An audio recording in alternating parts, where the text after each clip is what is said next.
Hi, everyone. Welcome to NiceGamLii Chanel. If you find this content interesting or helpful, please don't forget to like, subscribe, and hit the notification bell so you won't miss any new videos. Your support means so much to me, and it helps me create even better content. Thank you so much. I forced the biggest villainess to be my girlfriend. She would rather die as the school bully. I had people beat her until she agreed. After receiving the memories of the school, the villainess had already been beaten for her. The system suddenly reminded me, if you don't save her now, when the protagonist, things will become irreparable. I quickly stepped forward to stop the restless young men. Enough? Give me a hand here. At this moment, Ning was covered in dirt, coldly staring at me.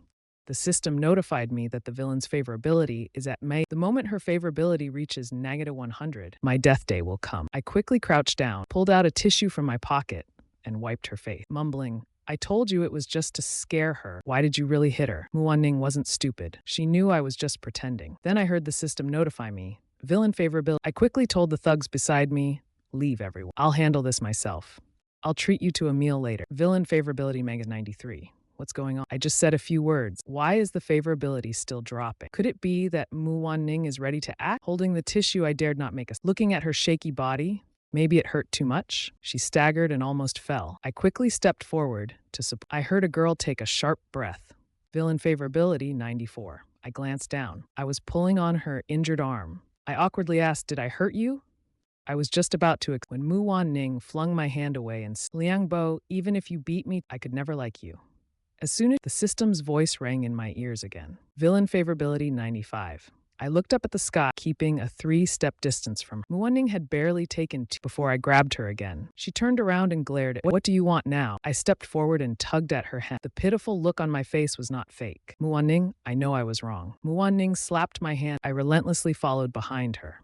Cautiously, I asked, can you give me a chance to atone? Ning laughed. What? Trying the soft approach now? Doesn't your act make you if you truly want to atone, then disappear from my sight. Forever if possible.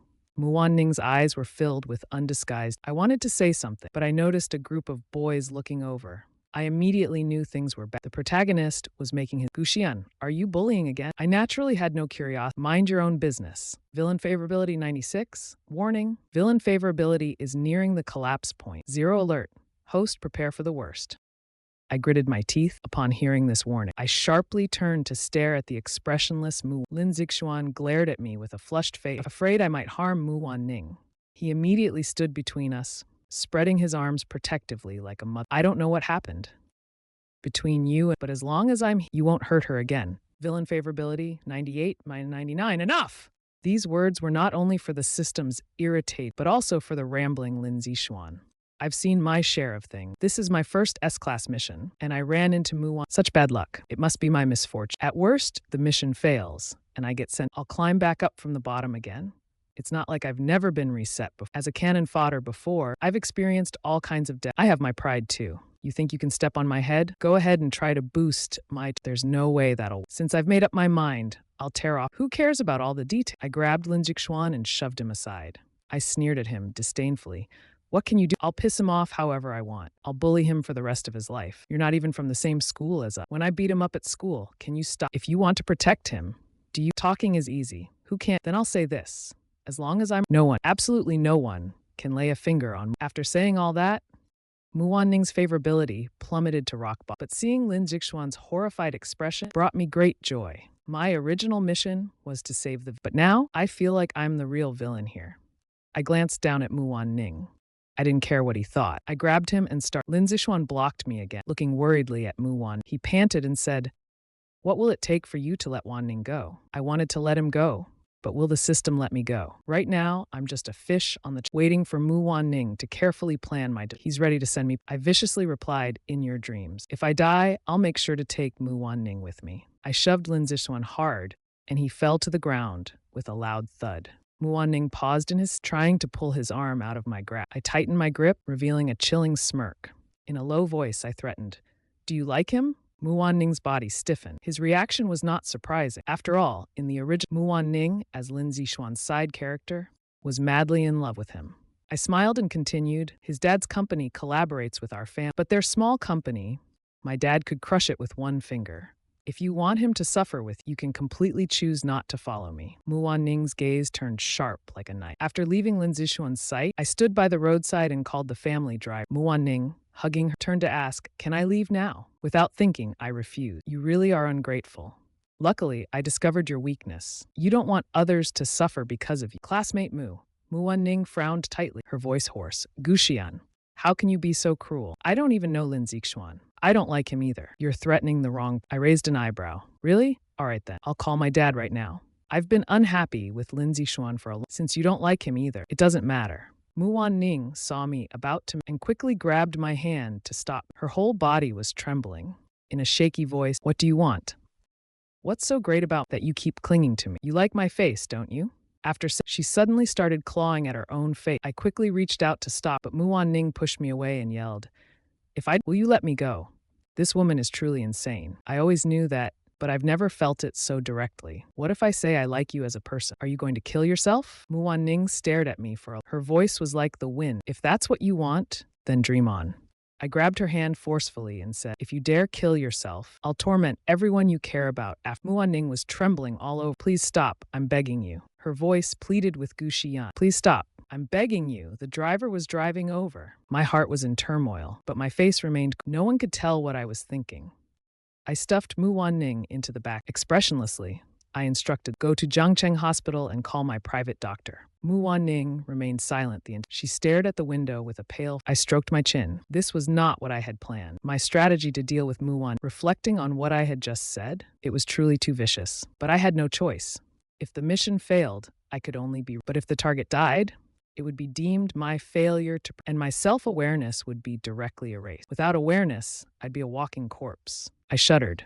Either way, it was death. I decided to work hard for another month, but thinking about the night, I suddenly didn't want to try anymore. I just wanted to be assaulted. I slumped in the car in silence. Why must I bear the original owner's mistake? Next time tasks are assigned, can't I get a villain with no real ambition for me to deal? I handed Muan Ning over to the private and nestled on a chair by the bed, holding Muan Ning's tattered— Who knows how long this bag has been used? There were still traces of mending on the bottom. Actually, Muan Ning was truly pitiful. The president of the Mu Corporation, years ago because of abandoned his original girl and married a wealthy family's daughter. He had no idea at the time that his girlfriend Ye Qing was— Ye Qing pitied the unborn child in her womb. After 10 months, she gave birth to Muan Ning and struggled to raise her. Who would have thought that the wealthy lady caught wind of it and took action based on rumors? The mother and daughter had no place to stay. After growing up, Muan Ning and her mother hoping to start a new life. But then they encountered the tyrant. They couldn't find peace for even as I was pondering what to do next. My private doctor, Zhou Shui, came out holding it. Her expression wasn't great, fearing that the injuries might have been serious. To give Muan Ning a comprehensive medical checkup. Seeing Zhou Shui's gloomy face, I had a bad feeling. Zhou Shui handed the report to me, explaining that her body had numerous new and old— Her ribs had been broken before and hadn't healed properly. Her health wasn't good. Whose child is this? She isn't even given enough to eat? Hearing this, I remained. Zhou Shui continued to ask about the injuries on her body. I didn't dare to speak. Zhou Shui then asked, "Is she your—" I hesitated and bowed slightly to her. "Thank you, Dr. Zhao. Can I take her away now?"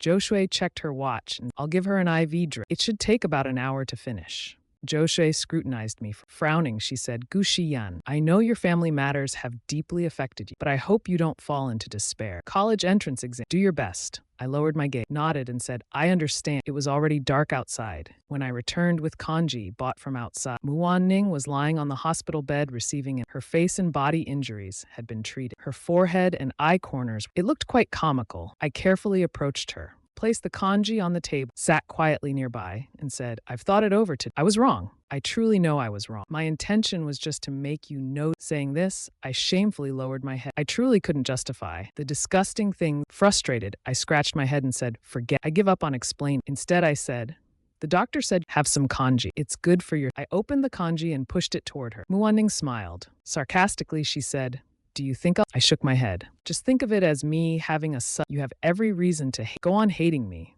After all, I've given up." Muan Ning didn't show the slightest reaction to anything I said.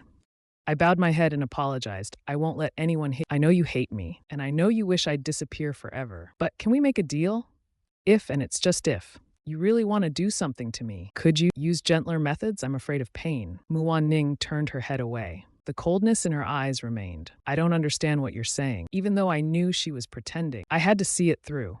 In the end, Muan-ning didn't touch the After the nurse removed her IV drip, she walked straight. I followed behind her. When I saw her heading down the main road to go home, "Where are you going?" Muan-ning turned to look at me. I gritted my teeth and said, "Let me take." Muan-ning coldly replied, "No." She rummaged through her, pulled out 2 crumpled yuan notes. "I can take the bus back." I wanted to say something, but remembering Muan-ning's pride, I kept quiet. I only said, "I'll go back with you." Reluctantly, I insisted on staying by Muan-ning. With my head down, I waited idly in line at the bus stop, kicking small stones. Muan-ning lowered her. She could see my messy short hair. She had once, for a moment, felt a trace of affection. Thinking about it now, Muan-ning couldn't help but blame herself. Back then, when she first she didn't have a uniform. Her clothes were faded from too many washes. She looked impoverished from head to toe. Everyone spoke about her with disdain. Only I smiled and approached her to chat. At that time, she thought it was a kind, but it turned out to be ulterior motive. Sensing Muan-ning looking at me, I hesitated. I looked up, frowning in confusion. Muan-ning coldly asked, "You want me to be your—" "Then what? What do you want from me?" The girl pressed me unexpectedly. The distance between us narrowed. If Muan-ning had a knife, she could have easily slit my throat. I touched my nose. Worried, I said, "I don't want anything." Apart from her frail body and that beautiful face, she truly had nothing else. Muan-ning gave a sarcastic laugh. "So you just want to have fun with me? Stop pretending with those useless tricks. You want me to be your girlfriend? Fine." For a moment, I thought I was hallucinating. The bus slowly stopped in front of me. Muan-ning stepped on board. I hesitated. Uncertain, I followed her and asked, "What did you just say?" This sounded out of character, but I was eager for an answer. Muan-ning curled her lips. "I said you've already got me. Whatever you want me to do, I'll do it. Are you satisfied now?" Muan-ning sat in a single seat in the front row. There were no empty seats around her, so I stood by her side holding onto the handrail. In my mind, I asked the system, "Is this plot a bit off?" The system responded yes. I asked it how much affection it had. The system said the villain's affection level was 9. Hearing this despairing answer, I frowned and wondered, what does it feel like to fall in love with someone who hates you? I watched Muan-ning live a shabby apartment building.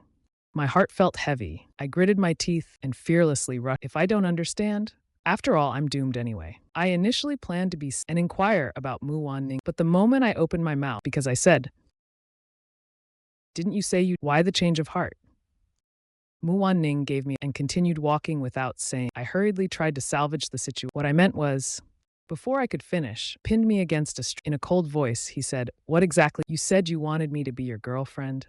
I agreed. "Now what do you want?" "Guxian, you really disgust me." I looked down at him, my expression somewhat grim. Muan-ning never, but seeing my rare expression, he seemed a bit taken aback. I lowered my voice and said, "I've told you before, I don't like being treated." Muan-ning released me. Out of nowhere, I said, "I'll make it up to you." After saying this, it was terrifying. Muan-ning's looked like he could barely resist. "Forget it. I'll take it one step at a." When Muan-ning got home, he didn't want his overworked mother to worry about him anymore. But things didn't go as he wished. As soon as he entered, he saw his mother, sitting under the dim light, wearing reading glasses. Her fingers moved incessantly through the. Muan-ning grabbed the corner of his. Ye-ching glanced up at him, and the needle accidentally pricked her finger. She gasped in pain, quickly putting the bleeding spot into her. She stood up and asked, "Were you bullied by classmates?" Muan-ning pursed his lips, his eyes cast down. Ye-ching hurriedly checked for injuries on his body, her heart aching terribly. She couldn't promise anything, and weakly said, "What should we? Tomorrow I'll talk to the teacher." With the college entrance exam, Muan-ning adjusted his school bag. "There's no need. I can handle it myself. It's already late. Mom, go to bed early." Ye-ching paused and asked hesitantly, "Wan-ning, do you hate Mom?" Muan-ning's chest heaved slightly. To say he didn't hate her was, but now his voice was calm. "No, I don't think too much about it anymore. I'll go do my homework." On the other side, I was lying on my spacious bed, turning over twice. Being reborn really had its perks. Although my father was indifferent, so what? Money is all that matters. No matter what kind of world it is, money is the truth. As I was thinking this, an alarm suddenly sounded in my mind. I sat up straight in a flash. The system reported that upon the target's affection level had dropped The original plot settings were starting to deviate. The system warned deviation. How is it deviating? Any deviation from the original plot causes the storyline to shift. I'm not a rookie. I'm already familiar with this kind of situation. I understood the system's implication. A new plotline was about to unfold. This storyline would strongly influence the target's life trajectory. Just when I thought there was no chance of progress, the target began causing trouble. The system quickly displayed a crucial item. It was an opened, spring-loaded knife, marked as one of the main tools to kill me. My face darkened. This item was already in play. It seemed my death was truly imminent. Frustrated, I scratched my head. I knew something was off about suddenly agreeing to be my. Turns out he couldn't hold. If I followed the original protagonist, I would have been thrilled by Mu Wan-ning's response, lowering my guard. This would have given Mu Wan-ning the perfect. I spent the entire night determined to win over the antagonist. With this in mind, I bought breakfast for 2 on the way. In our senior year, we had to arrive at school by 6. Mu Wan-ning, out of concern for his mother, refused. As a result, he hadn't eaten breakfast for 3. I decided to take the warmth route, though I wasn't sure if this would make smile at all. The original protagonist and never attended morning class. When I walked in, my classmates were astonished. Mu Wan-ning, hearing the commotion, didn't even. He was at the back row, writing practice. As I passed by Mu Wan-ning, I slipped the breakfast into his desk drawer. Then I sat 3 rows away from him. Mu Wan-ning frowned. He glanced at the fragrant soy milk and 3 juicy meat buns. From the plastic bag, he peeled off a sticky note. It messily read, "Your breakfast, enjoy." Mu Wan-ning, expressionless, crumpled the note and tossed it into the trash. He wasn't hungry at first, but after smelling the food, his stomach kept growling. These past 2 years of irregular had left Mu Wan-ning with sharp stomach. He looked up briefly. Seeing me laughing with a group of delinquents, he quickly lowered his head in defeat, as if afraid to be noticed. He sipped the soy milk through a straw. The soy milk, mixed with peanuts, tasted surprisingly good. Noticing Mu Wan-ning's movements from the corner, I finally breathed a sigh. I quickly asked the system to check. The result showed the antagonist's affection value. What the heck? He ate my food and still hates me this much? Frustrated, I told the system, fine, forget, I won't check it anymore. Just disable this function for me. Otherwise, I'll just keep getting it. What's the point of affection value? Let's just go with the flow. Mu Wan-ning restrained himself to just 1 bun, carefully hiding the remaining 2 in his desk drawer. He planned to take them home for his mother to try. Just then, I said something to the group and suddenly grabbed my bag and walked toward. Mu Wan-ning stiffened. I pulled out the chair next to him and sat down, spreading out a clean worksheet on the desk. With a hopeful look in my eyes, I asked. Mu Wan-ning straightened up and replied, "Aren't you the one who never—" I scratched my head and laughed. Mu Wan-ning's face, "You're overthinking. Everyone knows. You've lost so many credits for not doing homework. If it weren't for your dad, you'd have been expelled by now." My lips twitched. I almost laughed out of anger. "I'll do it myself, okay?" Turning to the worksheet, I looked annoyed but genuine. Mu Wan-ning was a bit surprised. He had said similar things to me before, but back then, I would grab his collar and arrogantly declare, "Didn't he say something similar before?"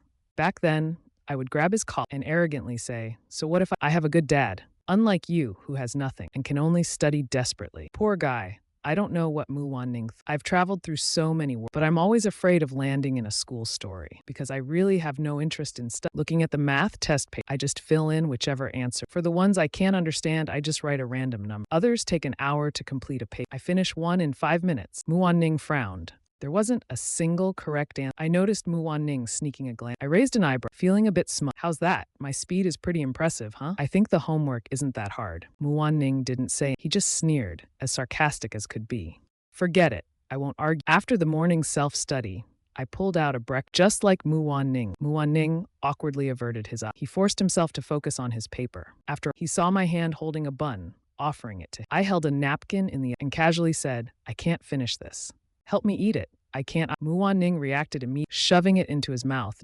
Then I retreated triumphantly, leaning back in my chair and watching Mu Wan-ning's. If he weren't such a weirdo, his personality would actually be pretty. Mu Wan-ning eats with a sort of refined elegance. He must have been a good person at some point. Then a girl wearing a loose school uniform approached me. "Guxian, why are you here so early?" Zhang Yuyao glanced at Mu Wan-ning, who had and frowned. With some dissatisfaction, she said, "Why are you? Isn't it dirty?" Her words didn't seem to provoke a reaction, but my heart skipped a beat. I carefully glanced at Mu Wan-ning. I retorted, "It's not dirty. Where do you see dirt? I'll just wipe it clean." Zhang Yuyao chuckled. She glanced at Mu Wan-ning, then said to me, "Come back soon." I was confused. Then Zhang Yuyao in front of me. She added, I instinctively said, "Thank you." Zhang Yuyao raised an eyebrow. "Are you feeling okay in the idiot?" I snapped. What's with the random insults?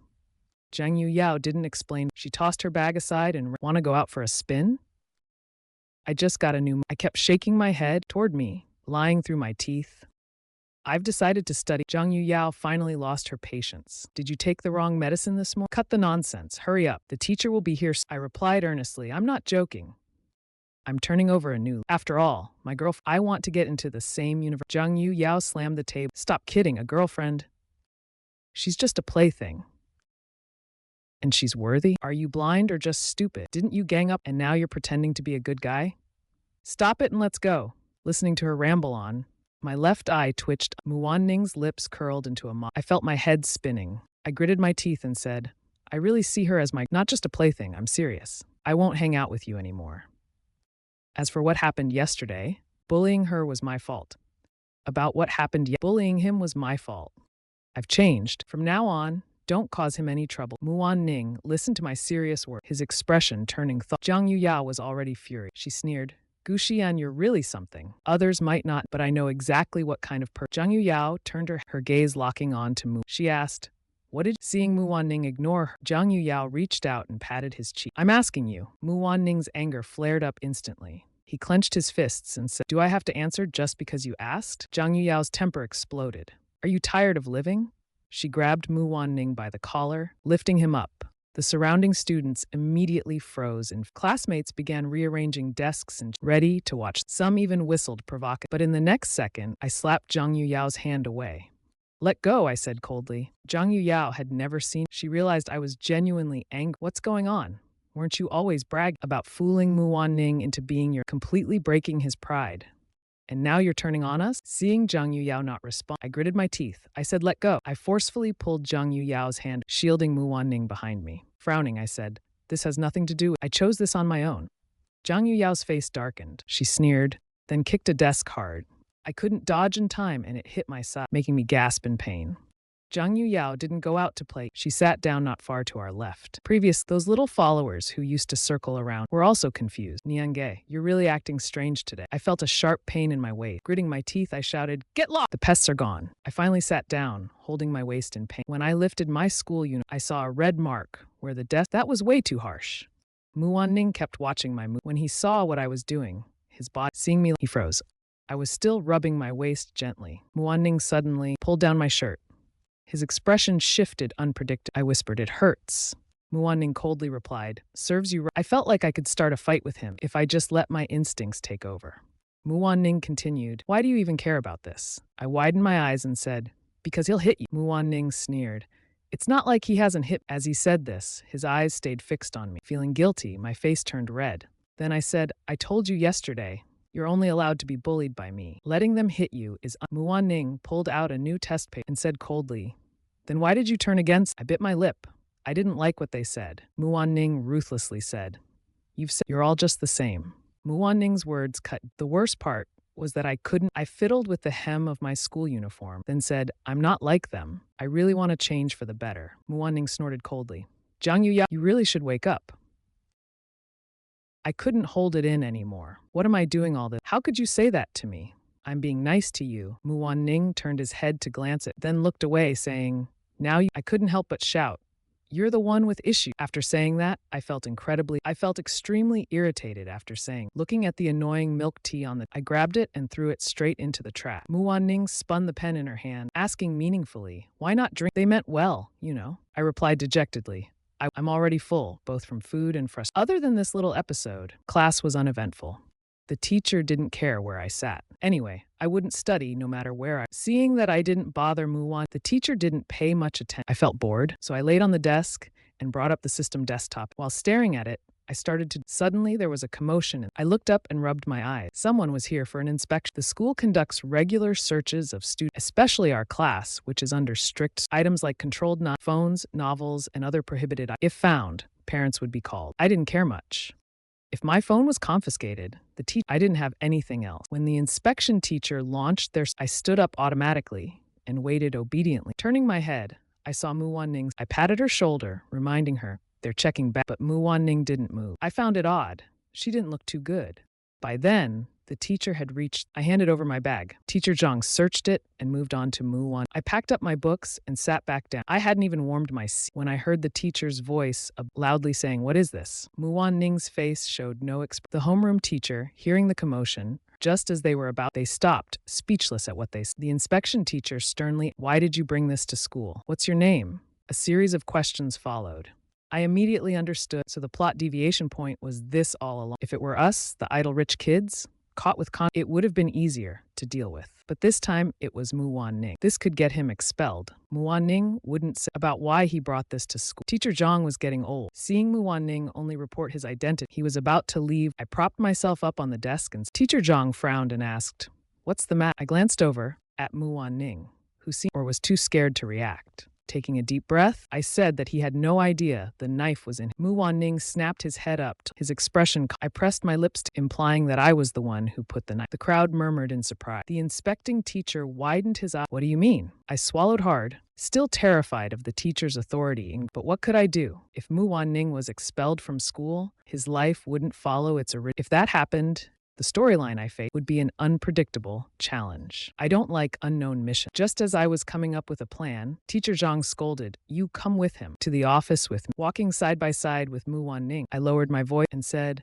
"No matter what the teacher asked, just say you didn't know anything. Got it?" Muwan Ning firmly replied, "I put it there." I was so furious I could die. "Don't say that. You'll get expelled for this." But Muwan Ning stubbornly insisted it was me. Angrily, I grabbed his uniform, about to say something, when the teacher noticed our movements. Furious, he shouted, "Stop messing around." I quickly withdrew my hand, but quietly added, "Remember." With my head held high, I followed the teacher into the homeroom. Teacher asked, "So explain. What's going on?" I was afraid Muwan Ning would, so I spoke up before he could. Just like I said in class, I was the one who put it in. Teacher Zhang didn't buy. And why would you do that? I wanted to threaten him. Teacher Zhang frowned. My notorious reputation among them was something he was well aware. Being a person with a strong sense, he slammed the desk and said, "Gushi, you've got guts. What were you threatening him?" Feeling both awkward and ashamed, I reluctantly said, "I threatened him to be my girlfriend." Teacher Zhang, being the grades, heard this and immediately decided to call my parent. He didn't bother questioning Muwan Ning further. With his good grades and obedience, there was no way he'd do such a thing. But me, I was different. My reputation made it easy to believe I was. Teacher Zhang dismissed, but seeing him not move,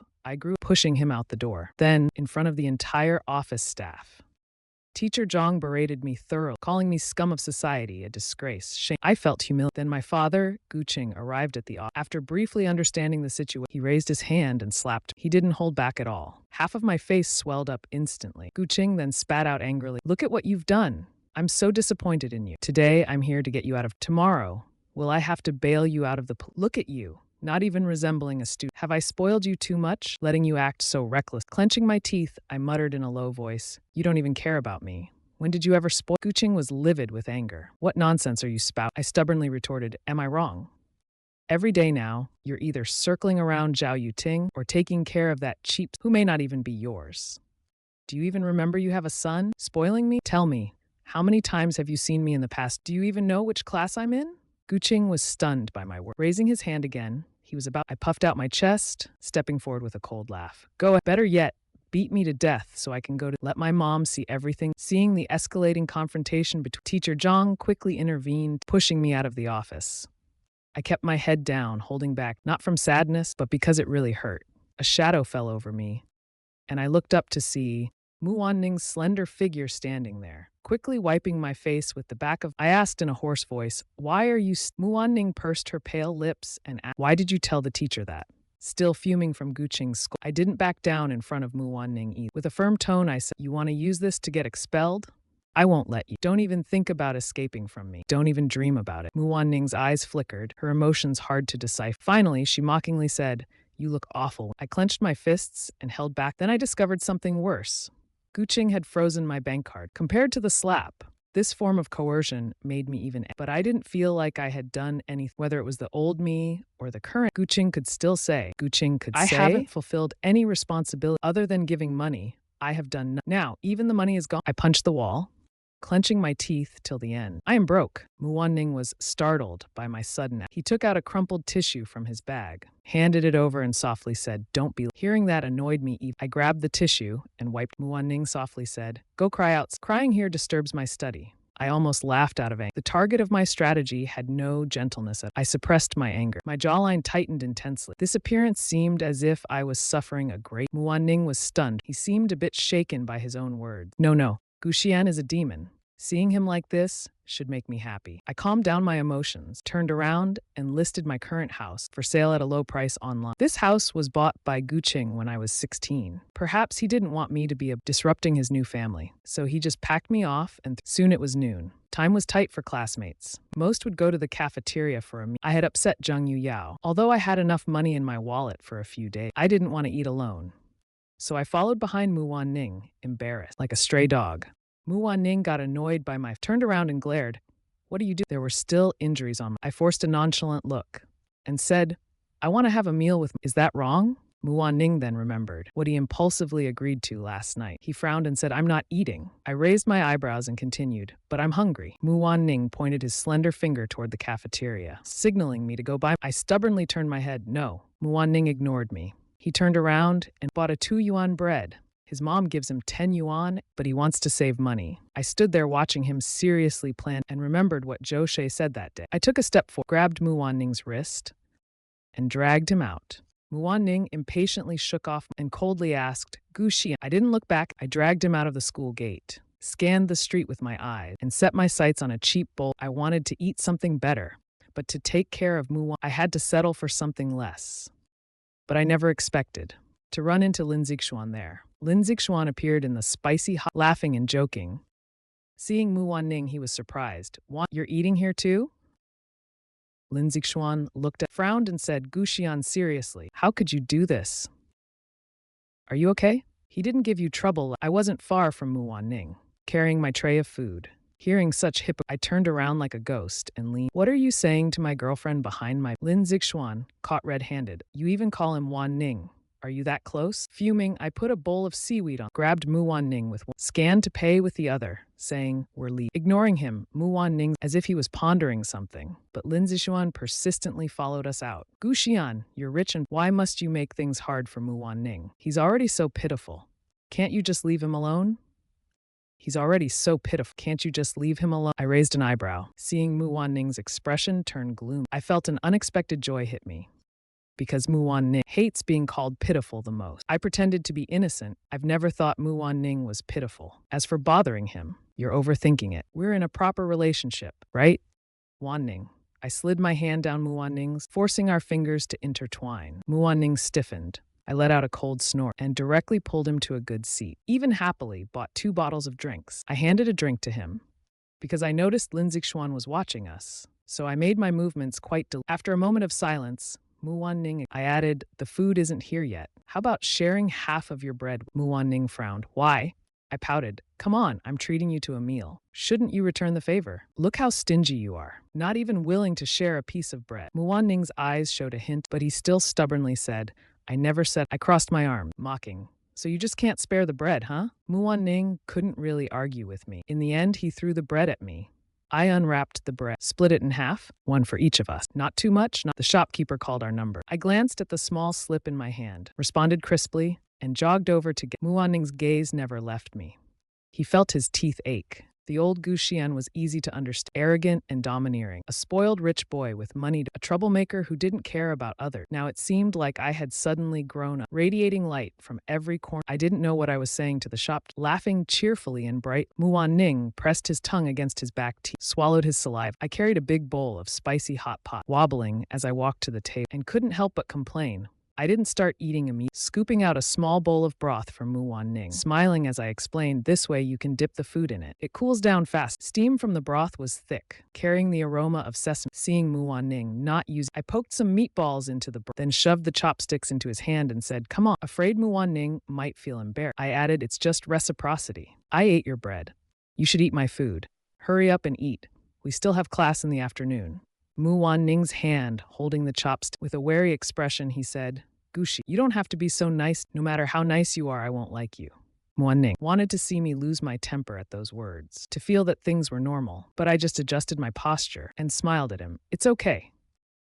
I'll keep trying. Didn't you once say you wouldn't be my girl? But now you are, aren't you? My advice, don't speak too It's easy to fall into the sweet. Muwan-ning didn't say anything. The 30 yuan spicy hot pot was very filling. It was too much for the two of us. So Muwan-ning ate until he was. After finishing, I wiped my mouth and said, "Let's head back to school." Muwan-ning silently nodded. As we passed Lin Zixuan's table, Lin Zixuan suddenly grabbed Muwan-ning's arm. Before I could get angry, he let go. But even that small action annoyed me. I immediately stopped and coldly said, "Flirting with my girlfriend and that's not very appropriate." If viewed from the reader's perspective, this Lin Zixuan should be a dazzling and upright character, radiating the light of righteousness But from my perspective, he's just an annoying guy. In the end, he won't even end up with Mu. Why is he meddling? Lin Zixuan's face alternated between red. His friends angrily asked, "What do you mean?" I laughed out of anger. "What do I mean? He grabbed my girlfriend's hand, right? How is that okay?" Blushing, Lin Zixuan said, "Who doesn't know you forced her?" Hey, I was baffled. Why does this guy keep bringing up making me look like the bad guy? Clearly, it was Muwan who said she wanted to be my girl. I picked up a chair next to me and angrily said, "Are you tired of living?" Muwan-ning saw my stance and the courage she had lost earlier started seeing that it caught the bot and other students also looking over. Muwan-ning pulled me back and in a calming tone said, "Stop it. Don't cause trouble." Okay. Muwan-ning thought I wouldn't stop, but to her surprise, I just paused, then immediately put the chair aside, nodding repeatedly, saying, "No trouble, let's go." As soon as Muwan-ning stepped out the door, following behind her, my heart raced and my face fell. Who could resist this? Earlier, Muwan-ning had always spoken to me, never showing a kind face. Who would have thought her startled look was so That cool demeanor is truly captivating. No wonder she later became the biggest and admired by so many people. Muwan-ning walked ahead, her face clouded with. When Lin Zixuan grabbed her hand early, he slipped her a small note. Luckily, Gu Xian didn't. Otherwise, that side might have suffered. In the afternoon, I slept the whole time with my back to Muwan. Occasionally, faint murmurs came from me, which reminded Muwan-ning of a kitten she raised as a child. Muwan-ning thought she was losing her mind. Close to the end of class, I woke up groggily. Stretching lazily, I was caught red-handed. "Gu Xian, what could I explain?" I stammered as I stood staring at the Chinese text, feeling utterly embarrassed. The teacher looked like saying, "If you don't know, just stand there." I scratched my head, drooping my shoulder. Zhang Yao seemed adept. He turned around and snickered. Originally, but I moved to. Our relationship broke down. Now I could be considered a loner in the class, especially since Muwan. I looked out the window. The sunset was half set, painting the sky with red layer upon layer. It looked beautiful. I was admiring the view, and Muwan-ning held up, hearing me sigh. Lowering her eyes, she asked her, "What shall we eat tonight?" Muwan-ning hesitated and said, "I don't want to eat." I knew she would say that. I smiled and said, "You're my girlfriend, so you have to accompany me." My bank card was frozen and my driver was called away. I had to take the bus. Even my house was about to be. After the agent checked it, I had no choice but to take the bus. Even my house was about to be sold. After the agent checked, they contacted many potential buyers. If the process went smoothly, it might be my last happy day. I was reluctant to let it go, but I didn't want the villa sold for 3 million. The buyer was a sworn enemy of the. When I learned about this, I immediately signed the contract. Guqing would definitely buy the villa back when he heard the news. How could he let people know that and had to sell the house? This plan of mine was perfect. With the money I got, I rented an apartment. It was in the same building as Muwan-ning's, but I didn't dare tell her, fearing she would turn away. Every day, I quietly brought her breakfast and ensured Muwan-ning passively accepted it without complaint. However, her attitudes while eating a small meal, I casually asked, "Which university are you planning to apply?" Muwan-ning would apply because she didn't want to be far from her mother. As expected, she didn't hide it and straightforwardly said, "Zhang." I then asked what major. Muwan-ning said, "Computer science." I shuddered. That wouldn't work. The male and female leads were also, they would end up as classmates. The female lead's outstanding grades would triggering her competitiveness. This was also a key point in her turning dark. I casually said, "How about considering medicine?" Muwan-ning, not wanting to be controlled, I pretended not to notice and naturally continued. It's easy to find a job later with high salaries and plus every place needs it. Most importantly, saving lives is a noble. Maybe it could even help. High salary, strong skills, and needed everywhere. Most importantly, saving lives is a noble. Maybe it could help you shed the title of an antagonist and turn you into a good. Muwan-ning showed little interest, and I'm full. She had already realized that I only invited her to eat because I pitied her. Muwan-ning was grateful to me, but she knew this would all become a joke later. She had already made up her mind. When the time came for us to break all, she would eliminate me. Medicine over. She had thought since childhood that she was dead. Muwanning interrupted me, saying, instead of, why not focus on your grades? Suddenly, I came up with yeah, my grades are bad. How about this? I'll treat you to meals and you tutor me. With less than half a month left, even the teachers had become lax. They no longer cared to or taught half-hearted. Mu Wanning gave me a serious look and concluded, it's useless. I pouted and said, how do you know if you don't? I'm very smart. Mu Wanning sneered coldly. Smart enough to always. I frowned and said nothing. Mu Wanning had because of my expression. Then she heard me mumble soft, isn't there a saying, sharpening a blade at the is better than not trying? You haven't even tried. How can you say? Mu Wanning didn't. After all, I had made her life better during. She finally relented. 2 hours during evenings. As soon as she agreed, I burst out laughing. So you've agreed. No backing out now. Mu Wanning felt an inexplicable sensation inside. She stared into my eyes, as if trying to see through my soul. Mu Wanning suddenly asked, you seem different. I felt a chill down my spine. Then I heard the system's cold reminder in my, I warned you before not to string. I really panicked. But a moment later, I confidently said, of course. Maybe we won't see each other in the future. So let's make the most of this short time to make it up to you. Mu Wanning asked, is it to ease your conscience? I didn't know how to act anymore. Saying yes felt wrong, but no. I held my head, looking aggrieved, and said, if that's what you think. Mu Wanning's lips curled into a cold. She stood up abruptly and said, I'll go. I had no idea what sensitive nerve of hers I had. I hastily swallowed a mouthful of food. During this time, I still hadn't reconciled with my group of so. Zhang Yuyao, being impatient by nature, noticed that I was getting close in a gentle, affectionate way. When he passed by me, he actually saw me studying. He knocked on the table and said, seriously? Guxian, do you really think you're a good student? I expressionlessly looked up and, what's it to you? Zhang Yao sneered. I heard your dad kicked you out of the house, is that true? And even sold the house? I coldly replied, none of your business. Zhang Yuyao pulled up a chair and sat across, raising his eyebrows at Mu, then at me, and said, you're such a big spender. Can selling one house even support? Why not try to please me instead? Maybe my dad can put in a good better than sticking with this poor girl. I slammed the table and said irritably, enough, this guy barely had any scenes in the original. Why is he so much trouble in mine? Can't he see that my strategy target is and about to get angry? Does Zhang Yuyao have a death wish? But I still want to live. The next sec, Mu Wanning put down half a test paper and said, I'm leaving. He clearly didn't want to get involved in our matter. Zhang Yuyao stretched, blocking Mu Wanning's path from under the table. University's top student. What could you possibly have to do? In a rush to wash dishes or serve tables? Mu Wanning suppressed her anger, coldly glaring at Zhang Yu. Seeing that a conflict was about to, I stepped between them and impatiently said, Zhang Yu, do you have something to say to me? Let's talk outside. Zhang Yuyao sneered at my anxious look, curling his lips in disdain as he walked past Mu Wanning. The narrow aisle forced our bodies to almost touch as he left. Mu Wanning caught a faint, intriguing scent. It was somewhat alluring. As Zhang Yuyao followed me out, he deliberately turned, shooting a provocative look at Mu Wanning. For some inexplicable reason, before we got far, Mu Wanning also got up and followed us. Under the campus streetlight, I was fuming, my face red with anger. Are you crazy? I snapped at Zhang Yuyao. Then he handed me the pack. I slapped it away. My studying with Mu Wanning is none of your business. Zhang Yuyao raised his voice, annoyed. Are you kidding me, Guxian? I let you mess around with people, and you are you trying to marry? And how does this involve me? Did your dad never tell? Our families have a marriage alliance? I froze mid-sentence, staring at Zhang Yuyao, and my mind was a chaotic mess. I quickly asked the system, why didn't you tell me? When I came to this world, the system only showed me like a movie, but the camera always followed Mu-er. As for me, the canon fought, there weren't many scenes to watch.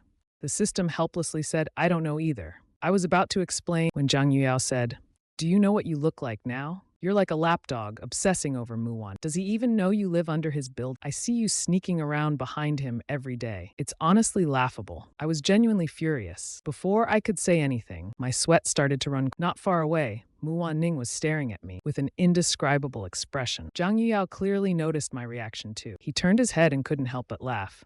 Let's just lay it all out. Zhang Yuyao stared at me. Will you stay away from him or should I drive him away? Or better yet, tell your dad you found him a perfect. You choose. I clenched my fists, gritting my teeth. Mu Wanning's lips curled into a meaningful smirk. Guxian, you've really outdone yourself. That night, I lay in bed sighing. I spent the whole night wondering where things went wrong. In the original story, I was just a cannon fodder. The term side character doesn't do justice. I was more of a background extra. Do extras in romance drama ever get stuck in love triangles? Hearing a noise outside my door, I sat up alertly. Peeking through the peephole, my heart sank. In the middle of the night, Ning had come to my door. Ning's face was expressionless. Feeling uneasy, I glanced around. If he decided to attack, at least I had a mop I could use. I gripped the mop tightly, opened the door. Ning glanced at me, mocking, "So you really moved in here?" I straightened my back. I pretended to be casual and said, "No, this place is cheap." Ning was silent for a moment. Then he suddenly asked, "Tutoring?" Before I could react, the room was empty. Aside from some basic furniture, it looked especially plain. Following his gaze, I saw clothes scattered on the. His lips twitched and he strode over, tidying it up, and I awkwardly said, "The room's a bit messy?" Ning smirked, pretending not to notice anything, and casually said, "I didn't get 2 hours of. I saw your test paper. It's only half done. If you want to work hard." Leaning against the wall, I studied him. Was he really here to tutor me? I cautiously scanned the room, relaxing slightly when I saw no danger. But Ning noticed my movements and turned his gaze to me. I was wearing a loose t-shirt, exposing my bare arms. Casual but masculine. Only then did Ning realize that visiting a guy's house late at night might not be entirely appropriate. Turning his head, he said, "Forget it. It's not the right time for me to be here. Since I missed tutoring, I'll help you during tomorrow's morning study." Seeing that he was about to leave, I quickly raised my, realizing the tutoring was just an excuse.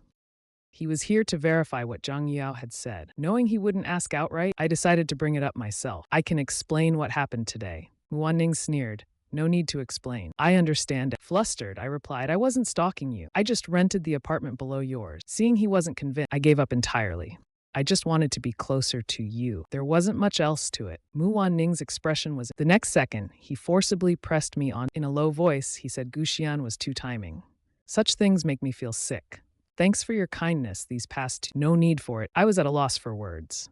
I could only explain pitifully. I didn't. "I truly don't know the reason behind it. I like you. I want to be with you." Ning sneered and asked, "Then what?" When I was dumbfounded, I heard him say, "Speak up. I must have a reason to say it, right? Is it because you think I have no power or whatever, forget it. Anyway, Zhang Yao is still there to support." Ning sneered sarcastically and said, "Now that you I suddenly feel like stealing someone else's fiancé is quite." I swallowed hard, but remained silent. Ning grabbed my pulling and tugging. The sound of clothes rustling in the quiet room was very pronounced. Ning said coldly through gritted teeth, "Are you trying to seduce some?" I got truly upset this. I grabbed his wrist and said, "You're talking. Who else is as crazy as you?" Knocking on my door in the middle of the night, Ning's hand suddenly moved, gripping my neck. Through gritted teeth, he said, Now that you're staying, behave yourself and don't provoke Zhang Yao. Otherwise?" I looked straight into his eyes without fear, and Ning narrowed his eyes, seemingly unhappy that I saw through his thoughts. He said, "You're overthinking. Poor people have their means, but not to the extent." After saying this, he turned and left. I held my forehead and laughed. Do I really have to? In the original story, he didn't make a move on me until now that the last layer of pretense I seem to have grown bolder. The next morning, I waited downstairs with breakfast at the exact time. Ning. Previously, I was afraid he'd discover, so I deliberately waited upstairs before sneaking downstairs. When Ning came out, he saw I had 2 cups of milk and some pancake. He raised his eyebrows slightly. I naturally replied, "Waiting for you. Now that you've found out about, can I go to school with you from now on?" Ning stayed silent and went downstairs to get his broken bike. I, familiar with the routine, sat on the back, handing over 2 cups of. I patted the bicycle seat and said, "Let's go." Ning frowned. "Don't you think you're a bit shameless?" I asked in confusion. "What did I do?" "You said you wanted to get extra study in the morning. Hurry up if you're late again. Maybe more classmates will see you taking me to school." Ning took a deep breath. The moment he got on the bicycle, I wrapped my arms around his waist. Through the thin jacket, I could feel his slender figure. Ning's body stiff, and he gritted his teeth. "Let go." But I held on tighter. "No, I'm afraid you'll throw me off halfway." Ning let out a light hum, forcibly suppressing his anger. My slightly cold hand transmitted warmth through his thin cloth. Sometimes, because of his cycling speed, I'd tighten my grip and then let go. Ning's cheeks turned. Even though he didn't quite why he felt this way, he rode the bicycle as fast as he could. He let me off at a corner where no one could see. "I'll park the bike. You go to the classroom." And I looked upset. He just didn't want people to see. I didn't understand why he had to hide it so much. At school, everyone already knew what our relationship was, but I still nodded. and handed him the breakfast, saying, "Don't forget to." I strode quickly toward the classroom. Muan Ning hesitated slightly, nodding stiffly with a frown. I sighed. The date of my possible success was and I was becoming anxious. I couldn't figure out whether Muan Ning or just following the original story, slowly boiling the frog to lower my guard. On the way to the classroom, I couldn't help asking the system to check Muan Ning's favorability level. I'd been wanting to check for the past, but I didn't dare. I was afraid if I saw it was still 9.5, my mindset would collapse. The system's calm voice replied, "All right, host, I'm checking for you now. Please wait." When I heard villain favorability +1, I felt both surprised that my kindness to Muan Ning actually worked, but disappointed that it didn't. I regretted turning off the favorability note. I had no idea when Muan dropped and by how much. I quickly said, "Turn that feature back on and don't turn it off again." Then I stopped near the school gate. I was planning to test him. In less than 5 minutes, Muan Ning arrived at the gate, his breakfast almost completely eaten. When he saw me, his gaze, before I could even make what I thought was a cool smile. I heard the system notification, villain favorability +7. The smile on my lips disappeared. Is he really this sensitive? I didn't even do anything. Just showed, and his favorability started to drop. I steadied my shaky body and said, "I want to go in with you." Muan Ning placed the half-drunk soy milk on the side, frowned, and asked, "You look pale. Are you feeling unwell?" "Of course, it's because of you." I took a deep breath, looked up, and pretended to be pitiful. If I leave, I'll have 10 minutes less to spend with. We probably don't have much time left together, and I don't want to leave you for so long. Then the system chimed in. Villain favorability 90. All right, I get it now. Muan Ning doesn't like clingy, disobedient. Fine, I'll leave now. I turned to sneak away, but then I heard Muan Ning say, "If you want to stay with me, then come along." The system, villain favorability. What the heck? I regret this now. After turning on the system notification, my emotions have been a total roller coaster. I can't figure out Muan Ning. In just a few minutes, what has he been how can his favorability change so quick? I followed behind Muan. The people in class saw us coming together for the first time and were buzzing with, "Recently I've changed a lot." A boy in the front row boldly asked, "What's going on here? Has our goddess Mu finally given in?" My face turned red. What nonsense. It wasn't embarrassment. It was anger. I was genuinely worried Muan Ning might have some unpleasant thoughts. I quickly stopped, but I didn't hear any system notification and didn't see Muan Ning react either. I tentatively played along. Someone said that the goddess Mu would be called The whole class burst into laughter. Some laughed kindly, some laughed mockingly. The next second, I heard the system prompt, villain courage 68. I looked at Muan Ning in surprise. She was pulling out a test paper. She looked up and asked if I had finished my homework. What I wanted to say was interrupted by her frowning. "You don't really plan to study hard, do you?" I quickly replied, "I did it."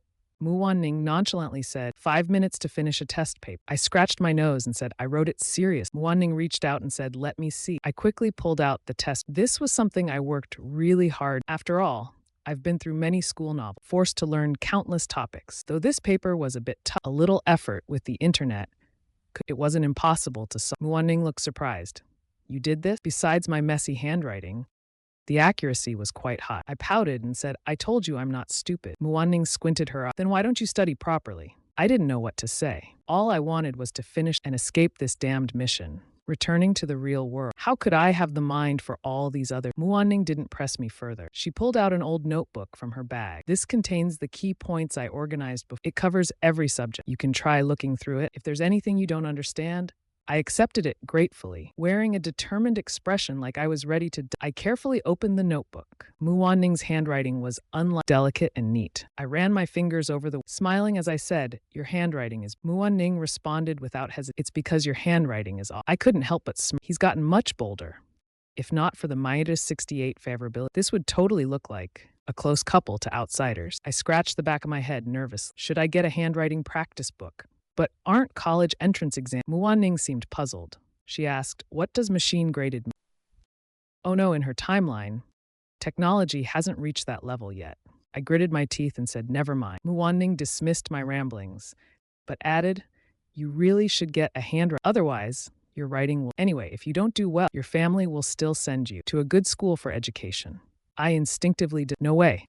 My denial made Muan Ning's gaze show a hint of curiosity. She tilted her head as if probing for something. I took a deep breath and pulled out my books. I didn't want to act pitiful, but the reality was the class gap between was like a glass wall separating. Of course, if acting pitiful could gain Muan Ning's sympathy, I could make my story sound even sad. Thinking of the original plot I had seen, I solemnly said, My dad cheated a long time ago. I even have a younger brother who's 3. We're half siblings. They stopped caring about me long ago. My eyes dimmed, and I shrugged indifferently.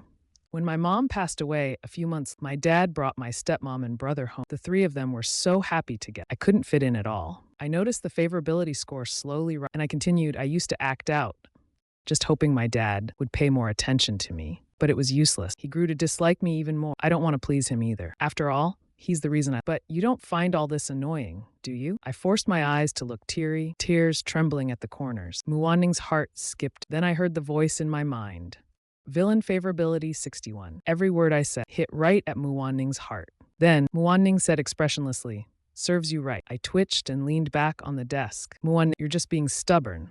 Clearly feeling, yet still saying. I rubbed my thighs secretly, thinking I might have overdone it, or maybe it wasn't that bad. Just when I thought this cold girl would continue being Muanning spoke up. "Actually, it's not. Living is about living for yourself. There's no need to seek others' approval. Your father doesn't deserve." I felt a surge of joy. Muanning seemed irritated. After finishing her sentence and opened her language test, diving into the sea of knowledge. She hadn't noticed that I hadn't turned a page. After finishing one test, she turned around to see me propping my head, sleeping soundly with closed eyes. Muanning felt a twinge of. She could feel her hatred for me slowly diminishing. She thought about the things I had done before, replaying them over and over in her mind. But it didn't seem to matter. She began to think I just didn't understand or how to communicate with. Now she felt I was just a rebellious teenager, just like her, lacking something as simple as love. Because of that, we seemed incomprehensible to. Muanning frowned and gave me a hard knock. I gasped in surprise, wide-eyed, and asked, "What is?" Muanning, with a stern face, said, "Not for sleeping." My face fell instantly.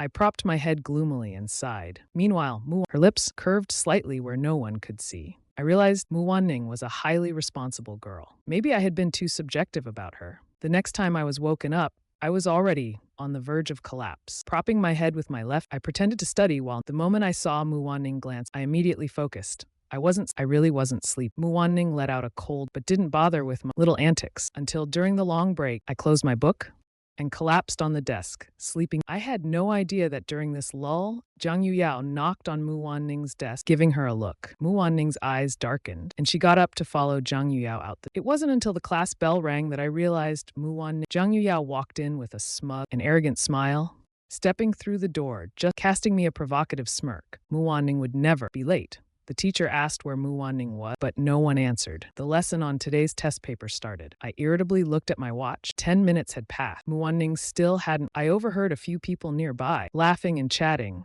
mentioning Muanning, the rooftop, and dumb as hell. At that moment, my mind played out chaotic. I was fuming with anger. The villain I worked so hard to painstakingly lowering her darkening tendencies. Yet these people didn't help and kept causing trouble. I swallowed my saliva. I stood up from my seat and ran toward the rooftop. I clenched my fists, my fingers slight. I rushed onto the rooftop. I pushed open the wooden door. It creaked loudly.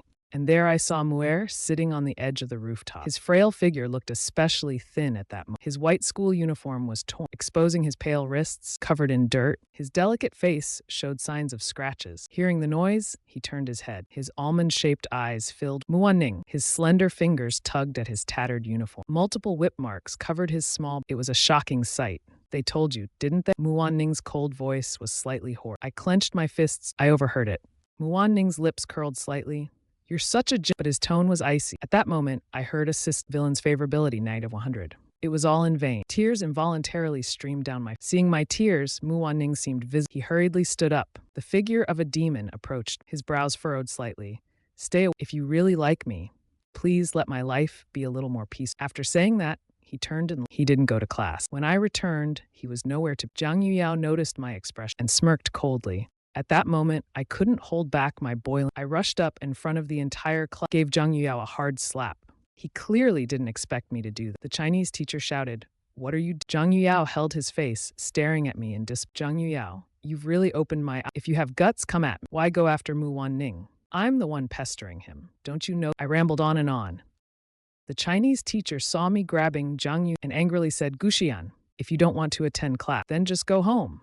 Why are you causing trouble?" "Fine, I'll go home. I don't want to stay here with these disgusting people." I gritted my teeth. The situation had already I didn't even care about being a public. As for Muanning's personality, he must hate me to death now. He has to attend and follow the plot. I'm just a stepping stone, a soon-to-die character. So what if I just leave right now? It stunned everyone. I walked on the street with my bag, feeling lost. The system lamented in my ear.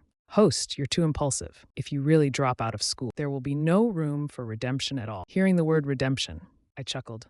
I never had any room for redemption. You know that. Muwan Ning's favorability bar fluctuates. Completely inhuman. I don't want to strategize. The sooner I die, the sooner just seeing him annoys. Previously, Muwan Ning gave me the illusion. Although his favorability bar was at least moving in a good direction. There was still hope. Who knew? One single incident could reset everything to zero. Good thing I don't have heart problems. Otherwise, with his torment, I might have dropped dead on the spot. The system, devoid of merely tried to persuade me. There's still half a month left. Host, hang in there. As long as you can dispel his hostility, there's still a chance. I sneered. Are you stupid? In the original story, he's destined to be the villain, an inherently born antagonist. Even if I gave it my all, I couldn't save him. I walked all the way. The streets were bustling with strangers hurried past me. Suddenly, I felt very sad. I could no longer remember why I took on these missions. In my memory, I helped many and prevented countless tragic endings. Back then, I was happy. I earned a lot of points and exchanged them, hoping to return to reality. As for why I wanted to go back, I had no recollection. The system didn't allow task executors to harbor thoughts of reality. The moment I became a task executor, my memories of reality disappeared. But faintly, I still remembered someone was waiting for me. I kicked a pebble in front of me. Unexpectedly, I saw Muir under the door. He was carrying a trash, wearing clean clothes now. The white dress made him appear even. Our gazes met.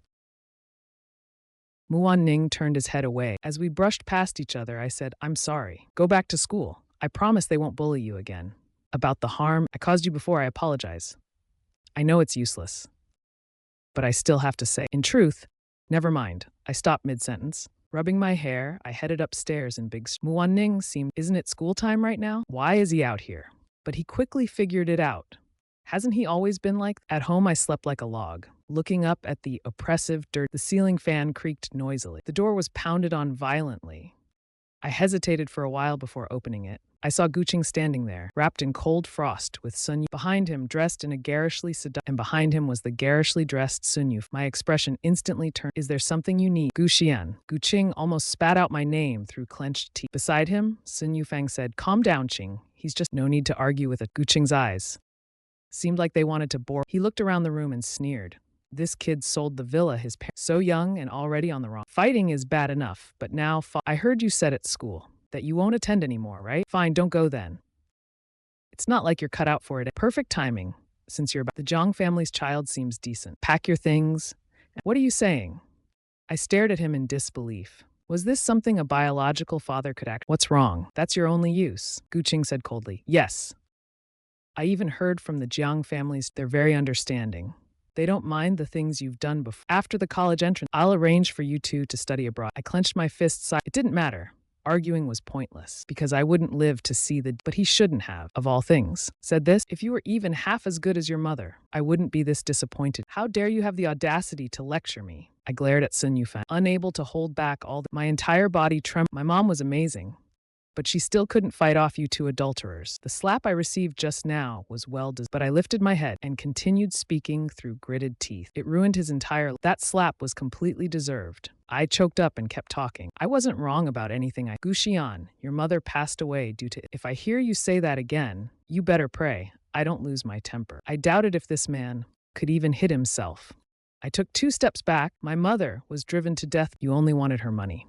You deceived her feelings. You entered the house grandly, but secretly you had an affair. You even stole her money to raise. When I saw you raise your hand, were you going? My mother didn't die from illness. She was driven to death by you. You forced her to jump to her. I never wanted to fall out with you, because you're my father. I feel like a stranger treats me better than you do. Don't talk to me about money. Every penny you and Sun Yufang has traces of my mother in it. Do you have a death wish? Guqing's jaw was trembling. He angrily grabbed my collar. Sun Yufang's eyes were red. Tears were She pretended to calm Guqing down. To outsiders, she really looked like a good wife. What are you doing? At that moment, Muwaning's cold voice sounded. She stood at the staircase holding a grocery bag. Her gaze showed no warmth. The moment Guqing saw her, he hesitated for a second. She looked too much like someone he once knew. If you want to argue, do it. There are elderly people napping in the building. After saying this, Muwaning turned to leave. She paused on the stairs. She glanced down coldly at Guqing. Also, he's still a minor.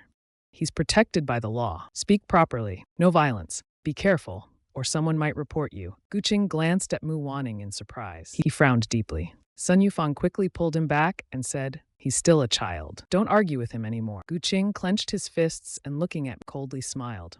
"No matter what if you still consider me your father, then behave yourself. Stop making me angry." After saying this, Gu Qing left, pulled away by Sun Yufang. I stood at the door, took a deep breath, and helplessly tugged at the. If it weren't for the need to follow to avoid unnecessary disturbances, I wouldn't even bother dealing with this ridiculous. I touched my face. It truly hurt. Gu Qing, to his biological son, showed no mercy whatsoever.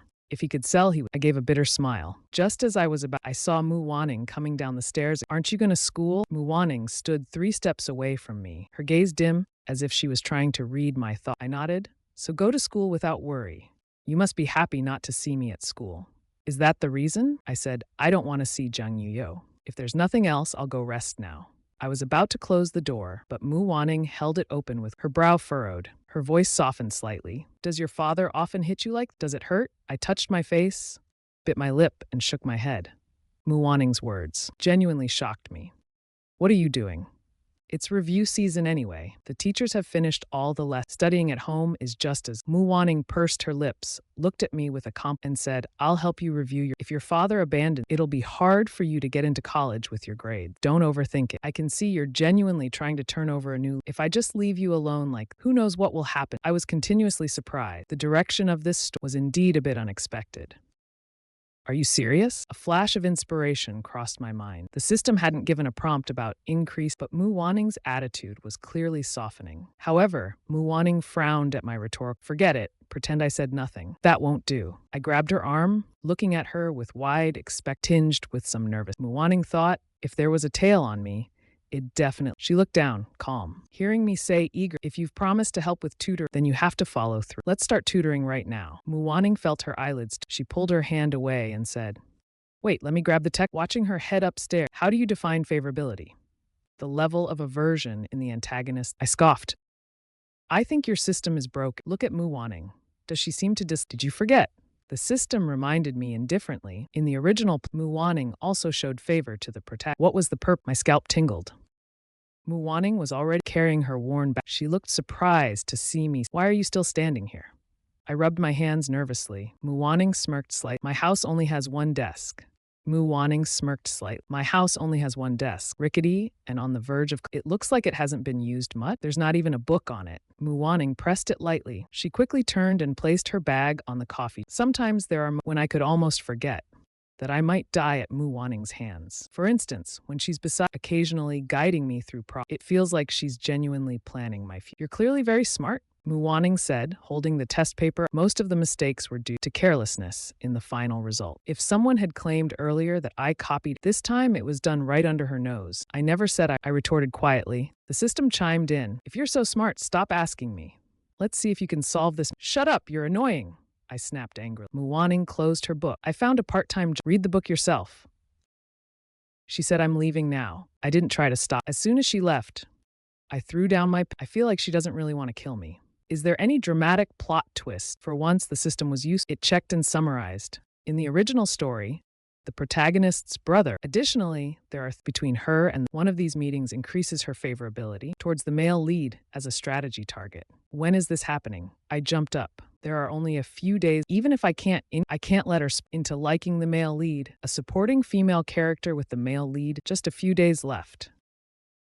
The darkening keeps getting a supporting female character, and it's just these few days. The system is being vague. How can that be okay?" I jumped up in a hurry, quickly grabbed my bag. I need to keep a close eye on Mu. I can't let anyone take advantage of the situation. Mu Wannian's workplace became more upscale. She now works at a cafe. I'm not dumb enough to go into the so I specifically waited at the milk tea shop. Every day, I bought a milk tea and sat. Wannian got off work, then followed her. Within days, I got familiar with the milk tea shop. Someone even teased me about it. "Do you like that pretty girl? Go for it, be bold. You're so handsome.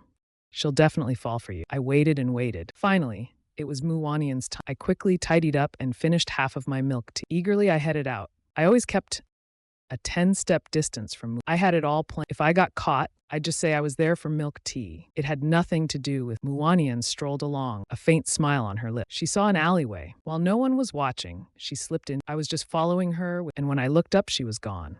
Panic-stricken, I quickly looked around I had just looked down for a few minutes. Where did she go? My heart sank. I heard a cold voice behind me. Have you finished the worksheets I told you to? I turned around, only to see Muwanian leaning against the wall. Her expression was casual. Her figure was slender, and she was about 1.7 meters, wearing her cafe uniform. She gave off an unapproachable vibe. The white shirt made her look elegant. Her gestures carried a unique charm.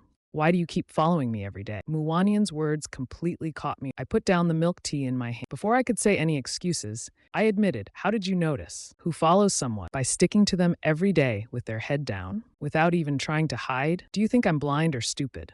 I retorted, I'm not. I was just worried. Worried about what? Muwanian looked slight. I took a deep breath and said, you're so beautiful. What if someone targets you? And besides, this uniform of yours, can you even call this a uniform? It's obviously so Muwanian listened to my words as I stepped 2 steps closer. He pulled me hard.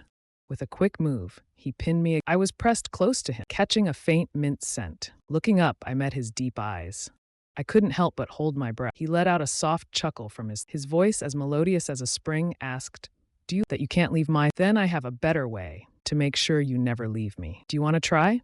Muwanian's eyes flickered with an inscrutable light. I hesitated slightly, suspecting that Muwanian disliked, but this kind of dislike seemed to fade. Muwanian's fair, slender fingers tightened. He leaned closer. His lips gently brushed the corner of his voice was soft, like coaxing a child. Don't say things like that to me. My heart is trembling, because at that moment, I heard the system malfunction. The data was jumping wildly. Villain's favorability, -50. Villain's favorability, 10.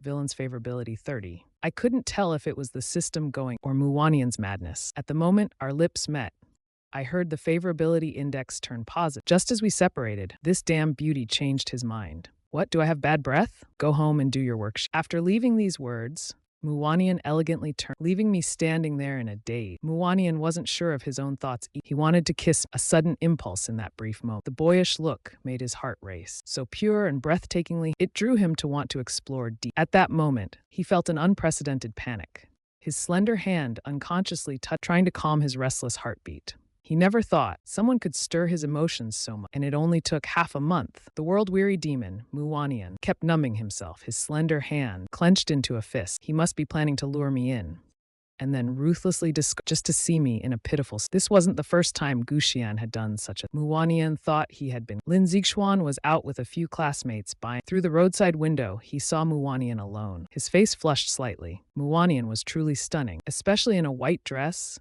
with a cool elegance tinged with grace. She exuded an air of mysterious storytelling, especially captivating, particularly for someone like Lin Zixuan, sunny. He suddenly remembered that Muwanian hadn't added him on any mess. Frowning slightly, he put down his pen and ran after her. Muwanian, Lin Zixuan called from behind. Muwanian paused for a moment, then turned to see Lin Zixuan's excited face. He was always brimming with confidence and something. Muwanian, and did you just finish your part-time? The college entrance exams are coming soon. Muwanian replied with an, it's okay. Lin Zixuan noticed his indifferent attitude and asked anxiously, has Guxian been bothering you lately? Hearing a name he didn't want to hear, Muwanian frowned slightly. Do you need something? I gave you my contact, but you never added me. Lin Zixuan asked cautiously. Muwanian pursed his lips. Although it was unpleasant to say it out loud, it was the truth. I don't have a phone, so I don't use those apps. Sorry, Lin Zixuan's face froze. He had completely forgotten about it. Wasn't great, otherwise at his age, he wouldn't be working part-time at. Sorry, I didn't consider that. He immediately changed. Have you decided which university? Jiang University. Muwanian and Lin Zixuan had some history. He was a boy with a strong sense of justice. Many times when Muwanian, he would always show up at just the right moment. Like a knight descending to the. He always felt out of reach. Really? I'm also applying to Jiang University. Muwanian glanced at him at the coincidence. It seemed serendipitous, but he found it surprising. Before he could respond, he suddenly noticed me standing behind Lin. He looked at me, filled with disbelief. For a moment, Muwanian felt a twinge of guilt. Lin Zixuan cheerfully said, if we both get into Jiang University, we can be great friends, right? I feel like we get along really well. Get along? My voice was tinged with bitterness. Wow, you really are universal. You get along with everyone. I've already told you before, stay away from my girlfriend, I said with a faint smile. I was truly amazed by the world of. It hadn't even been 10 minutes. What was meant to happen, and I even had to hear such disgust. A lingering soul, right? Lin Zixuan described me. He's absolutely not wrong. His face went from awkward to ashamed. Then he repeatedly said, What does it have to have some dignity? I let out a cold laugh. Muanqing is my girlfriend. Do you think it has nothing to do with me? Girlfriend? That's just your imagination, isn't it? With that sentence, I directly stepped on Lin Zixuan's tail. He completely lost it. Lin Zixuan has suffered countless loss, and now seeing him, I naturally feel delight. Before he could say much more, Muanqing said, I am indeed his girlfriend. Lin Zixuan's words even I couldn't help but show an ungraceful what Muanqing just said. Was it true? Was I not imagining things? Let's go home, she said. Muanqing waved at me. She left on her own. I brushed past Lin Zixuan, exuding a sense of pride. What did I tell you? Pretty boy, hurry up. Muanqing wasn't far away, and she naturally heard my teeth. I loudly shouted, coming. Like a child, I jumped to her side, my face filled with joy. I had completely forgotten that I had already drunk half a cup of milk tea. I handed it to Muanqing. Want to try it? It's so sweet. Muanqing hesitated. Her eyes were fixed on the bitten straw. If you don't want it, I didn't feel embarrassed at all. Humming a little tune, I happily drank the milk tea. Sometimes Muanqing really wonders if she's overthinking. I really do look foolish at times. Simple and easy to please. As long as she gives me a little, my eyes seem to hold fragments of shattered, sparkling brightly. It was strangely captivating. Thinking about this, Muanqing quickened her steps a little, trying to leave me far behind. Along the way, I talked to Muanqing about many things. For example, today at the milk, I saw some mischievous kids, and also a certain couple. All insignificant little things in life, yet I remembered them clear. If you had this much dedication to studying, getting into a good university would be easy. Hearing her mention study, I let out a long sigh. What if I can't get into a school? Muanqing looked at me, puzzled. What do you mean? I mean, what if my life is really short? Have you ever heard the saying? Muanqing interrupted me. A scourge lives for. You're worse than a scourge. There's no way you'd have a short. My heart skipped a beat. My face lit up with joy. At this moment, Muanqing didn't seem to have any intention of harm. This made me very happy. I leaned closer and said, then you must live a long life too. Boring. Muanqing turned away, her ears tinged with a. Suddenly she thought, if she and I were together, this long life nonsense would be incredible. Muanqing hadn't expected that while she would be seen by her mother. She looked like she had just returned from standing under a tree, watching. For a moment she was surprised. Then she quietly turned her head away. Muanqing irritably avoided my hand. I hadn't yet noticed this subtle change. I asked her again, what's wrong? I'm serious. I'll study hard and go to Zhang University. Then we'll study medicine, okay? Why are you so insistent on me studying? This is the second time she's heard me suggest. She had really disliked it before, but now she seemed more curious. I hesitated for a while and made up some excuse. I think studying medicine really suits you. You could wear a white coat in the future. It would make you look really beautiful. My eyes were shining, as if I was eager to prove I was right. I blinked. I'm serious, I said. I'm leaving now. Muanqing glanced at her mother still pretending our relationship was just. She talked a bit more. Then she casually walked over to help her mother. I finished work early today. Yiqing looked at me She asked if the young man. When I saw Yiqing, I finally understood had suddenly made small talk with me. She didn't want to disturb her mother, so I quietly followed at a distance. Do you live around here too? Why haven't you mentioned it before? Yiqing looked at me. I was handsome with good manners. Definitely the son of a wealthy family. Just moved. Yiqing's eyes darkened. As she asked, do you like him? Muanqing's tone was full of meaning that left no room. Yiqing nodded knowingly. She didn't continue the topic. She was curious about, but I didn't expect to run into her again the next. Yiqing left early in the morning. She saw me carrying 2 cups, awkwardly walking upstairs. When I saw Yiqing, my body Are you Muanqing's class? I swallowed hard, feeling nervous. I quickly lowered my head. Why aren't you going to school? I swallowed nervous. My heart raced with unease. I quickly lowered my head. Why didn't you go to school? Yiqing knew Muanqing had dropped, though he said there was. Yiqing knew in his heart that he just wanted to reduce the family. He wanted to earn more money, but it was of no use. He often felt guilty about his children. I made some mistakes at school. I'm afraid I might say some. Auntie, may I ask if Muanqing? Yes, Yiqing thought I might like Muanqing because my eyes lit up whenever I mentioned her. Can I go to her for tutoring? I said sweetly, and I won't let her help me. My studies aren't good. Muanqing studied, so I want to go. Yiqing interrupted my. Who can't see that? Between classmates, our Wanqing hasn't had many friends. I'm just happy that someone can talk to her. I'll go to work now. You go find her. After saying this, actually our Wanqing is a very good child. I looked at Yiqing and said, Muanqing, but also very excellent. Thank you, Auntie. I'll go find her now. Take care, I'm off. I bounced away happily. Yiqing watched me standing at their door, carefully knocking on the door. She sighed. Mu Wanqing, her first thought was that when she opened the door and saw me, her hair was freshly washed, water dripping from the tip. She wore a white towel around her neck. Her collarbone was incredibly beautiful. Why are you here? I blushed a little. I turned away, handing her I brought you something to eat. Mu Wanqing glanced at me. She furrowed her brow. Mu Wanning glanced at him. She frowned, but she still took it from me. Actually, he had already eaten. There were still some dishes and chopsticks. He instinctively blocked my view. He saw me peeking and made a silly smile. I just saw your mom. Mu Wanning stiffened. Her gaze darkened. Did you? I didn't. I shook my head. I certainly didn't forget. I would take it out on his mother. This Mu Wanning, she doesn't forget. I told Auntie I came to find you for. Auntie seemed quite happy. She asked me to visit you often. Mu Wanning stared at It was like she was trying to find some. In the end, she looked away and said, I just wanted to say I didn't understand a lot of the question. Before I could finish, Mu Wanning interrupted me. She said, I'll go check it for you later. Right now, I have some things to take care of. As soon as Mu Wanning finished speaking, the door slammed shut, locking. I touched my nose. Luckily, I was standing. Otherwise, I rolled my eyes. I muttered, so prideful. Mu Wanning looked at the breakfast later, she found out that this breakfast, it was quite far from whether I went specially or brought it it made her feel a little she was not used to it. Her own mother never cared for her. I kept spinning the pen in my hand. I leaned over and saw the paper filled. Am I improving again? There's only 1 week left. For the past couple of days, Mu Wanning, keep reviewing the knowledge. You are indeed very smart. But your previous courses are too far behind. Keep reviewing the knowledge points I sent. You are indeed very smart, but your previous courses are too far, especially Chinese. It's impossible for you to memorize so try to remember the exercises I left for you. You might just get lucky, like a cat. Do you think with my results I can go to Jiangda? I don't care about that. I have the system. If the system wants me to complete the task, I just have to obediently hand over. Maybe, Mu Wanning said.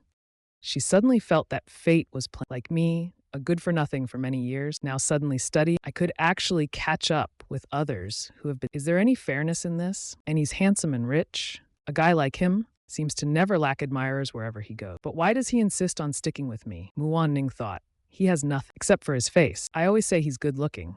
But in reality, those rich girls are even more refined than him, and they know how to dress. Mu Wanning hated this feeling. Can't figure it out, but she even wanted to pry open my mind and see if my thought process was different from. That's good, I smiled. I want to be with you forever. Mu Wanning's heart skipped a. She lowered her head in silence. She didn't mock me today. Instead, Nanan said, you haven't seen the world.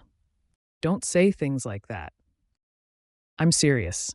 I said it's truer than. And you like me. I felt like I was on the edge of danger, but I wasn't scared at all. Mu Wanning lacks love.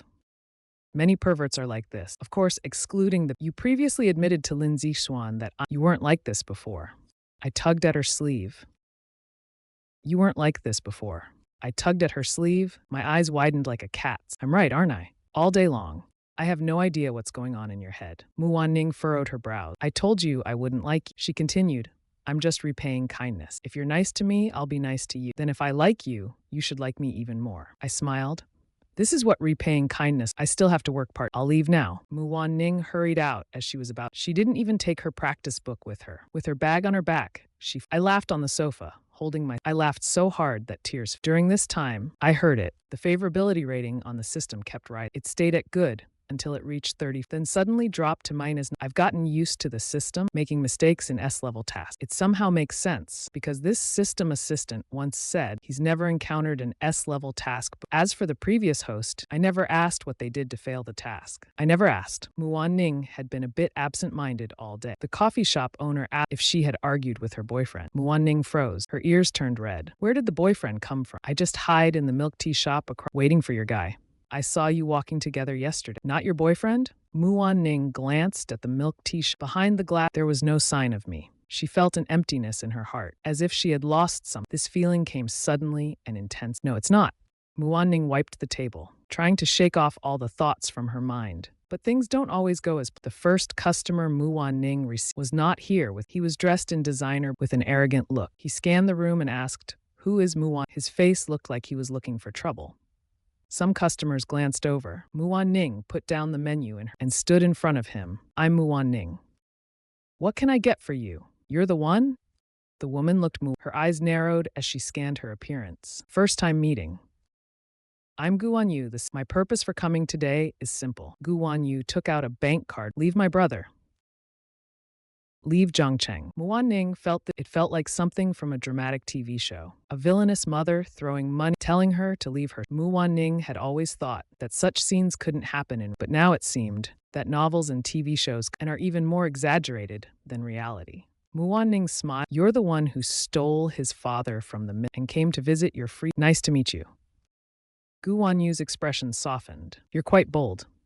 Do you know what happens if you say such? I don't know. I never thought about it. Muan made a. If you're not going to eat, please leave.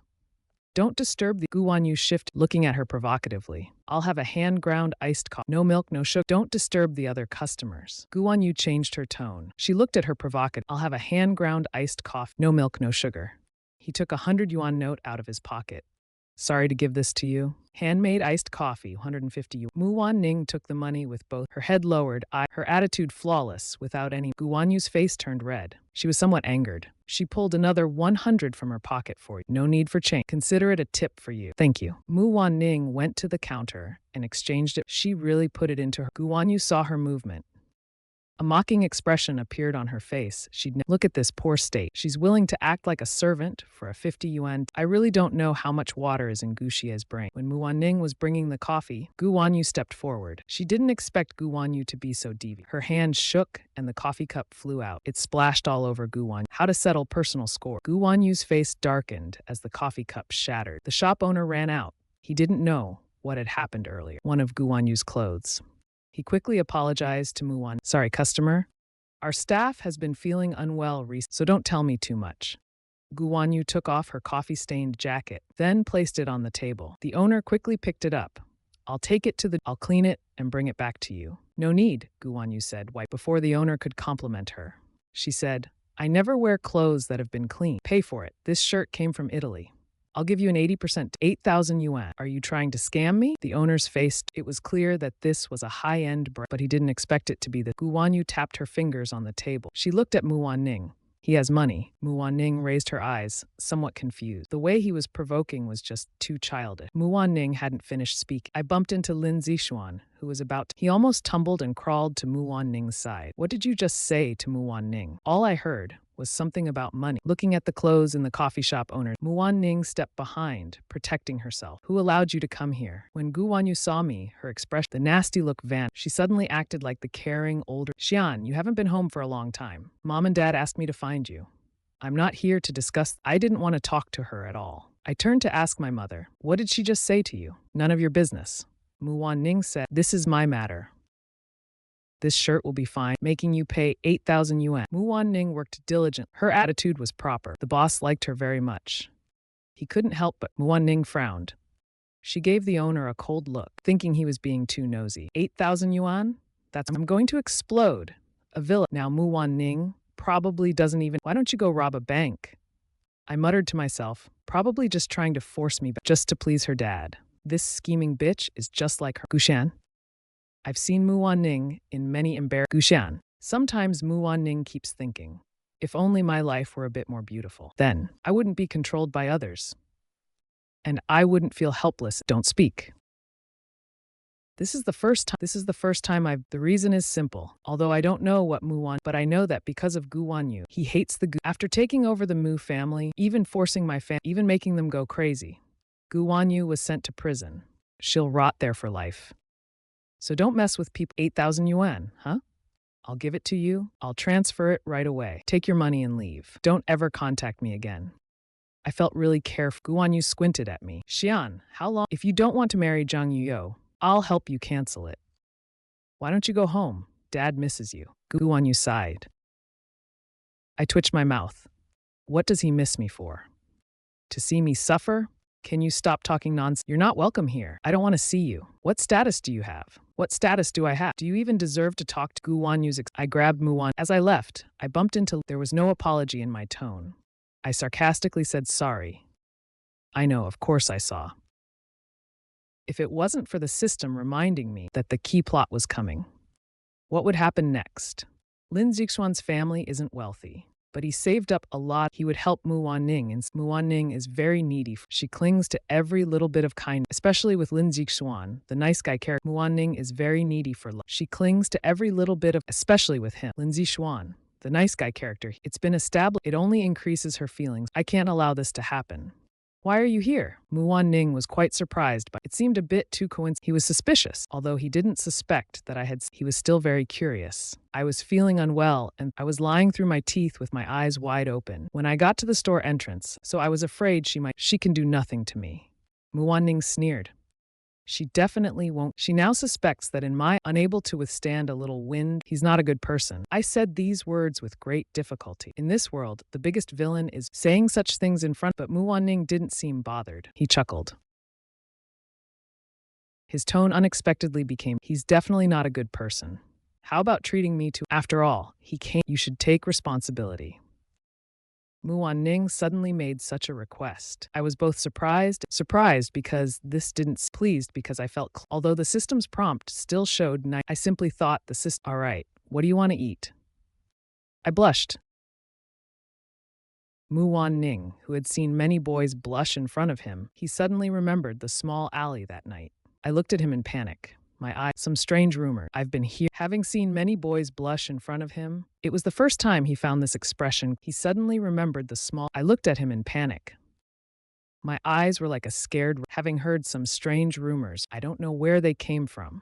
Muwan Ning always thought I was filthy, that my private life was a mess. In reality, I casually cast my gaze on him, intentionally teasing him. This, while making him anxious, unintentionally stirred some if his background were better, and if he were more narcissistic, I am at his place, just at the but he is not. I said I like his face. This caused him a lot of panic during sleepless nights. If I meet someone better looking in the future, wouldn't he be ruthlessly abandoned? After all, he is this Cinderella and Prince kind of love has always been bumpy. He just wants me to get bored with this game early, so he won't be so restless. I am really seriously planning where to take Muwan Ning for a meal. Talked a lot about it. Said he can't eat raw or cold Japanese food. Said his stomach isn't good. Must avoid. Thought it over. I asked if we should buy some ingredients. I mentioned that I can also cook a little. Suddenly, I felt like cooking. Wooden bowl. Did you drill it yourself? I can indeed cook. Having endured all sorts of trials, I take on many roles. My skill points are almost maxed out. When 2 dishes and egg flour soup were, Muwan Ning stared at the plate with exuding a fragrant aroma. I was surprised. Didn't expect you could really cook. Of course. I really enjoy making soup, especially egg flours. I forget the reason why Lily is not greasy. Muwan Ning picked up the bowl of soup sipping the soup carefully. A strange sense of familiarity. It disappeared in an instant, leaving no trace. If I get surrounded next time, will you appear too? Muwan Ning Lemon said this sentence, then looked at me with a dark and unclear gaze. I noticed something. My heart skipped a beat. When he said the first sentence, I already started to get nervous, and my voice was a bit shaky, lacking confidence. What problem?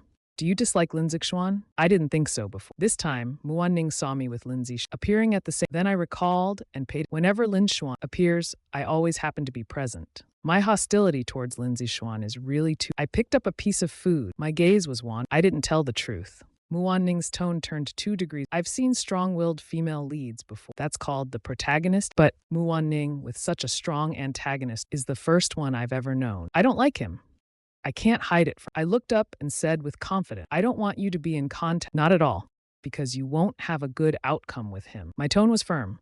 Muwan Ning raised an eyebrow. Will I have a good outcome with you? Muwan Ning's voice was light, as if joking. I straightened up. I was a little afraid to. First of all, Muwan Ning might, although this possibility is low now, but if the task is complete, taking Muwan Ning to the right path, I will leave this world. Muwan Ning smiled, a smile filled with sarcasm. Yes, I suddenly said, it will give you the best outcome. The college entrance exam. Muwan Ning went to the school, specifically brought back the news went with me to buy study supply. Why are you standing? Muwan Ning turned around to look at me, still stand. Did you forget something?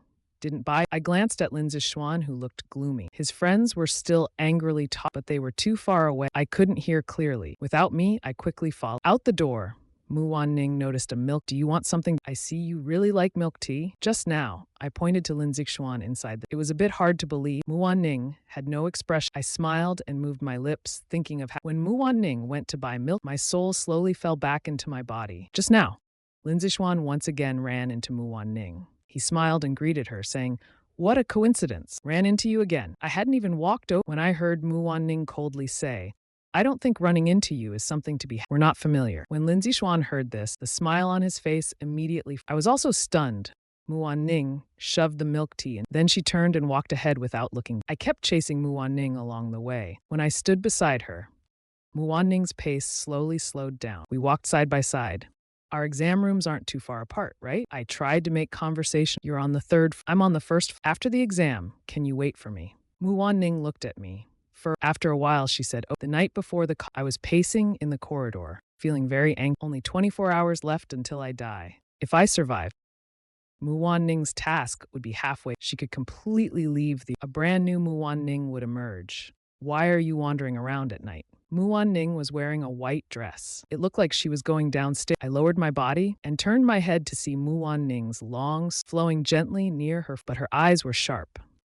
Even if relaxed, I still felt an inexplicable sense. I was nervous. Ning looked at me for a long time. "Do you want to go downstairs for a walk?" "Okay." Ning walked alongside. It was obvious that I was troubled. She was never good at comforting people. When she tried to say something, she looked down and met my gaze. That colleague spoke awkwardly. I scratched my head and said, "You go ahead." Ning didn't mind. She spoke softly. "Don't worry. You'll definitely get into a universe." I didn't feel comfortable hearing that. Ning also looked a little, I know. I looked up and smiled at her. "My grades, you don't need to remind, but I'll try my best to get into Jongda. I want to be with you." Ning became cautious. "Actually, Jongda isn't that great. The normal university in Jiangcheng it's not too far from Jongda." "What were you going to say just now? What do you think of me?" I trembled as I asked this, my voice shaking. Ning pressed her lips together. I gave a bitter laugh. I forgot. Ning is certainly the master. Not great means the I took it as sarcasm. I looked down at her. "Are you still planning to major in computer science?" I said, glancing at her. "What if you meet someone more gentle, more handsome, and better at talking? Would you like him?" I wasn't sure. I sighed and mumbled, "I want to go back." I stopped in my tracks. Turned around. "What do you mean you don't?" "It just means you don't. That's normal." Ning holds grudge. How could she develop feelings for someone just for this little bit of kindness? Ning thought my departing, walking slowly as if reluctant to leave. Walking slowly? It seemed like she was waiting for her, but she didn't. Self-deception isn't good. She was afraid that it would all be her own desires. It's better to leave some dignity. At home, I was so angry I threw the pillow around, releasing my pent-up anger. What kind of person is? No wonder he's the target of the S7. Ugh, I lay on the bed, dreading autumn. Fail. I'll have to go back and do it's so annoying. My head is full of the scenes from doing those tasks. I forget things. I'm emotionally detached. Many heart-wrenching things. Calm down after a month or so. I'll clearly divide this as just a game, but I'm a little tired. No matter who I become, this isn't my home, and there's no real place for me here. I came to this world full of joy, but now it's almost all gone. All that's left is boundless despair. Host, you're crying. The system assistant reminded me I wiped my tears, sniffed. Can I be sad? Do you know how painful it is to die? You might not even die. The assistant muttered beside me. I'm starting to suspect there's a system. The values of previous targets used to be fixed, but not with this one. I get annoyed every time I mumbled, "What good is it to you?" "It's because you don't have enough point." The assistant retorted, "I told you before, save more points for the S-level tasks. For backup, you didn't listen, okay? Okay, it's my fault." I covered my ears with a pillow. "Go away, stop talking." Ning was afraid I would so she came to knock on and urged me to pack my things, to not forget my admission ticket and other. Dazed. I had many questions to ask, but in the end, I didn't speak. Ning rode the bike and took me. It seemed like he was used to it. His hand around my waist it tightened from time to do well in the exam.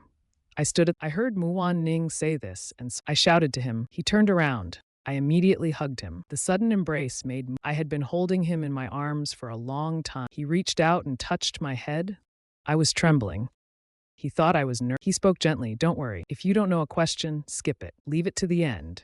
He then added, "Don't fall asleep." I hummed. I looked at him and said, "I hope you're okay.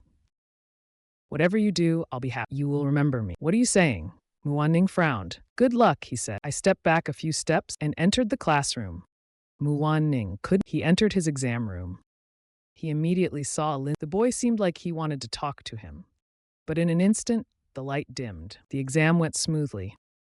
The only issue was, when Mu Wanning finished his paper, he kept furrowing his brows. He suspected I couldn't do this year's exam was a bit, so he thought for a moment. He left the last big question blank. As for me, it went smoothly. As for me, everything went smooth. Under the prompt of the little assistant, I specifically left a few questions with higher not to do too much. I know Jungda's scoreline this year, so I stayed right on the line. Not too much. If Muwanian still insists on choosing a computer, then I'll risk my life to accompany the fast. I handed in the paper as I rushed upstairs to the Muwanian was still slowly packing things in the class. I twisted and didn't look at Lindsay. The male lead's halo is really powerful. They can meet even here. I heard someone sighing. Muwanian looked towards the back door. Then I directly pounced on his back. I hugged him. Muwanian immediately turned a little. He shook his body, trying to get me to let go, but Muwanian twisted. His voice had a chill to it. I refused to let go.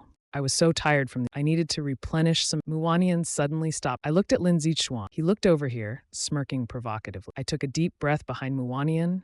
Lin Zichuan raised an eyebrow, feeling his breath a bit. Muwanian is an ingrate. Guxian isn't a good guy either. They're truly a perfect. Lin Zichuan arrogantly tilted his head. The classroom gradually. Muwanian felt his body burn. He tightened his face, trying not to let the boy behind him notice any. Is it done? He spoke. Muwanian felt his voice sounded hoarse and scared. I looked around, nothing. I pulled a chair and sat in front of him. My body was leaning on the questions this time seemed quite hard. Muwanian nodded. What do you want to eat for lunch today? I want to eat the rice bowl, I said while Muwanian touched his pocket. Then let's go eat. I was talking at the dining table about how to my eyes shining. Muwanian was picking his food. The meat inside naturally landed on my. Fortunately, I sounded him, and he didn't notice. Muwanian watched me put that piece of meat in. He smiled with his eyes. Muwanian lowered his gaze without speaking. I'll go to the restroom. I stood up. I brushed my short sleeves. Once I left, Muwanian's expression changed. Our interactions felt like a game. A wrong move, and you lose step by. Is this your wallet? I heard someone speaking next to me. I snapped back to turning around. I saw a girl's clean face. She had a different aura from Muwanian. She was genuinely pure, and her eyebrows and eyes. Her gentleness made my heart. I also looked at the wallet in her hand. I nodded and thanked her. The girl smiled and said it. I took a few more glances. Because this woman is the female lead. Is she beautiful? I was suddenly asked. Without thinking, I replied, yes, she is. As I spoke, my head stiffened, and I turned back. I met Muwanian's deep gaze. I was doomed. Muwanian licked his back teeth. He spoke sharply. Did I disturb you by looking at her? Sorry, Muwanian said, raising an eyebrow. He turned and walked. I panicked. I hurriedly chased out. I didn't mean it. I meant wait. Muwanian shoved me. I saw he had already left the. I was in such a panic. I took out my wallet. At the checkout, the had already been paid for. I've already paid. I was startled and quickly ran. I already knew I would pay. Muwaning stomped on a stone on the ground. She kicked it into the sewer. Just now, he thought I was away for too long. He was afraid something had delayed. Just now, he saw me staring absent-mindedly at the. She didn't see the person's face clearly. She just felt that the person had a good figure, and when speaking to others, the voice was also. Her temperament seemed very good. The boys around would secretly sneak. They'd look over there. In conclusion, Muwaning thought the girl must be quite good-looking. At that moment, his chest was. I sadly followed behind him. I didn't say a word. Muwaning didn't say it. When he was about to go to the exam, I finally grabbed his sleeve and explained that looked like a celebrity I knew. So there was no need to explain. Muwaning coldly pushed my hand away. He said indifferently, I'm not interested in. Also, seeing his expression just now, I thought he was jealous. Forget it. Muwaning would never feel that way. Thinking about that 99% favor, I sneered. How silly of me. 5 more hours until my death. I lay on the table feeling down. These 5 hours passed like years. I kept thinking, Muwaning probably know to want to kill me. I haven't said anything to Mu, but during this time, I've been increasing his favorability. It doesn't make sense for me to wait tight at the door after finishing my lap. When Muwaning appeared, he immediately noticed I wasn't in a good mood. After thinking for a while, he thought maybe his attitude at lunch was too harsh. He had scared me. He realized there was no reason for him to be angry. I was like a kite flying high in the sky. It was given by me. Maybe one day it will run away, without leaving any trace behind. Muwaning gritted his teeth. He felt it was extremely unfair. He felt like a fish on the chopping board, ready to. Muwaning pushed the bicycle out. I didn't get on. I stood beside and shook my head. Can I walk back with you? Okay, Muwaning didn't hesitate. Come along. He felt like I had a lot to say, but in the end, I remained silent. Today, Muwaning, the plot has already deviated. Muwaning didn't ask me out, but being with him was like being a ticking time bomb. Let me ask you. I looked at him and asked, what is our relationship? Muwaning frowned. What do you think? I don't know. Muwaning's heart sank.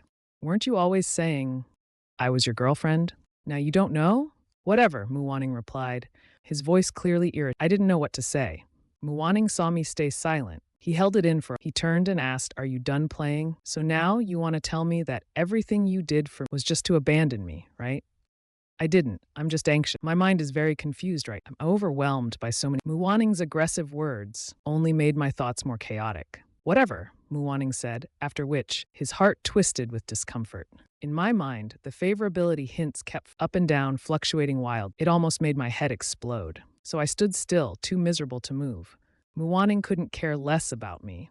He just got on his bike and left. He had long been used to leaving me behind, and I was already used to watching his back. However, this time things happened. I couldn't figure it. Why did it become so complicated? The favorability only reset. I stood there for a long time. What does this mean?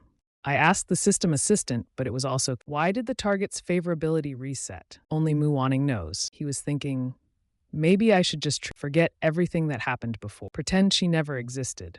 I couldn't understand, and Muwaning didn't know why. He was standing by the looking down, he never saw my figure.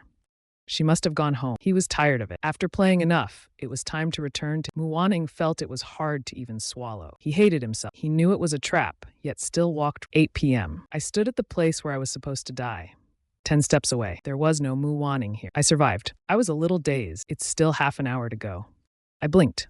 I didn't know whether to cry or laugh. Surviving meant the mission wasn't over yet. I still had to stay by Muwaning's side, prevent him from turning. This was still a good outcome. I turned to leave. I heard a shout from the alley. I froze for a moment. Instinctively, I walked toward the alley. That's when I saw the pretty boy. The male lead was of smooth-talking thugs in the corner. They were baring their teeth, telling him. I called for help. I scratched my head. What kind of plot is this? Gushian, the pretty boy, saw someone coming to the. He was delighted. He quickly called out. The group of thugs turned and looked at me. One of them excitedly shouted, "Yange!" Lin Zixuan's face darkened immediately. He trembled and said, "Did you bring these people?" Gushian, I stared at the thug's face. I thought for a moment, but didn't know who this person. What are you doing? I frowned tightly. The thug rubbed his hands together. Our boss wants to invite him to hang out, but he refused the invitation, so the thug took something out and said, "I heard Yange doesn't like this guy. Kid, how about we let Yange deal with him first? You guys hold him." I hadn't finished speaking when someone slapped my shoulder. When I saw Muwaning, the panic in my mind stopped. Waning, save me. Lin Zixuan, I don't know where he got the strength, suddenly charged through the group of people. I was knocked over by him. Lin Zixuan ran to Muwaning's side, and I was helped by one of the thugs nearby. "You're looking for death, Yange. Does it hurt or not, huh? Hold him down. You kids, haven't you eaten?" Before the thugs could finish speaking, I suddenly thought of something. This wasn't my doing. I didn't say it out loud, but I pushed the thug aside. I wiped it off clean. Lin Zixuan looked terrified. He was trembling. My heart skipped a beat. Muwaning gently patted Lin Zixuan. He whispered, "I'll go home with you." The thug tried to stop me. A slap landed on his face. The atmosphere turned tense. "Yange, what's going on?" I gritted my teeth. If you can't speak, don't. Don't let me see you again. "Yange, why don't you shut up?" I lowered my head, holding a chicken wing, feeling. Muwaning was walking on the road. He suddenly remembered. I just looked at my own eyes. Thousands of threads that made people sad. "What just happened?" Muwaning asked. She deliberately softened her tone. Lin Zixuan stubbornly looked at her. "After school, they stopped me and dragged me into an alley. I didn't provoke them at all." "Really? Do you think it could have been Gushian?" Lin Zixuan said. "I don't even know why. He seems to really hate me. Those people know Gushian too. Besides him, I can't think of anyone else who used such methods on me. Why would he do such a cruel thing? He wants to destroy." Every word from Lin Zixuan was an accusation. Muwaning's words came out. Lin Zin froze. He sounded a little hoarse. "Did you forget what he did to you? He used this method on how many people? When I was in middle school, I heard he drove a little girl into a mental hospital." Muwaning listened, feeling she instinctively didn't believe but these things have really happened. "I'll get a cab for you." Muwaning reached out. Lin Zixuan stood still. "Are you not going home with me? I still have something to." They shouldn't chase after. Muwaning thought. She gave the driver, leaving Lin Zixuan heading back. I didn't go far. I just sat at the quietly. The thugs had already. When I looked at Muwaning, but I quickly pressed it down. Muwaning came after all. It was 8:25. Stood up and patted the dust off my clothes. I stood up and patted the dust off my clothes. "Muwaning, This is not something I did. I insisted on repeating it again. Even though I understand what Muwaning is certain of is hard. Muwaning said nothing. She just stared at me. I know I really wasn't good before. I don't deny it, but I really am changing. As I said this, the corner of my eye read, I really had no reason to target Lindsay. Really? Muwaning took a step forward. I stepped back. Are you here to take revenge for him? I lowered my head. I'm afraid it hurts. Muwaning, can you let me choose a more comfortable way to face? Are you out of your mind? Gushian, Muwaning laughed. I looked up, a little sarcastically. I wanted to say, aren't you here to kill me? Before the words left, I suddenly realized I'm different from the original set. So I changed my tone, saying, didn't you say you didn't want? Who said that? I smiled brightly. I wiped my face messily and asked, you just left me here. And you just left on your bike this afternoon. Muwaning thought that I have such rapid mood swings. 1 second, I'm looking tragic. The next second, I'm hugging my arms. Muwaning was thrown into confusion. Her heart, she gazed into my eyes. We were very close. The girl's breath was a little her exhale scattered on my face. You were the one who said you were. He cursed nonsense. My forehead throbbed. I immediately cursed. Isn't this slander? I would rather Muwaning, just like herself, and only focus on that way. I wouldn't be interested in competing with the male lead. This would be great. If you say another curse word to me, Muwaning grabbed my face with one hand. I was yanked so hard I bared my. I won't say any. I give up. I'm just happy. Even if Muwaning beats me up now, I'm still happy. Compared to being torn apart, this is. Muwaning cupped my head and said, Gu Xian, I'm not a toy. I never said you are. You teased. I took you seriously. It's best if it's like this. Muwaning's eyes darkened a little. I'm a person with severe obsession. Yes, I have a problem. Muwaning said once again, I have serious psychological. I'm sensitive and suspicious. Unstable lack of security. I'm a very bad person. You said before you would be with me forever. I took it serious. Muwaning said, let's clear all our previous feelings from now on. Start over. If you don't like me, we can act as strangers, or even classmates who just met. But if you keep teasing me, I'll like you. Being liked by me is not a good thing. From Yuan Shi's point, being liked by Muwaning is indeed not a good, but I'm not afraid of him. Anyway, for the mission I like you. I said. Muwaning looked at me. He tried to figure something out, but my eyes told him that this is something I genuinely meant. It means that at least at this moment, the next second, I was embraced. Muwaning's lips were coming close. He lowered his gaze and deepened. I almost held my breath, feeling the green maple leaf, the gentle moon. On the way home, I held Muwaning's. I was surprised to hear that I was surprised when I became his girlfriend. After such a warm kiss, he only had a little bit of good feelings to reach 100.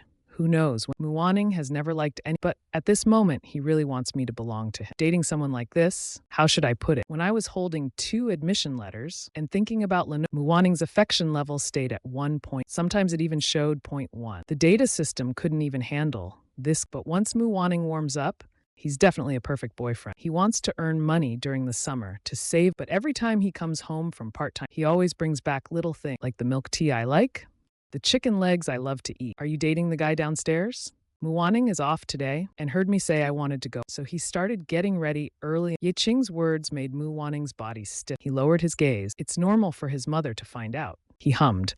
Then he heard Yiqing ask if the guy's family is well. Go ahead. Yiqing sighed as she spoke. Muwaning didn't say. He closed the door. I had been waiting in the hallway for when I saw him come down, I smiled. But Muwaning was very silent. I tilted my head and looked at him. Didn't you? You're upset? Muwaning glanced at me. I feel like I'm a worm in his stomach. Every time I can see through his deliberate overthinking, Muwaning casually took my hand. Have you been in touch with your family? Muwaning suddenly asked. I tightened my hand. I replied no. Liars, Muwaning squeezed my fingers. The joints didn't break. Yes, I'm really annoyed. I got into Zhangda. It seems like my dad suddenly, not only did he buy back my villa, he also urged me to go home. I don't want to go back. Muwaning has been in a low mood all day today. No matter how I teased him, he didn't. Now their affection has reached 30. I feel happy every time I see Muwaning, although I don't understand whether it's sincere or not. It doesn't matter anymore. I was swinging my legs on a bench in the park. Muwaning suddenly spoke in a low, why do you think I would kill you? The smile on my face instantly. I was a bit flustered. This idea was also mine. By mentioning it every day, he would receive this. I didn't expect it to lead to such, but why did he suddenly ask this? I subconsciously moved a little to the side. I hope he's not planning to kill me again. I had seen some news during that time. I nervously made up a story. Then I had a nightmare. I dreamed that you cut me into pieces. Because the dream felt so real, I was afraid it might come true. Muwaning didn't say it. I then brought the drink to him. You should try it. It's really Muan Ning gave me a glance. He had already seen through my thought. In the look of expectation from me, he took it was indeed very. Did he get jealous or not? Muan Ning always forgets when he is with me. Before I knew it, the day to report to Jiang University, Muan Ning followed. When we reached the dormitory, there were already several boys. They couldn't help but stare at Muan Ning. He chose a bed to sleep on. I obediently nodded. Muan Ning remembered how messy my house. In his eyes, I was just too lazy. So he went to the dormitory department and helped me set up He put my luggage away. I went to the dormitory. I watched his busy figure. Flushed face, race. Even though I have targeted so many, Muan Ning is the first one. No wonder, Lin. Who can withstand Muan Ning? No wonder you left. And those roommates found an opportunity. Is she your sister? My girlfriend. I said this proudly. The roommates looked. I enjoyed it. Is she also in this university? What major? Same major as me. I study computer. Then I remembered I proactively said, my name is Gu Xian. However, I didn't stay happy. The dorm door was put. I made eye contact with Lindsay. Our eyes met. It felt like sparks could fly. Lindsay Xuan frowned and exited the dorm. He glanced at the door number and walked in with a questioning look. A perfect opportunity. I'll see how he makes a fool of himself. I smiled with a face full of What a coincidence. You two know each other? The guy who spoke early, Lin Zixuan, wanted. What could be worse than sharing a dorm? A little devil. Yes, we know each other. With an innocent look. With a smile on my lips, in the future, he's even got the title of a committee member in our circle. Lin Zixuan was shaking with anger. Was he being praised? But every word felt like sarcasm. You two talk. I patted his shoulder as I left. I patted his shoulder as I left. I'm going to play with my girlfriend now. When Muan Ning arrived, the dorm was already full. Only the last bed was left. While setting up the bed, I was peeking inside and observing. The group of girls didn't seem shocked. They asked, handsome guy, who are you looking for? Muan Ning glanced. Frowning, he said, what are you doing here? I was curious why Muan Ning didn't set up the bed. He jumped down and grabbed I held several cups of cola in my hand. Smiled. Nice to meet you. I'm Muan Ning's boyfriend. These are for you guys. Thank you. Thanks, bro. Muan Ning didn't. There was anything to be happy about. He reached out and pulled. Seeing the door open, he immediately pulled me close. Outside, 3 girls were standing. I stared at the girl who had already entered. Could it be Shen Yue? Shen Yue probably came early. Everyone in the dorm already. They immediately greeted her. Yuji, her boyfriend came to bring cola. Shen Yue looked over. A smile appeared on her face. Oh, it's you. Muan Ning tightened his. Shen Yue pointed at herself and said, do you remember? I'm the one who found your wallet and works at the SIG. Of course I remember. Thank you. I smiled at Shen Yue. Muan Ning stared at Shen Yue. Then he remembered what happened. He immediately pulled me and aren't you hungry? I'll take you to eat. I was confused and dragged. I greeted his roommates, following him closely. Muan Ning felt frustrated. That girl had money and looks. By her expression, you could tell she attracted young boys. Muan Ning pulled me into the hall. He leaned in and bit me. He couldn't bear to. What? Is that girl pretty? Not as pretty as you. I've learned my lesson. I can now be sure Muan Ning is jealous. Did you check the class schedule? Muan Ning changed the topic. I just remembered and took out my phone. Muan Ning worked part-time and bought himself but he's still not used to it. I heard it from his roommate. Don't look at it. We're not in the same. Muan Ning felt frustrated. I'm going to look After I looked at it, I immediately felt, what's going on? I've worked so hard but I'm still not in the same class as Muan. It's like the same plot as with Yuan. The 3-person love triangle left me out. The 2 classes have different schedules. I'm in the same dorm as Lindsay. I suddenly said. Muan Ning raised his eyelids. That sound, I pulled and said I'm watching him. Why watch him? It's about the incident Lindsay Xuan caused. Muan Ning didn't ask him. He keeps appearing in front of. I don't like it. I clenched my fist. If I find any connection between you, he's as good as dead. Muan Ning sneered. He's definitely trying to steal me. I said, you can't get too close to that bad woman. Got it? Muan Ning really likes this way. I make him feel like I'm always thinking about him. My heart is full of him. Muan Ning rubbed my head. High school and university are different. After military training, a group of girls, chatting and gossiping in the door, with no books to. When Muan Ning relaxed, he felt very out of place. He thought he should find a part-time job to keep busy. Muan Ning, tell us how you met your boyfriend. How did you meet your boyfriend? High school classmates are really. Not really. Muan Ning slowly thought. If I hadn't changed at all, he might have hated this person to death. But now she can't seem to live without. Did you two do it or not? Muan Ning glanced over. Shen Yue said from the side. All right, why discuss other people's. I'm just reminding you, sister. Boys get worse in college. I broke up with my boyfriend right after graduation. So annoying, Muan Ning frowned. She thought for a while before realizing her face darkened, and she ignored it in the dormitory. The male protagonist aura had already appeared. I don't know what Lindsay Schwan said behind but I could feel my roommate's distance. This is fine. I don't want to deal with these people anyway. I just need to watch Lindsay Schwan and Mu Wan Ning. How did you meet your girlfriend? When my roommate asked this, there was a hint of sarcasm. I raised an eyebrow. He loves me, so I went along with. Really, those boys laughed while I held my forehead. Isn't that so? I glanced at Lindsay Schwan. Ask him. At that time, he even caught me with He said I forced him to become my girlfriend. What did my girlfriend say again? Lindsay Schwan didn't want to speak anymore. Everyone's gaze was on him. I smiled and curled my lips. My girlfriend said she doesn't know. She told him not to bother her. What nonsense are you talking about? Lin Xuan suddenly ate. Did I say anything wrong?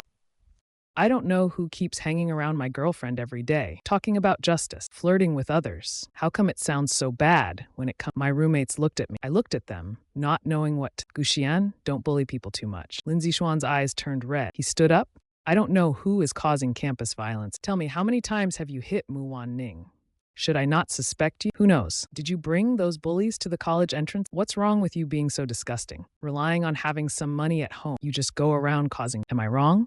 My gaze had already turned cold. I sneered, what's wrong with me hitting him? He still likes me, doesn't he? Unlike you, you've shown kindness so many times, and stop slandering me. Those bullies have nothing to do with me. You should think carefully. You're the one who hasn't settled your debt. Now you're facing Lindsay Xuan was about to rebut. I raised my hand and pressed it to my. All right, stop talking. Keep talking and I'll get in. I'm not someone easy to mess. After arguing with Lindsay Xuan in the dormitory, my roommates finally understood. I'm not a good person. Lindsay Xuan is no better. He knows she has a boyfriend, but still tries to get. What else is that if not fool? I don't care about these rumors. I only care about Mu Wan Ning's thought. But Lindsay Xuan isn't as carefree. He has always been excellent. No matter where he goes, he is always pampered by others. He didn't just hit a dead end with me, but I also turned the table. It was clearly my fault. Why did Zixuan say he wasn't adapting to school? Shen Yue saw his troubled expression. Her voice softened as she asked, did something? Lindsay Xuan shook his head. I'm just in a bad mood. Want to tell me about it? Shen Yue and Lin, they were childhood sweethearts. Because of family issues, she had a mature personality. She has a mature person. She also took extra care of Lindsay Xuan. In high school, he went to a prestigious school while Lindsay Xuan went to the first. It was difficult for them to meet again in college. In his eyes, Lindsay Xuan was a kind-hearted boy since child. If I had to find a fault, it would be that he was too kind. Lindsay Xuan squeezed his child. His face was terrifyingly. Shenya rarely frowned. Seeing his expression, the coldness around him increased. What's going? Shen Yue hurriedly took out a tissue from her and handed it over. Do you think I'm particularly unlikable? Who said that? Shen Yue quickly asked. Is it because you don't get along? I don't want that either. Lindsay Xuan felt incredibly wronged. Even though his personality was carefree, he still noticed the distance from his roommates. Sometimes he could clearly hear his roommates talk, but as soon as their voices would abrupt, I once knew a guy. He didn't like me at all. He insisted that I was trying. He's now in the same dorm as me. He talks badly about me with the roommate. Now no one in the dorm is talking to me. Lindsay Xuan felt worse and worse. Shen Yue immediately became angry. Lindsay Xuan is, but that doesn't mean people can bully him. Who is he? I'll go talk to. Shen Yue immediately She grabbed Lindsay Xuan. Lin Xuan sniffed. He tugged on her arm. Yuejie, don't do that. I don't want to. Let them talk. It's fine with me. It's fine. I don't care. It's not fine. Don't you know that rumors can be dead? Shen Yue sneered. At such a young age, stirring up trouble like this is. He likes to talk so much. I'll see how he talks in front of me. I walked around the cafeteria. Mu Wan Ning beside me noticed my gaze. I'm the kind of person who wears my thoughts on my. Mu Wan Ning asked, don't you want to eat? Should we go to another cafeteria? I scoffed. This cafeteria is the closest to. We've had military training. I'm almost dead tired. Okay, I don't want to settle for. I turned to Mu Wan Ning and I heard there's a place nearby with really good double skin. I think before I finished saying this, I noticed Lindsay Xuan and Shen Yue standing together like a perfect couple. They were still not in an ambiguous relation, although it seemed unclear. But in reality, no one had that. Mu Wan Ning's constant attempts to had sparked Shen Yue, revealing her true nature. Mu Wan Ning noticed I hadn't. She turned to ask, didn't you want to go eat double skin? I pointed with my chin. Mu Wan Ning followed my gaze, slightly confused. What? He looks perfect with the girl, I said with a sigh. Mu Wan Ning noticed. She instinctively grabbed my hand. Why are you looking at them? Hey Wan Ning. Suddenly, Shen Yue, she walked toward them. Is there something going on? Muan Ning remained. I provocatively looked at I subtly interlaced my fingers with Muan Ning. My possessiveness was clear. Muan Ning smiled. I only get clingy when I see. Where's your boyfriend's dorm? Does he share a dorm with you? Muan Ning led Min Chun. Is he in the same dorm as you? Her words were also a reminder. Although he's handsome, he has a boyfriend. Shen Yue paused for looking at Lin Zixuan beside. Then he quickly realized, no, he's not my boyfriend. He's my younger brother. I heard he's being bullied in the dorm. I want to get him some help. You just said he's in the same dorm as your boyfriend? Help him? I'm interested. Why don't you tell me more? Who's bullying him? I'm an expert at getting people out of trouble. Lin Zixuan noticeably trembled. Shen Yue's gaze shifted to me with a hint of surprise. Stop it, Muan Ning scolded lightly. Who doesn't know how I was in high school? My temper wasn't the best. I've managed to tone it down a bit now. Tell me, Zixuan's brother, with the kind of friendship I won't allow anyone to bully you. I raised an eyebrow and smiled cheerfully. Yue, let's go. Lin Zixuan tugged at Shen Yue's sleeve. He kept his head down. Shen Yue was determined. He's going to stand up for Lin. His brow furrowed. Since you're in the same dorm, then tell me. What do people say? Can you explain? Zixuan is kind. He's easy to be bullied. He's really kind. I agree with that. But sometimes being too kind, I don't know about that. I looked confused. I think our dorm atmosphere. I don't know why Zixuan thinks people are talking bad. Could it be that you've done and someone found out about it? Stop lying, Guxian. This is all your fault. Don't act so fake. When I finished speaking, Lin Zixuan finally couldn't hold. His body was trembling with anger. Tell me what's going on, he said to it. Shen Yue panicked when she saw Muan Ning frowned and looked, seeing my neutral expression with a hint of arrogance in my gaze. She thought for a moment and pulled him. Lin Zixuan refused to speak. He just kept pulling Shen Yue. I bit my lip. This finally had a hint of maliciousness to it. Call Guxian. I'll talk to you. Look at the female lead. She's still composed in this situation. Smiling despite, no need, Yuejie, it's fine. I walked around Muan Ning. A few of us sat in a quiet milk tea shop. I had no sense of guilt for what happened. Sipping my milk tea through a straw, I looked like a cat from, is it you? Muan Ning, she whispered in my ear. What? I blinked innocently. Muan Ning almost believed me. She tapped my forehead. When you told me you're in the same, you were secretly hinting at trouble. Now, just a few days, I thought for a moment, then frowned and muttered, this is not my fault. Shen Yue made Lin Zixuan sit inside. Then she sat across from me. Why are you targeting Lin Zixuan? Shen Yue asked. I thought, no matter how fierce you can't be fiercer than me with my sidekick. With a villain by my side, I wiped my mouth and smiled. Shen Yue's brows furrowed. Lin Zixuan I was the one with the messy story. This surprised Shen Yue quite a bit. I'll take charge of this. After all, you'll be living in the same dorm for this surprised Shen Yue a bit. I'll take charge. After all, you two will be sharing. Let's forget what happened before. From now on, let's not argue anymore, okay? The way she said okay sounded so pleading. It was so gentle. It almost. Muan Ning looked at Shen Yue, took a deep breath. I showed no reaction to. In fact, I pushed the milk tea toward. I can't drink anymore. I focused my. I'll accept your suggestions, but don't mess with my girlfriend. The last part was directed at Lindsay with a biting undertone. Shen Yue thought there was something but didn't ask further. She looked at me with thank you for giving me face. I'll go rest in the dorm now. I leaned over and hugged Mu. I kissed her on the cheek. Lin Zixuan added after I left. I didn't mess with his girlfriend. He's just talking nonsense. Shen Yue sighed. All right, stop it. Weren't you supposed to help me take revenge? Didn't you just follow the story? You don't even know what's good about him. All right, Shen Yue interrupted him. Let's just back off. There's nothing wrong with. Besides, wasn't it you who brought this topic up first? If he's the one causing trouble, I definitely won't. When Shen Yue returned, she saw Muan Ning and she thought for a moment and said, it wasn't a good scene today. Didn't your boyfriend seem fine? Why would he be angry? I've never been wrong. Lin Zixuan is nothing, Muan Ning said with confidence. Tonight, I plan to treat the dorm to drinks. You can bring your boyfriend along. I'll bring Zixuan. One drink to settle all grudges. Muan Ning smiled with jealousy. Muan Ning pouted with, no, he doesn't drink. Muan Ning added after this sentence, he also doesn't like being in the same space. Well, what's going on here? Shen Yue became interested. He even asked Swan in detail. After thinking it, there doesn't seem to be any deep Muan Ning shook her head. I don't really, it seems like he has something against, maybe today's situation was his, take me. Let me apologize. I'll skip tonight's event. That's not possible. Shen Yue has a good temper and is good at dealing with just us dorm mates going out for fun. Let's not invite those boys. Okay. Mu Ning doesn't have much, but she understands this is a necessity. If she refused now, it would seem like she's disrespect. In the end, she nodded. I heard Mu Ning was going out for drink. I patted her on the shoulder. Drink less, okay? Just no Lindsay Schwan, right? I suddenly asked this. Mu Ning chuckled. Why do you hate him so much? It's not like I have a problem with him. I realized that I was indeed a bit too concerned. But what can I do? He's the one with the male lead, or I have to be caught. Anyway, see you later, dorm mate. Mu Ning hugged me. Hurry back. When you come back, buy me a bucket of popcorn. I hugged Mu Ning back, secretly slipping 500 yuan into her pocket. Mu Ning kissed my cheek. All right, she said, no boys allowed. When she found the restaurant she saw Lin Zuan. Her expression darkened. Shen Yue quickly stood up.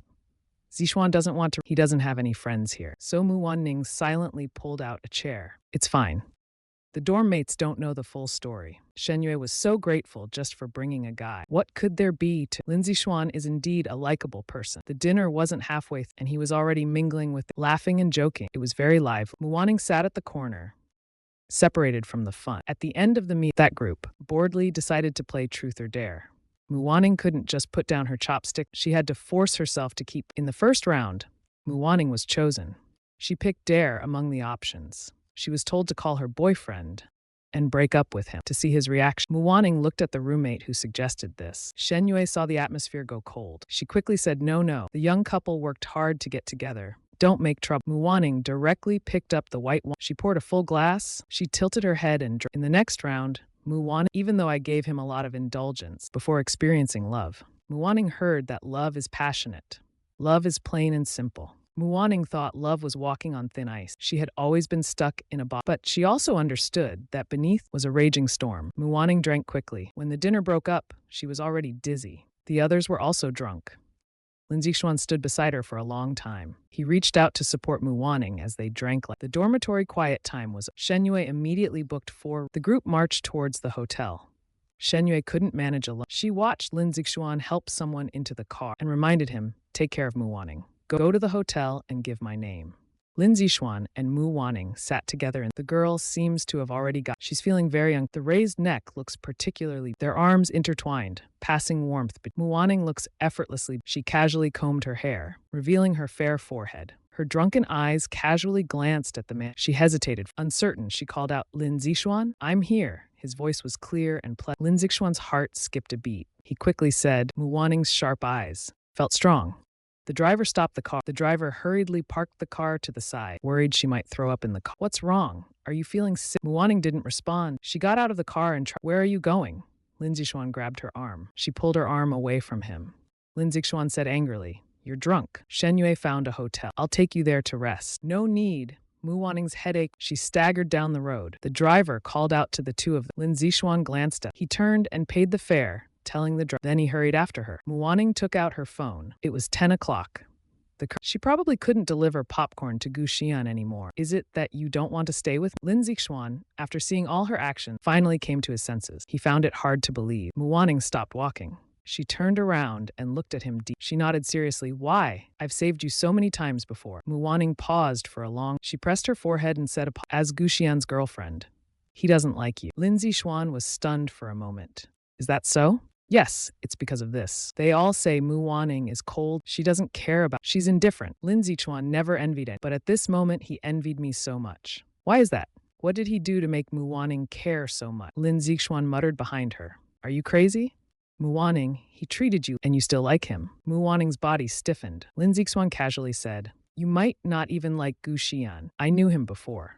He used to flirt around. You won't have a good ending with him. Yes, I will. Mu Ning said firmly. We will have a good end. I've said it before. You don't know, right? He has an engagement with Zhang Yu. Lin Zixuan didn't want to say such, but he really couldn't bear to see. He took a deep breath. He knew it wasn't good to speak ill of others, so he said in advance, I'm doing this for your. He and Zhang Yuyao, they've been engaged since middle school. We all know in our business, sir. He's just playing with you. Really? Mu Ning felt a surge of strength. She took a step closer to Lin Zixuan. Her eyes, shut up, I'm not lying to you. Lin Zixuan gritted his teeth. The two families have already agreed. When Zhang Yuyao returns from abroad, they'll get married.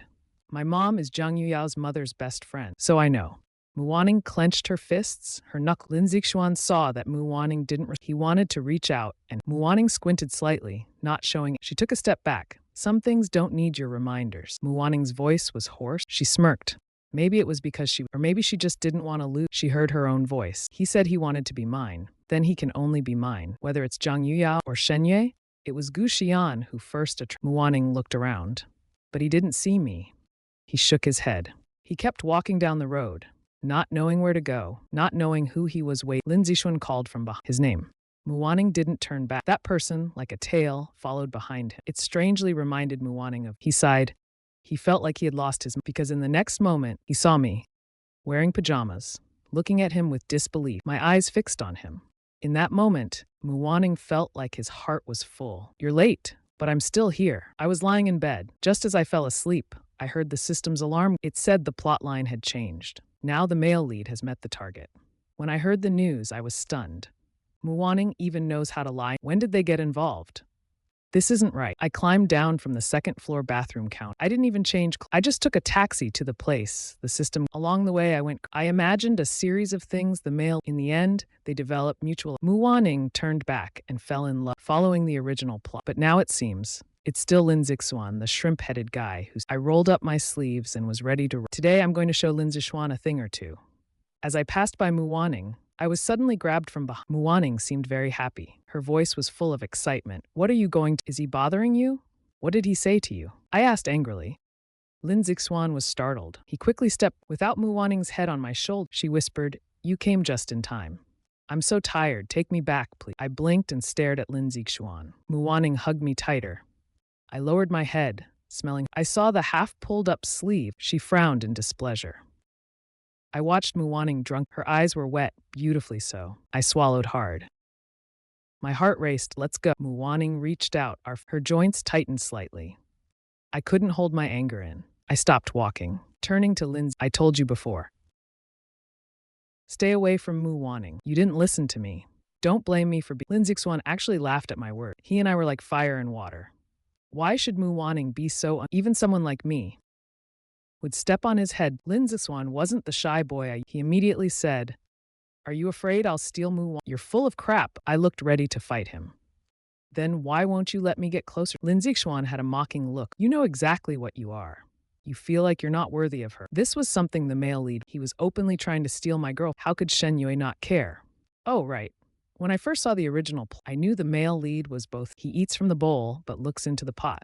I was just about to argue with him when I heard him say, I was just about to argue with him when I heard him say, I think I'm no good. I have to work hard to be. Not like this. Muwaning is not your possession. I felt like I was listening to, don't you understand relationships? I gave him a sidelong glance. With my arms crossed, I looked up. Don't try to twist the facts here.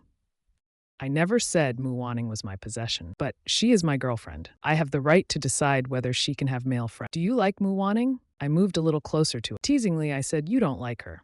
You've always been spoiled, haven't you?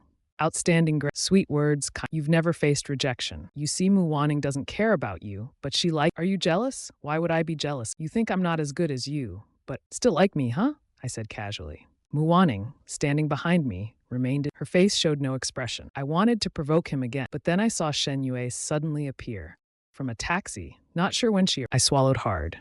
I immediately backed down. According to the usual, when the male and female leads, their auras multiply.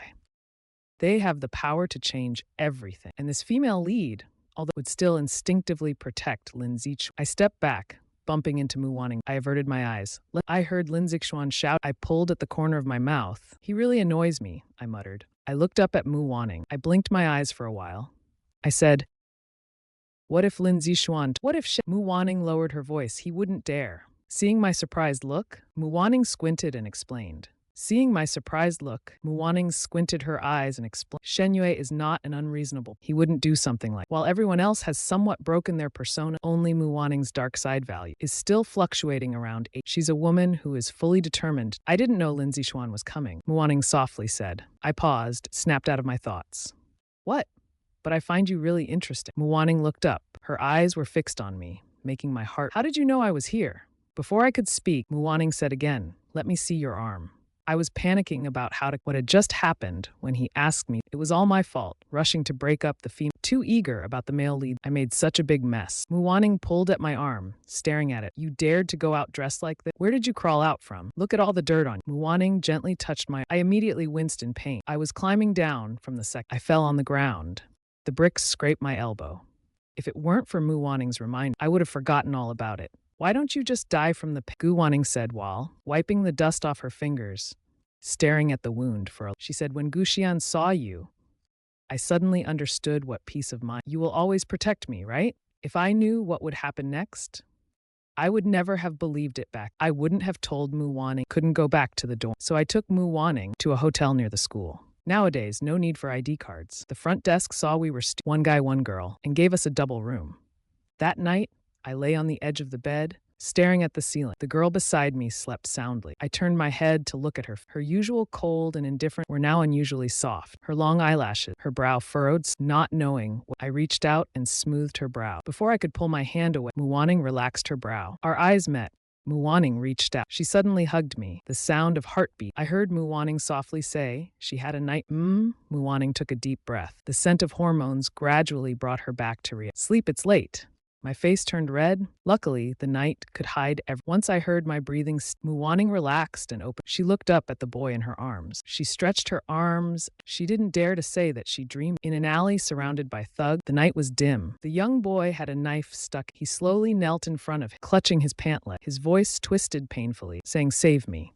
In the dream, it seemed I didn't care about it. I was cold, not like a normal. I squatted down, and with a hand in a white glove, I patted my pale. Softly, I said, a scum like you. Staying in this world is just a waste of to blame. You can only blame yourself for always provoking. Understand? Next life, don't meet me again. Those words almost made Muwaning's heart stop. She suddenly woke up. She had always thought of herself as cold and after everything with the Mu family, Muwaning had told herself she would seek revenge by any means necessary to reclaim all the humiliation from before. If Guxian knew about those past events, he would surely look down on himself. Muwaning withdrew her hand from my waist. The air conditioner in the. She rolled up the blanket and put it. Lying down, she looked at me. If heaven has a god to protect her, that god's name should be Guxian. Muwaning thought sincerely. After sobering up, Muwaning never fell asleep again. Married life is I have a terrible sleeping posture. Rolling back and forth, I ended up lying on her lap. My mouth kept rubbing here. She dared not move, afraid of waking me up. She stayed rigid like that for the entire. When I woke up, she threw me back onto the bed. My head was foggy. Muwaning awkwardly entered the bathroom and came out after a long. It's time to return to. Muwaning tugged at her clothes, frowning. Did you know you drool in your sleep at night? I was a little restless at thinking we finally had some couple-like interaction. Before the mood could build, Muwaning killed it with that one sentence. I wore a grim expression the whole. Muwaning pretended not to see. We returned awkwardly the whole and happened to bump into Lindsay Xuan. You could say fate always likes to play tricks on. Guxian, wait. Muwaning was about to leave when Shen Yue behind her called out. He frowned, paused briefly, and reached out to grab. I didn't have much of a reaction. Just looked a bit displeased. What is? I want to talk to you alone. Do you have time? I hesitated for a moment, then smiled and nodded. Sure. Shen Yue specifically arranged to meet at the camp. So secretive. When I saw Muwaning's gradually I wanted to say it, but it was already too late. Yesterday, Zixuan told. Shen Yue held a cup of milk tea, smiling gently. I rested my Are you here to plead for him on what I should say? Shen Yue wore a somewhat stunned expression. I think there must be some misunderstanding between. No need. As soon as I said that, I understood. To media, I don't belong to this world. Other than my target in this no one here deserves my attention. I don't need to care about anyone else. Shen Yue frowned and said, Zixuan had no intention of stealing. Really? I replied. Did Lindsay Xuan ever tell you what I was like in high school? Shen Yue fell silent. I answered my own question. I was unreasonable. To put it bluntly, I just dislike him always appearing in front of my girlfriend. I'm targeting him. So what can you do? After I said all that, I silently gave myself a mental. As expected of me, I performed flawlessly. All right, my girlfriend is waiting for me. I tapped the table. If you come to me again about Lindsay Xuan, then you better not talk to me anymore. Throughout his life, Shen Yue had always, it was truly the first he had been disliked by someone like this. He sat on the chair, watching as I pulled Muwaning, and where was the impatience from earlier? When facing him, my entire heart and eyes were. He sat on the chair, watching as I pulled Muwaning into. Where was the impatience from earlier? When he confronted me, His heart and eyes were full. Shenyue's fingers kept fidgeting with the milk tea, a faint smile on his face. Before Muwaning could ask, I spoke up first. That Shenyue from your dorm is so annoying. What did he want? What else? To talk about Lindsay Schwan, of course. Muwaning glanced at the glass window and asked, so what do you think? I dislike him, I'm telling you. Even if the heavens come, I still dislike him. I hate how he always plays the savior, yet flirts with everyone around him and pretends to know nothing. Look at how much better Muwaning is now, since staying away from. I playfully shook her arm. Military training, and on the last day, all the groups gathered for a party. Both the boys and girls were eager to showcase their talent, hoping to stand out. There's a saying, isn't there? If you do well tonight, you'll secure the first pick for a freshman partner. I found an opening and sneaked over to sit beside Mu-Wan. I slipped my hand into hers, looked up at her, and smiled. The girls around us sighed in unison, playfully teasing. Mu-Waning rubbed my knuckles, glanced at me, smiled, but said nothing. He used to dislike being stared at. He always felt those looks carried judgment, but at this moment, he relished. I took off my jacket, revealing a short shirt underneath. The guy dancing in the middle had a great. As the atmosphere built, I got excited and whistled toward the center. Muwaning glanced at the scene inside once, but kept her gaze on me, her eyes unwavering. A boy behind us quietly passed something over. Muwaning hesitated, realizing it was 2 bottles. The night breeze was gentle. I smiled, despite being a bit annoyed, and swiftly opened a bottle and whispered near his ear, come on, let's toast to our hard-fought love. What hard-fought love? You don't understand. Knowing my S-level mission target turned out to be such a tricky one, I worried every day. Muwaning's cold and menacing expression always seemed ready to kill. Who wouldn't be scared? Luckily, I analyzed and found Muwaning's weakness. People with psychological often lack care and affection. If Muwaning has no sky, I'll work hard to become his sky. Make this villain into a good girl with a bright future. The more I thought about it, I drank the rest of the bottle. After finishing, the world spun. My head felt fuzzy. Muwaning noticed something was turned to glance at the boy who handed us the drink. He scratched his head. I was just about to say, this drink really, when he said, it's demons, wanted you to try some. Your boyfriend drank so much. Is he okay? I stayed silent. He stared longingly at the center stage, eyes lowered, saying nothing. The music suddenly changed to a fast-paced track. The crowd immediately got hyped, and the place turned a full-blown dance floor. Muwaning got distracted and I seized the chance, sneaking out from beside him. I had already slipped into the center, squeezed the bottle in my hand, lifted my shirt a little, and bit down hard, dancing to the rhythm. Before the crowd could react, Muwaning rushed forward, straightened my clothes, and dragged me out. No ambition, no determination. Muwaning heard me starting to make a fuss beside him. Why are you stopping? That's my stage. Your stage? Is it not good? I frowned. I was once a top celebrity. Suddenly, I remembered forcing myself through the Drunken, holding his head with one hand. I held his face and looked at it for a long, kissing his cheek. Thank you, I suddenly said sincerely. Thank you for giving me this opportunity. Muwaning saw my mouth moving, but the words in between seemed like the voiceover in a movie. What are you saying? He asked. Suddenly, my body convulsed, as if in extreme pain. My legs gave out, and Muwaning watched as I knelt in front of him. What are you doing? I don't drink alcohol, but I know I have a bad habit. When I get drunk, I tend to talk nonsense. Just now, the system's protective it hit me with a high voltage. The drunkenness dissipated instantly. When I sobered up, I saw myself lying on the ground. Muwaning squatted in front of his expression intriguing. I forced a smile. Thank you so much for being my girlfriend. I didn't know how to express my excitement, so I knelt to thank you. Are you satisfied with this way of expressing? Get up now. Muwaning knew I was talking nonsense and couldn't help laughing. My knees were scraped. Muwaning saw me kneel down abruptly and was startled. Seeing me trembling as I stood up, he instinctively squatted, lifted his pant leg, and under the streetlight, saw a patch of red. Does it hurt? Originally, I didn't feel anything. He had endured much worse pain when he resisted the system, but no one had ever asked if it hurt. I was touched at that moment. I hugged him. My hands wandered over his leg. Muwaning's gaze darkened. He turned away, his voice hoarse. I'm touching my girlfriend. Do you have a problem with? I tilted my head and asked. Muwaning chuckled softly, but didn't respond. For a brief moment, I really felt like I could stay with him, and it seemed reasonable. After all, the S7 mission's target was the most realistic. That day, I asked the system about who attempted the S7 task but failed. What mistake were they most likely to make? The system assistant replied, falling in love. Hand in hand, we arrived at the dorm. Wait for me, he said. Muwaning reached into his. I froze, watching him run off. He bought a chilled bottle of Coke from a. It seemed like awkwardly, he handed the Coke to me. If your knee swells, You can use this to, it helps with blood circulation. His words reminded Muwaning's life experiences in the system. His existence was a huge obstacle, but he once longed for his father, longed for a family. But what he faced was a series of violent beatings. His weak self could only shield his mother, covered in bruises, his body swollen, and his mother would fetch ice cube to reduce his swelling while sleep early. I waved my hand. Good night. In my dream, I hugged him and turned to leave. Muwaning stood downstairs with his hands in his. I feel like I've gotten used to days like. I always feel a little dazed. If not for the system reminding that a new chapter was about to, I would still be indulging in my banter and teasing with Wanning. I received a message late at night. I immediately sat up in bed. Deep in thought, I calculated something. My expression changed. Suddenly, my phone rang. I hurriedly pressed the answer and heard Muwaning's deep voice. He said, Guxian, I need to go home tomorrow. I don't know when I'll be back. Stay at school and behave, okay? Can you tell me what's going on?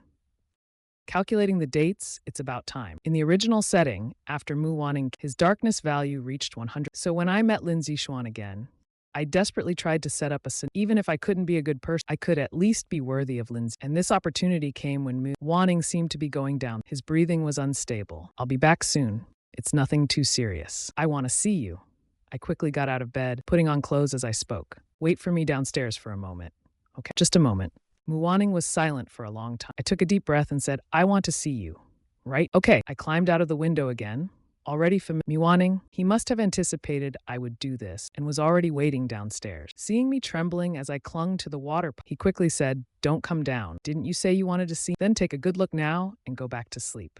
Muwanning said these words. He had just received a call from a neighbor saying that his mother had fainted in the. He only found out late at night that she had been taken to the hospital. The diagnosis revealed that Yeching had a tumor in her brain. Is it benign or malignant? We have to wait for the professor to return tomorrow. At that moment, his heart twisted with pain. He wished he could fly to his mother's side. He forced himself to calm down quickly, pushing back the useless tears. He called me to avoid not seeing me and causing another fuss over. I didn't listen.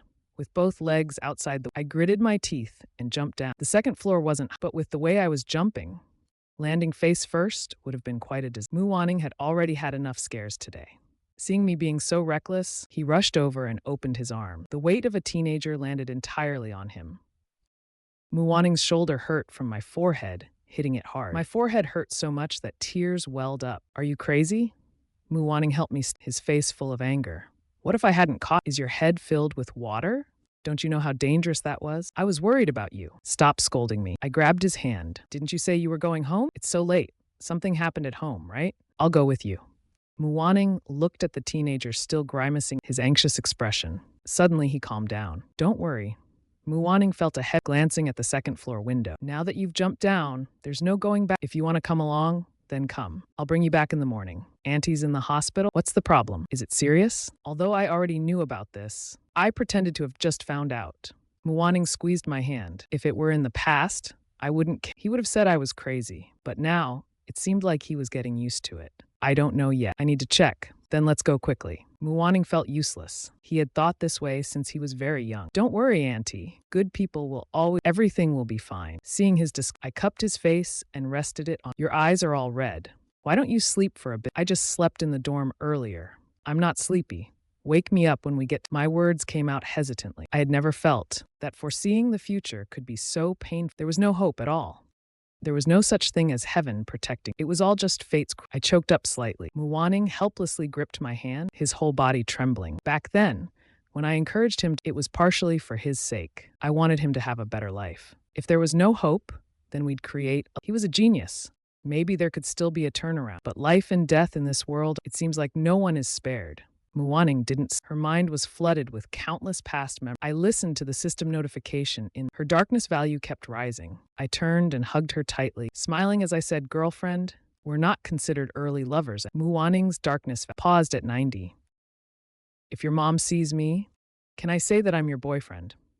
I tilted my head. That would count as officially meeting the parent. Muwanning's thoughts were completely diverted. Who knows what she thought of, but her darkness value began to slow. I lay on his lap and patted my head. Are you a dog? Muwanning said this, but her fingers rested on the tips of my. I heard that patting someone's head can make them feel better. I looked up at her.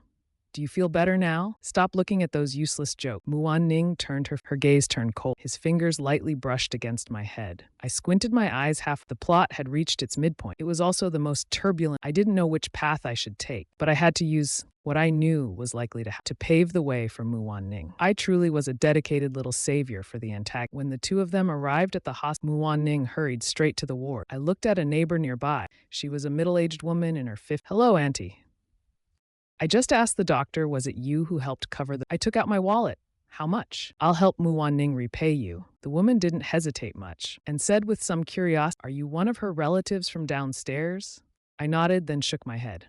Not exactly. I'm a downstairs neighbor, but I'm also Muan Ning's boy. That should count as family, right? I said smoothly, taking 600 yuan out of my wallet, and if Muan Ning asks about the medical fee, please don't tell her I covered it. Just say you don't want the money back. Otherwise, I'm afraid she'll feel uncomfortable. The neighbor thought for a moment, then smiled. You're a good... Wan Ning's life has been tough, but having you might bring her some... I swiped my card alone to pay for Ye Qing's recent medical and the hospitalization fees, reaching out several times to open, but each time I silently withdrew my hand, feeling the timing wasn't right. I was also afraid Ye Qing was in, which would upset Muan Ning. Caught in a dilemma, I wandered around the hallway for frowning and pulling out my phone to call Zhou Shui. She was the Gu family's private and also a friend of my biological. She had influence in many major hospitals. Even though I already know the ending of I just want to do something, I still want to struggle a little, so that I won't regret. I can't tell if it's because I want to please or simply because I want to comfort this pitiful end. The phone rang for a long time. I knew it wasn't good to disturb, but this was a matter of urgency. Zhou Shui, though woken up, didn't lose and asked groggily, what's the matter? Do you need something? After thinking for a moment, I replied, do you know any skilled neurosurgeons at Jiangcheng? Zhou Shui's sleepiness instantly vanished. She quickly asked, neurosurgery? Did you hit your head in a fight or did you injure someone else's head? I was at a loss for words. No, you're at the central hospital right now? Wait for me. I'll be there. No, Aunt Zhao, I'm not in a fight. Don't say anymore. Wait for me. She hung up the phone. Looking at the now ended call, I sighed. My Aunt Zhou was good, except she was always so... She didn't seem like a meticulous doctor. I sat on a bench outside the hospital. At this late hour, there were hardly... The air conditioning was on full blast. I don't believe in ghosts, but the eerie The door creaked open. I turned my head and saw her face looking haggard. Auntie, how is she? I immediately stood up and peered inside. Muan Ning muttered softly to herself, holding her handful of loose change, just tens. I scratched my head.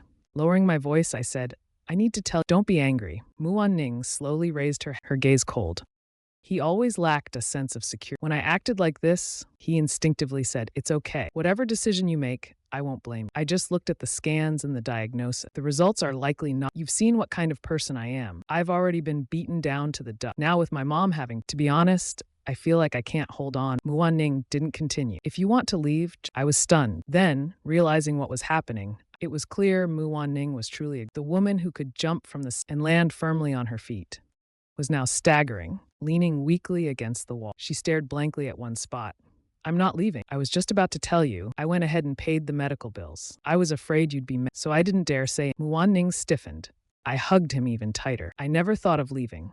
This isn't something insurmountable. Life is always full of ups and downs. There's strength in numbers. We'll face it together. It'll get better. Muan Ning wanted to. Even when he was beaten to the brink of death, he didn't shed a tear. But at this moment, his hands trembled, and he clung to my shoulders. I'm so... Guxian, do you think I killed someone or started a fire? Why is it always like this? I don't want much. I just want to live. I want to live a good life. Tell me, where did I go wrong?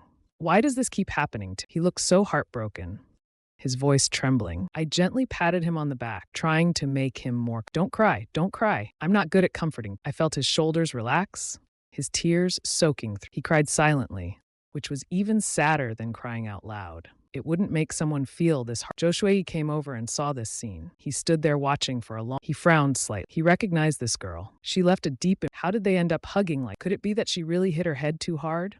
Muan Ning stayed still. My arm was so sore. Just as I put it down, I heard a light call. I turned my head to meet Zhou Shui's amused gaze. My face turned. Muan Ning followed my gaze. She realized that this doctor and I were... She took 2 steps back. I stepped forward to stand beside... I waved to Zhou Shui.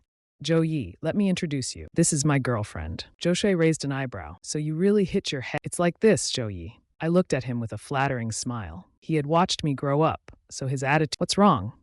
Why were you... I gestured for Muan Ning to fetch the and the CT scans. I sat with Jo Shui on my girlfriend's mother. She has a tumor in her brain.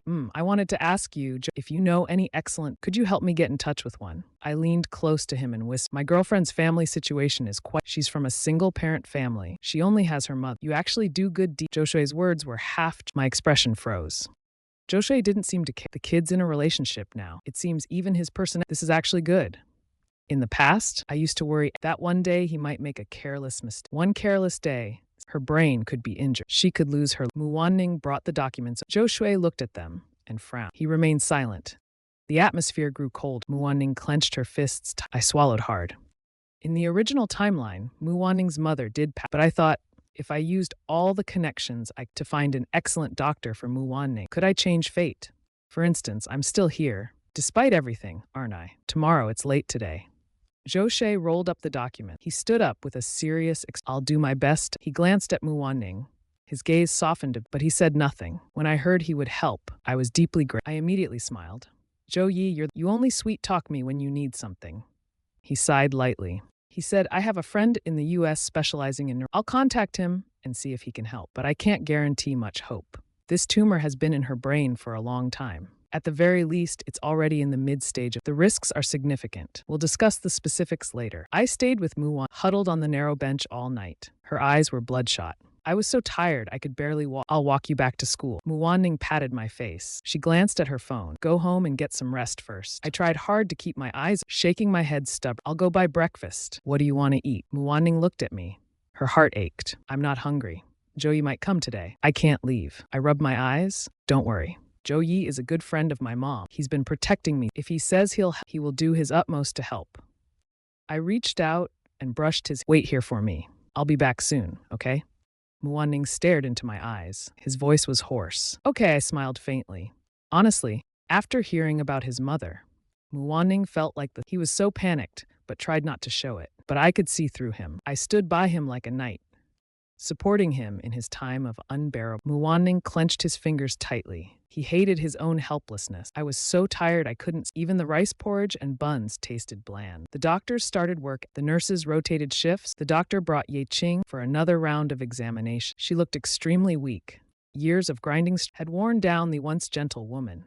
After a meeting, the doctor straightforwardly, my suggestion is that you transfer her to another. The surgical risks are too high. Our hospital lacks specialists for this kind. Mu Wanning lowered his head and which hospital is more advanced? I know. This era is not as developed as where I came from. Many things are quite backward. The capital has the best doctors. When Mu Wanning heard that, he was immediately alert. I pressed my lips to. The doctor said, I'll consult online. I can help you contact a professor in the capital. The doctor lifted his gaze, but it will require a craniotomy and chemotherapy. And the medical don't worry about the medical expenses. Please help us make the arrangements. I agreed immediately. Mu Wanning took a deep breath. He lowered his head, lost in, but I knew he didn't want to return because he transferred from the capital to get away. Now, if we go back, it will start the original. That's the storyline I want to avoid. In the original timeline, Mu Wan knelt in front of the Mu family's gate, enduring unbearable humiliation. In the end, Mu Cheng gave him a sum of money and told him it was but his mother passed away on the operating table. She never made it through the surgery. Mu Wanning placed all his resentment and hate on the Mu family. He got close to the Mu families, then drove his stepmother to mad. Mu Cheng, selfish by nature, cared only for himself and fear. I replayed the scenario I didn't dare gamble. What if, despite my efforts, I couldn't save Ye Qing from the would his resentment turn toward me? How about we don't go to the capital? I suggested, picking up the phone again to call Zhou. This time, Zhou Shui answered. Before I could speak, I already asked around. This surgery can be done, but Zhangcheng doesn't have the equipment for it. You'll have to go to the capital. Mu Wanning clearly heard those words. He crushed the paper box of Let's go. It's time to settle things. I sighed silently. Zhou Shui had already arranged, but one thing remained. I needed Gu Qing's approval. I couldn't act entirely on. I stayed silent for a long. Finally, I said, all right. I didn't have the courage. I made an excuse. I need to go to the restroom. Mu Wanning didn't I want to go to the restroom. Mu Wanning didn't say it. Ye Qing was actually already awake. After watching me leave, he opened his eyes and softly called out, Wanning. Mu Wanning's eyes immediately flashed. She turned and said worriedly, don't worry, it's nothing serious. We'll go to the cap and come back. Stop hiding it. I heard everything. Ye Qing smiled. Though time had left countless marks on his face, it had never Beauty, have a seat. I want to talk to you. Muan Ning pursed her lips and sat beside him, helping to tuck the. Ye Qing reached out to hold her hand, his gaze lingering. My daughter has. She's now beautiful and charming. Not yet. You need to live well and watch me get married. I'm still not grown. Mom just had a dream. A tear slid down Ye Qing's cheek. I dreamt of when you were little. Back then, you were different from other. You didn't cry or when you saw me. At that time, I thought, having you in this life is truly. That young man has helped our family. Ye Qing said, that young man, I like him too.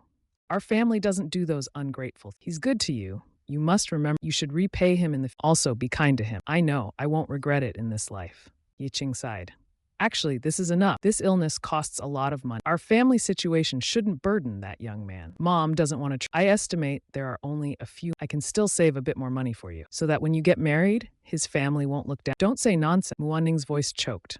I have a way. I'll return the money I borrowed. You have to believe. We'll go to the capital. You just focus on. Leave the rest to me. Don't go looking for your dad. How could Ye Qing not know what she was thinking? Filial piety between your dad and me was something. Now he's living a happy and peaceful life. Muan Ning said nothing. She didn't feel those words could comfort anyone. They would only make her angry, wishing to send them all to hell. In the hospital corridor, I tapped. Gu Qing was surprised to receive my call. How could a father not think of his son? But when he spoke, his tone was cold. What's the matter? Are you out of money? If you're done fooling around, get back here immediately. I'm not coming back.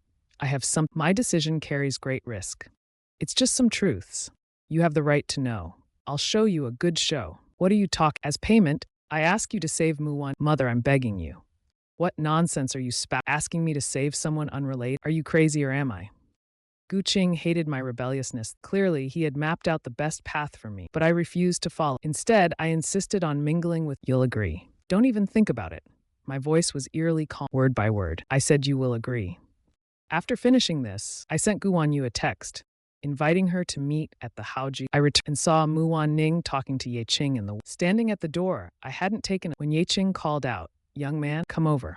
I hesitated a little. This felt like breaking the ice. Meeting the future mother, I was a bit nervous. Ye Qing reached out and patted me, saying, did you remember everything I told you? Yes, Muan Ning nodded heavily. Ye Qing looked at me and smiled. It's great that you two can be together. Don't worry, my Wan Ning will be good to you. It's fine, Auntie. I waved my hand. Who in this world doesn't have their. I'll do my best to help. Auntie, I just came in to tell Wan Ning that I have something to attend to. Zhou Yi has already arranged everything. He knows you too. Just listen to him when the time comes. If anything happens, call me. Goodbye, Auntie. I waved at her and left a bit awkwardly.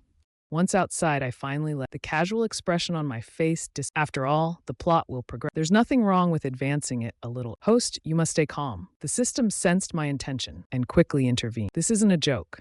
I'm very calm. I replied, I understand the consequences better than you. I'm going to advance the plot. As a task executor, deliberately pushing the storyline is a big taboo. I've already prepared for the punishment. Gu Wanyu was thrilled. She canceled plans with her friends to come meet. Her feelings for her brother were straightforward and purely malicious, so I always avoided being alone with her in private situations. I bought a new mop, placed it behind the vase in the room, and sat at the perfect angle, waiting quietly. When Gu Wanyu saw me, it's rare for you to ask me out. I've run into some trouble. I looked troubled. My girlfriend's mother. Gu Wanyu's face darkened. I said sincerely, can you help me? I said earnestly, can you help me? Ignore me again. I need money. This makes it very difficult for me. Gu Wanyu said, you should apologize to Dad. He's really worried about you. Gu Wanyu, you like me, don't you? My sudden words made Gu Wanyu freeze. She smiled faintly. Of course I like you. You're my brother, right? Stop pretend. What sister would have those feelings for her brother? Don't think I don't know. You secretly took my photo. As I said this, my face was full of sarcasm. You're disgusting. Gu Wanyu's expression twisted. She suppressed herself and remained silent. She looked up at me. I chuckled. I also know you're ill. Our Gu family could never produce someone as That statement seemed to. She immediately jumped up as if to strangle me. But in an instant, she calmed down. So what? Your father thinks, and that's all that matters. Let me ask you, will you help me? I tapped on the table. Gu Wanyu sneered. Why would I help you save some? I wish they'd all just die. Then there's nothing to discuss. I stood up and Gu Xian, you'd better behave. People who talk too much are annoying. Gu Wanyu didn't understand how I knew all these things. For a moment, she looked genuine. I hesitated for a second beside her, then turned and leaned on her side with. Suddenly, I lifted her chin and kissed. Gu Wanyu's eyes widened in shock. Her body stiffened. I ran my hands. How could I ever talk too much? How could I possibly talk? Who wouldn't love such a beautiful sister? Forget it. No, I smiled while copying. I'm just putting on an act anyway. Gu Wanyu was stunned by my action. After all, she's just a young girl who's never been out. How could she compare to an old fox? I waited in the next room for a long. After Gu Wanyu left, I took back the USB drive. I burned the video onto a disc. Then I went straight to Guqing's. When Guqing finished watching the video, his hands were trembling. I held out the hair I pulled from Gu Wanyu's head. It was in a small plastic bag. I slowly placed it on Guqing's desk to prove that she's not your biological daughter. I personally pulled this hair from her head. You can go ahead and get a DNA test. If you still don't believe me, you can get her hair yourself. Dad, I hug Bixu. Are you satisfied now? Guqing smashed the computer. He coldly stared at his son, whom he could barely recognize. This is the good show you spoke of? For that woman, you went to such lengths. Do you still not want to? I was calm and collected. I thought the whole thing was quite amusing. You should thank me. Otherwise, you wouldn't even know how long you'd be wearing that green. As for Muwan Ning, there's nothing wrong. After saying all this, I added, if you don't want to help, that's fine. I'll speak up for my mom and wish you the worst luck. Dad, didn't you get a vasectomy back to prove your loyalty? Now you can only rely on me. I patted my chest. If anything happens to me, your only son, then Dad, you won't have a single biological child. Every word I said stabbed Guqing's heart like he pointed at me, trembling. Are you threatening? Isn't this threat obvious enough? Do you need me to confirm it again, Dad? Get out now. Guqing swept all the documents off the desk. They scattered onto the floor near my feet. I picked one up, glanced at it, and placed it back on his filial piety. I'm leaving now. Goodbye, Dad. I left the room and dialed Zhou Shui's number. Dandan Baozhou, I said I consulted with my dad. He's already agreed. You can proceed with the transfer paper. After saying this, I quickly hung up the phone. The strength drained from my body.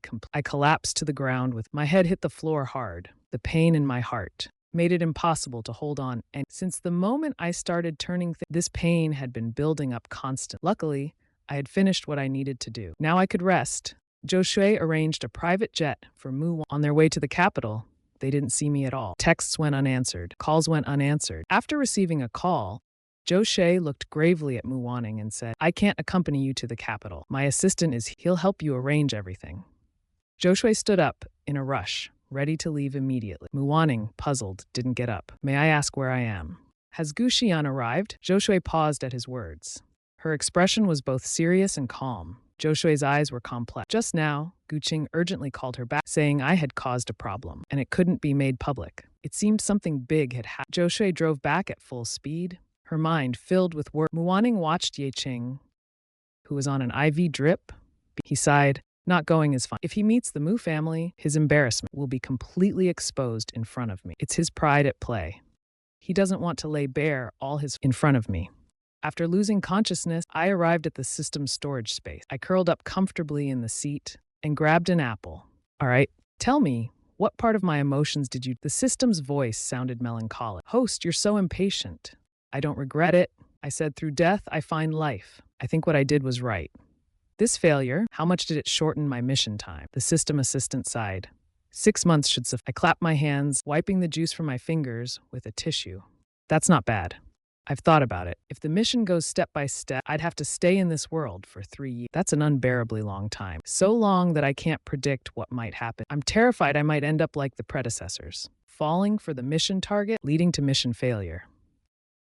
I'm ready to wake up. I stood up and asked, what's the minimum standard for completing an S level? 0% blackening and 50% favorability are enough to pass. That's good. After saying that, I gradually returned to reality. The first thing I heard was Guqing roaring. What are you talking about? How could my son have heart failure?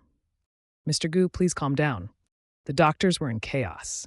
I watched the commotion and cleared my throat. Guqing's hands trembled. This day had been filled with too many the child he had carefully nurtured. Not only is he not biological, but he also harbors. Even so, it's fine. Now his only son is lying in a hospital. After the rescue, the doctor only said it was heart failure. He needs rest. He never knew that his arrogant son could be so fragile that the doctor said even could make it incurable. Guqing was not used to saying gentle, so he coldly asked, how do you feel physically? I'm fine.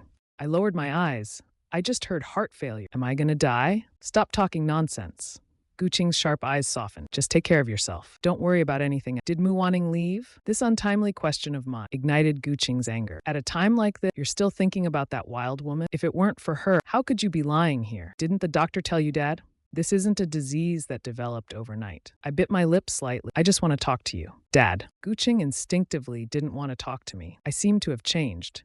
Yet not. Guqing clenched his fists and told all the doctors to leave the room. He spoke first. If you want to talk about Mu Wanning, don't bother. I don't agree. You have to agree. I don't seek to win his favor at all. He's an excellent person, just as excellent as you. These words were nothing but sarcasm to Guqing. Excellent, he knew well enough. Back then, for money, he got together with and for love, he secretly had an affair with a love. Mu Wanning resembled him back then. Poor and penniless, but those eyes were full of an annoying expression. What's so good about him that makes you do this? I don't know either, because I came here for him. I silently added in my heart. Even if you don't like the Zhang family's there are others, but none of them are Mu Wanning. I disagree. I might not have many days left to live. I said directly, I just want to be with him. My eyes were filled with tears. I know Dad doesn't like me, but we are father and son. Promise me one thing. Guqing didn't speak. I continued. Mu Wanning will become an extraordinary. Don't go against him. Help him, okay? Isn't he poor? I'll give him some money.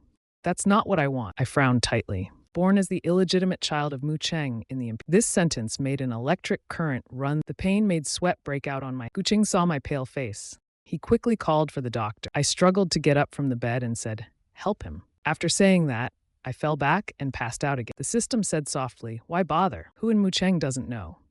What I revealed shocked Guqing once again. He seemed to understand my thought, but also found it unlike. For a businessman, this was an excellent opportunity and a low-risk gamble. If he could secretly support Mu Wanning and help him enter the If Mu Wanning was someone who repaid, how great would the benefits be? Maybe it was because his son insisted on asking. Maybe it was the benefit. He allocated a sum of money specifically to help Mu Wanning save his. When Mu Wanning received the money, a call from an unfamiliar number came along with it. He was stunned and answered. The man on the other end was not. He introduced himself. I am Guqing, Guxian's father. Considering that Mu Wanning had blatantly threatened him, I naturally wasn't in a good mood. May I ask, is there something you did you receive the money? Mu Wanning's heart sank. He had prepared himself for the choice. His mother, this decision, had already left a bitter taste in his mouth. Is your mother okay? Has she gone for a checkup? Mu Wanning, feeling downcast, lowered his head, staring at. These shoes had been worn for a long. There was nothing unusual about his appearance. Screamed poverty. Guqing is a good person, huh? He directly transferred 2 million yuan to me. What a staggering amount. That money was what Guqing, irritated, extinguished his cigarette. Guxian likes you. Mu Wanning said nothing. Guqing continued. The reason I gave you was not just to help your mother. There's one more thing I want you to promise. Mu Wanning remained silent. What was meant to come would always. In the next moment, his father's tone softened. You need to write me a guarantee. No matter what happens in the future, you will never betray Guxian. In this lifetime, you can only be with him. If you ever have sex, I have 10,000 ways to make your life worse. Mu Wanning felt his soul leave his body, listening as if in a daze. Wasn't he supposed to force him? Will you agree? Guqing sounded particularly impatient. Uncle, are you saying? Mu Wanning's palms were sweating, afraid that once he asked, the answer would be a figment of his imagination. If you're just playing around with my son, and that's your mindset, I won't take back the money. But I hope you won't bother him again in the future. Guqing said this, and after a moment of thought, Guxian has just been diagnosed with heart failure. But even if my son dies, the assets won't go to you. Mu Wanning's smile, which had just emerged, froze. His hands were trembling. What did you just say? Wasn't I clear enough? If you're planning to go after our family's wealth, forget it. What's wrong with Guxian? Mu Wanning couldn't understand. The lively young man who had been by his side was suddenly ill. Guqing was silent for 2 seconds, his tone unusually melancholic. Heart failure. No significant emotional fluctuation. He's very fragile now. More fragile than you think. What happened? Mu Wanning didn't believe. Guqing had lost his earlier patient. He directly asked, I'll ask you, will you marry my son? Will you recognize him as your only husband? Do you want me to recognize only? Mu Wanning felt a tight, suffocating. He clutched the hem of his eyes, reddened. He wanted so badly to leave, to confirm that his father was lying, that all of this was fake. I hope you can keep your word, Guqing said before hanging up.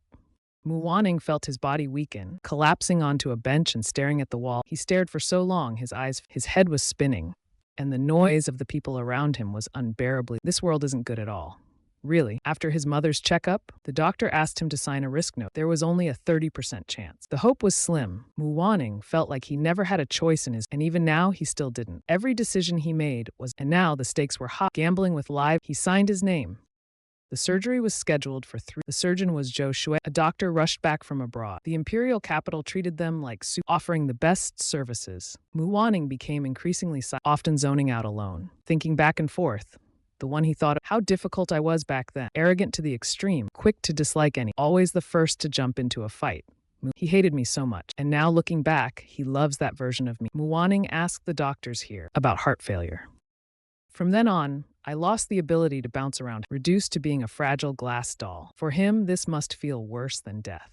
Muwaning thought again about jumped from the second floor. Could this illness really be his? How could he not have noticed at all? When I woke up again, it was already a day later. I heard that Muwaning's mother had been taken care of. I felt very relieved. If his mother didn't die, he wouldn't darken in front of her, right? This was worth it. Now that Guqing knew Muwaning's identity, he would surely try to curry favor with. This would mean he'd suffer much less. There'd be even less reason. This was even more. I touched my chest, grinning through the pain. I didn't die from the stab to the heart by Muwaning, yet I still ruined my heart for him. I wondered, had I ever been this crazy? Yes, standard behavior. Muwaning isn't the most special. He's just a mission target. My ultimate goal is to go home. And for that, I'd stop it. I spent my days holed up in the hospital. Guqing got rid of Gu Wanyu and that cheap stepmother of his. I specifically requested the system to so beautiful. His stepmother, Zhao Liangyu, knelt on clutching Guqing's pant leg and although the child is not yours, I truly love you. I laughed so hard my heart started to hurt. Guqing's face was as black as a After such a scene, perhaps by comparison, Guqing started visiting the hospital. He could even say things I liked, reporting back on matters about Muwaning. He said the money was in, the people were in place. He had already asked. There were risks, but not major issues. At that time, I really thought I had changed the plot.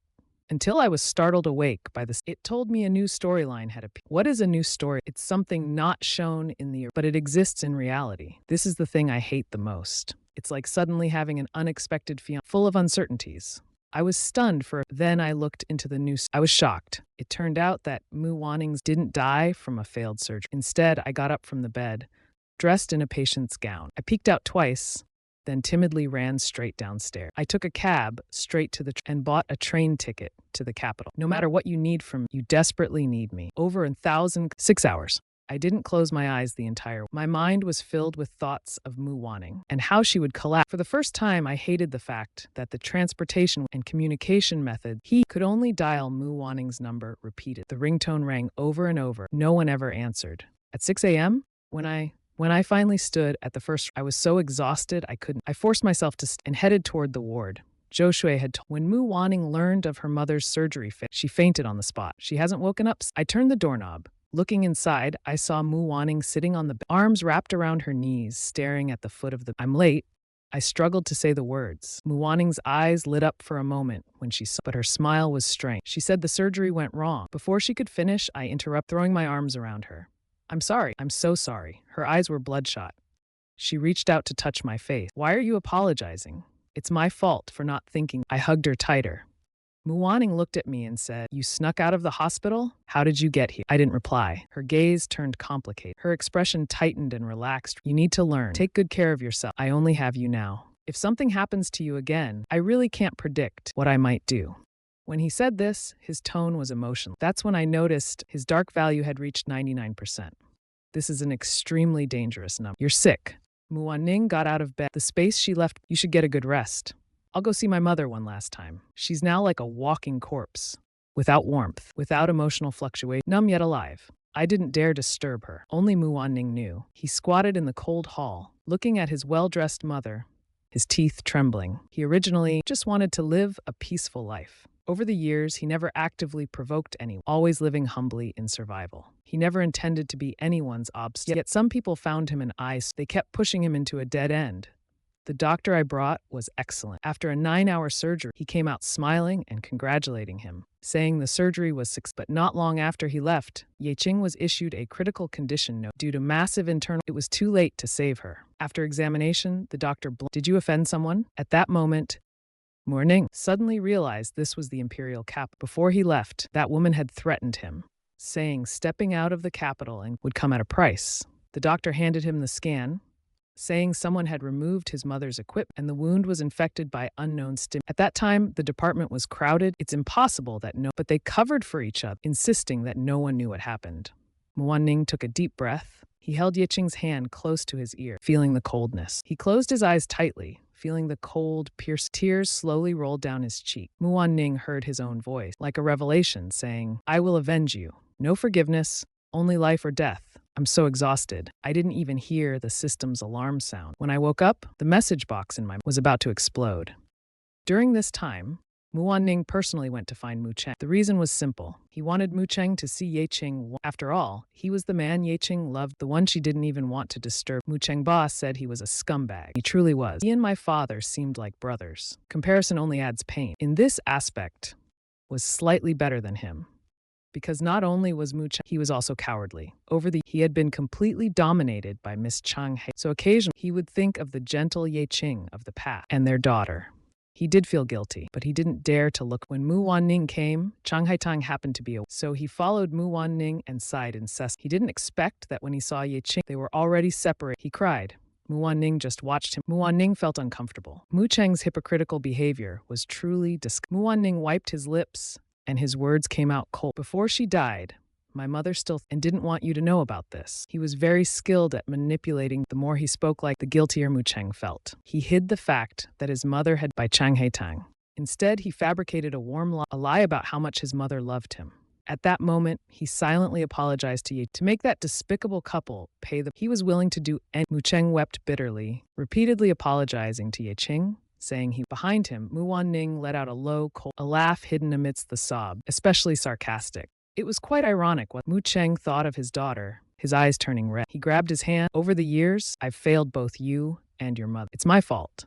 Name your price, I'll compensate. You see, businessmen are amusing.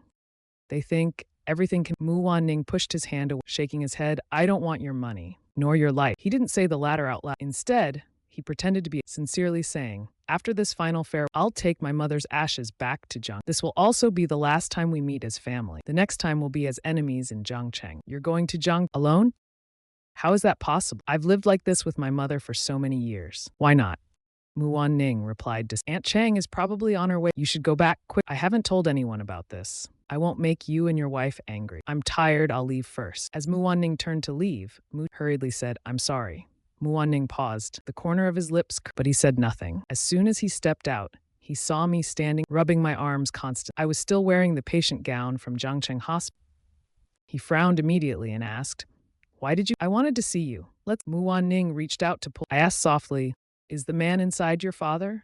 No. I had already guessed it. I was just testing his reaction. As expected, he added, my dad died a long time ago. I stood beside him, watching him arrange Ye Qing's funeral alone. He didn't take Ye Qing back to Jiangcheng, as Mu Cheng had said. Instead, in the suburb, he used the money given by Gu Qing to buy a On the day of the burial, the first rain of all, light and steady. I held a black umbrella, watching him grab a handful of soil, put it in a bag, and tuck it into. He would be back soon. Judging by his current state, he would likely follow the original story. I don't feel much about death.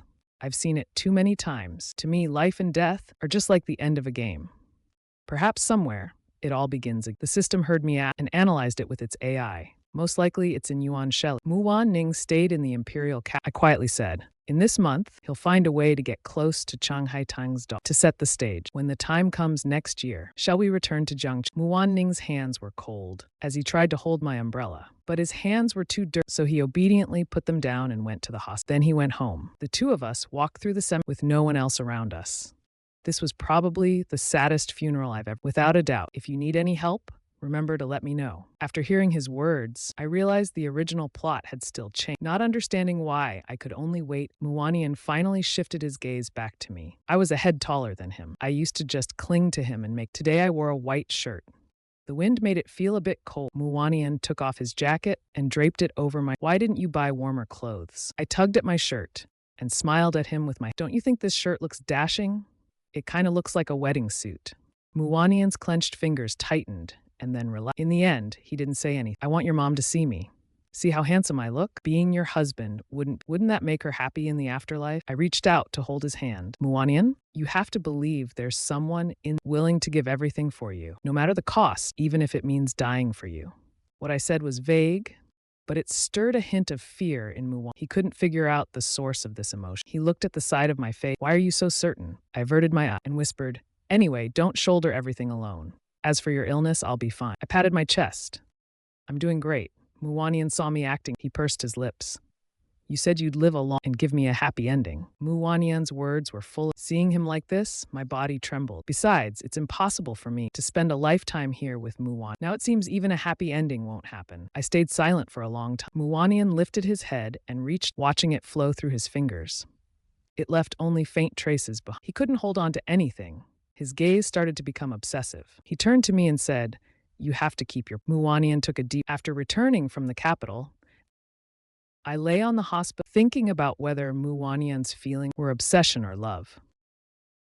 That look in his eye, I remember that he often looked at Lin Zixuan with the same. At that time, I didn't feel any. Now that it's directed at me, why does it feel? I suspected I might have been wrong but there was no choice. In this task, apart from falling in love with Mu, I had no other option. The only way to stop him from loving was to make him love someone else. I succeeded, but it didn't help at all. The dark transformation still. I only have 6 months left. I can't hold out until Mu Wanyan carefully sets up. What should I do? I furrowed my... When I closed my eyes, all I saw was Mu Wanyan, destroying gods, defying Buddha. I remembered the scene when Mu Wanyan was captured. The woman wore a suit and copied Buddhist. Her handwriting, like her personality, was sharp. Although they were script, each character was filled with killing intent. Guns were aimed at her head. She set down and carefully wiped her hands with a handkerchief. Then she laughed out. She said, "I've been waiting for this moment for so long." I opened my eyes. I couldn't allow Mu Wanyan to fall into the... Once she fell, there would be no chance to turn back. I carefully thought through everything Mu Wanyan had done before. The system noticed my thoughts and quickly tried. Host, think carefully. If Mu Wanyan insists on doing these things, then why can't I do them for her? Host, you're bound to the villain redemption system, not the become a villain system. If I became the biggest villain, then Mu Wanyan wouldn't have to be the villain. That's a form of redemption, too. That makes so much sense. The system couldn't even refute. Mu Wanyan had approached Mu Chengmin, who was Mu Chengmin's only acknowledged. Mu Wanyan led her step by step into hell, leaving her with a ruined reputation. He even sent women to seduce Mu Chengmin, took scandalous photos, and sent them. But with her daughter imprisoned and her husband's betrayal, Zhang Haitang was on the brink. What finally broke her was her husband committing suicide, leaving a will that gave all his shares to Mu Wanyan. That will was indeed written by Mu Cheng. After learning about Zhang Hai's treatment of Mu Wanyan and her mother, he secretly drafted it.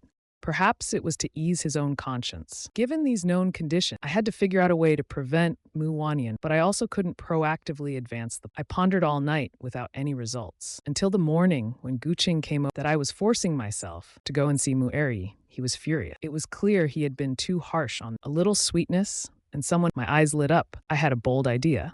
Guqing held a jar of chicken soup, and for the first time, he immediately knew it wasn't good news. I have something to do. If it's about Mu Wanyan, don't talk. Do you want to develop in the cap? I squinted and smiled. It hit a nerve. The reason Guqing fell into Mu Wanyan's trap back then was because he wanted that place offered quick, and he was itching to go. Guqing remained silent. After a long time, he said, "Adults' matters are not for children to meddle with. Mu Wanyan's mother is dead." I said this with a face devoid of any emotion. So calm it made Guqing feel both unfamiliar. Mu Cheng's wife, Zhang Haitang, made me take a sip of water to calm myself. What do you think he wants to do most? Guqing remained silent. I looked at him and said, "He needs a knife. If you help him get that knife now, he'll strip a layer off the Mu family for you. And if that knife is pointed at Mu Chengmin, what do you think would happen then?" Guqing froze at my words, staring blankly at his son. Is this still my foolish son? Did Mu Wanyan tell you? How could he possibly tell me this? If these words came from him, then he himself is the knife. How do you know that knife won't turn on you? Such a person is far too dangerous. You're my son. I won't harm you. I can't promise. I let out a mocking laugh from under my blanket. For someone as mediocre as him, what right does he have to judge others? But I was running out of time. I had already worked so hard. I didn't want to fail now. Guqing genuinely thought this was a good opportunity. It seemed he had to meet Mu Wanyan. I was forced to stay in the hospital for over. Mu Wanyan seemed to get busy. He rarely came by. Each time I saw him, I could sense the changes in him. It felt like the night his mother passed away. He suddenly grew up. His actions became more straightforward, and he spoke less. Previously, he would occasionally make sarcastic. Now, whenever he came by, it was only to, if it weren't for his rising affection score I might have suspected he had someone else behind my back. Tomorrow I ate the fruit salad he brought and said, "What time are you free tomorrow? I want you to take me back to school." Sorry, Mu Wanyan clenched his fist and looked up with a smile. "I have to go to the capital tomorrow." "Why are you going to the I immediately frowned. I don't know how Guqing arranged it. Is he asking him to do something? There's an issue and they want me to go back. I'm not too sure. Mu Wanning tucked the corner. "Don't worry, I can handle these things." "I don't want to go," I said. Mu Wanning and don't get involved in this, okay? I pursed my lips but didn't respond. How could I not get involved? He's terrifying. When irrational, he's like, if I don't keep an eye on him, what if he does something he can't undo? It'll be a one-way. I can't afford to take that risk. Mu Wanning took my silence as, after a brief pause, as soon as he left, I called Gu Qing. I got straight to the point. What did you say to Mu Wanning? Gu Qing knew why it used to be about money. Now it's about Mu Wanning.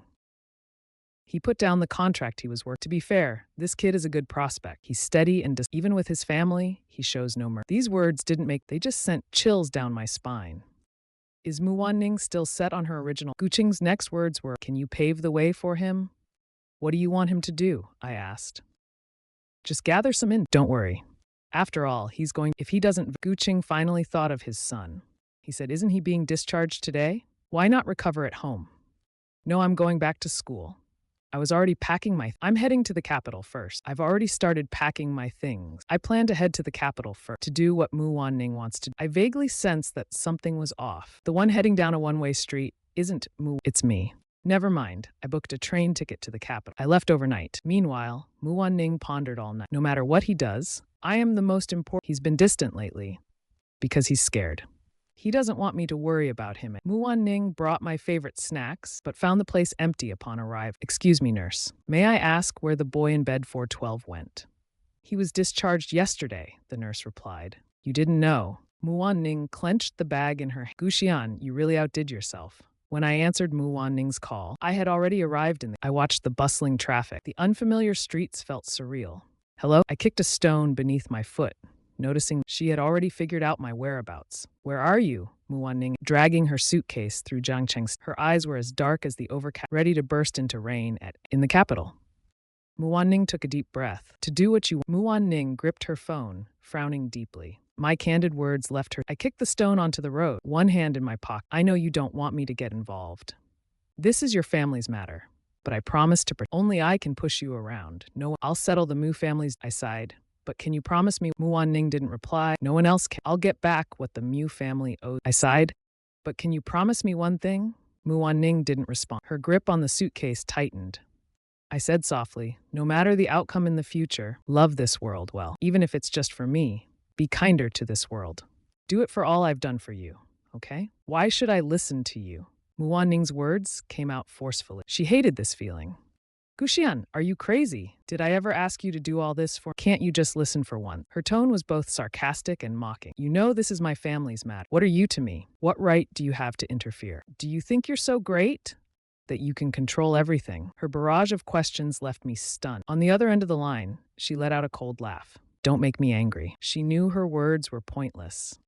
She boarded the train. The call was already disconnected. She held back her anger and refrained from The green train clattered rhythmically. The scenery outside sped back faster and faster. Leaning against the window, Mu Wanning knew very well what I had done for her.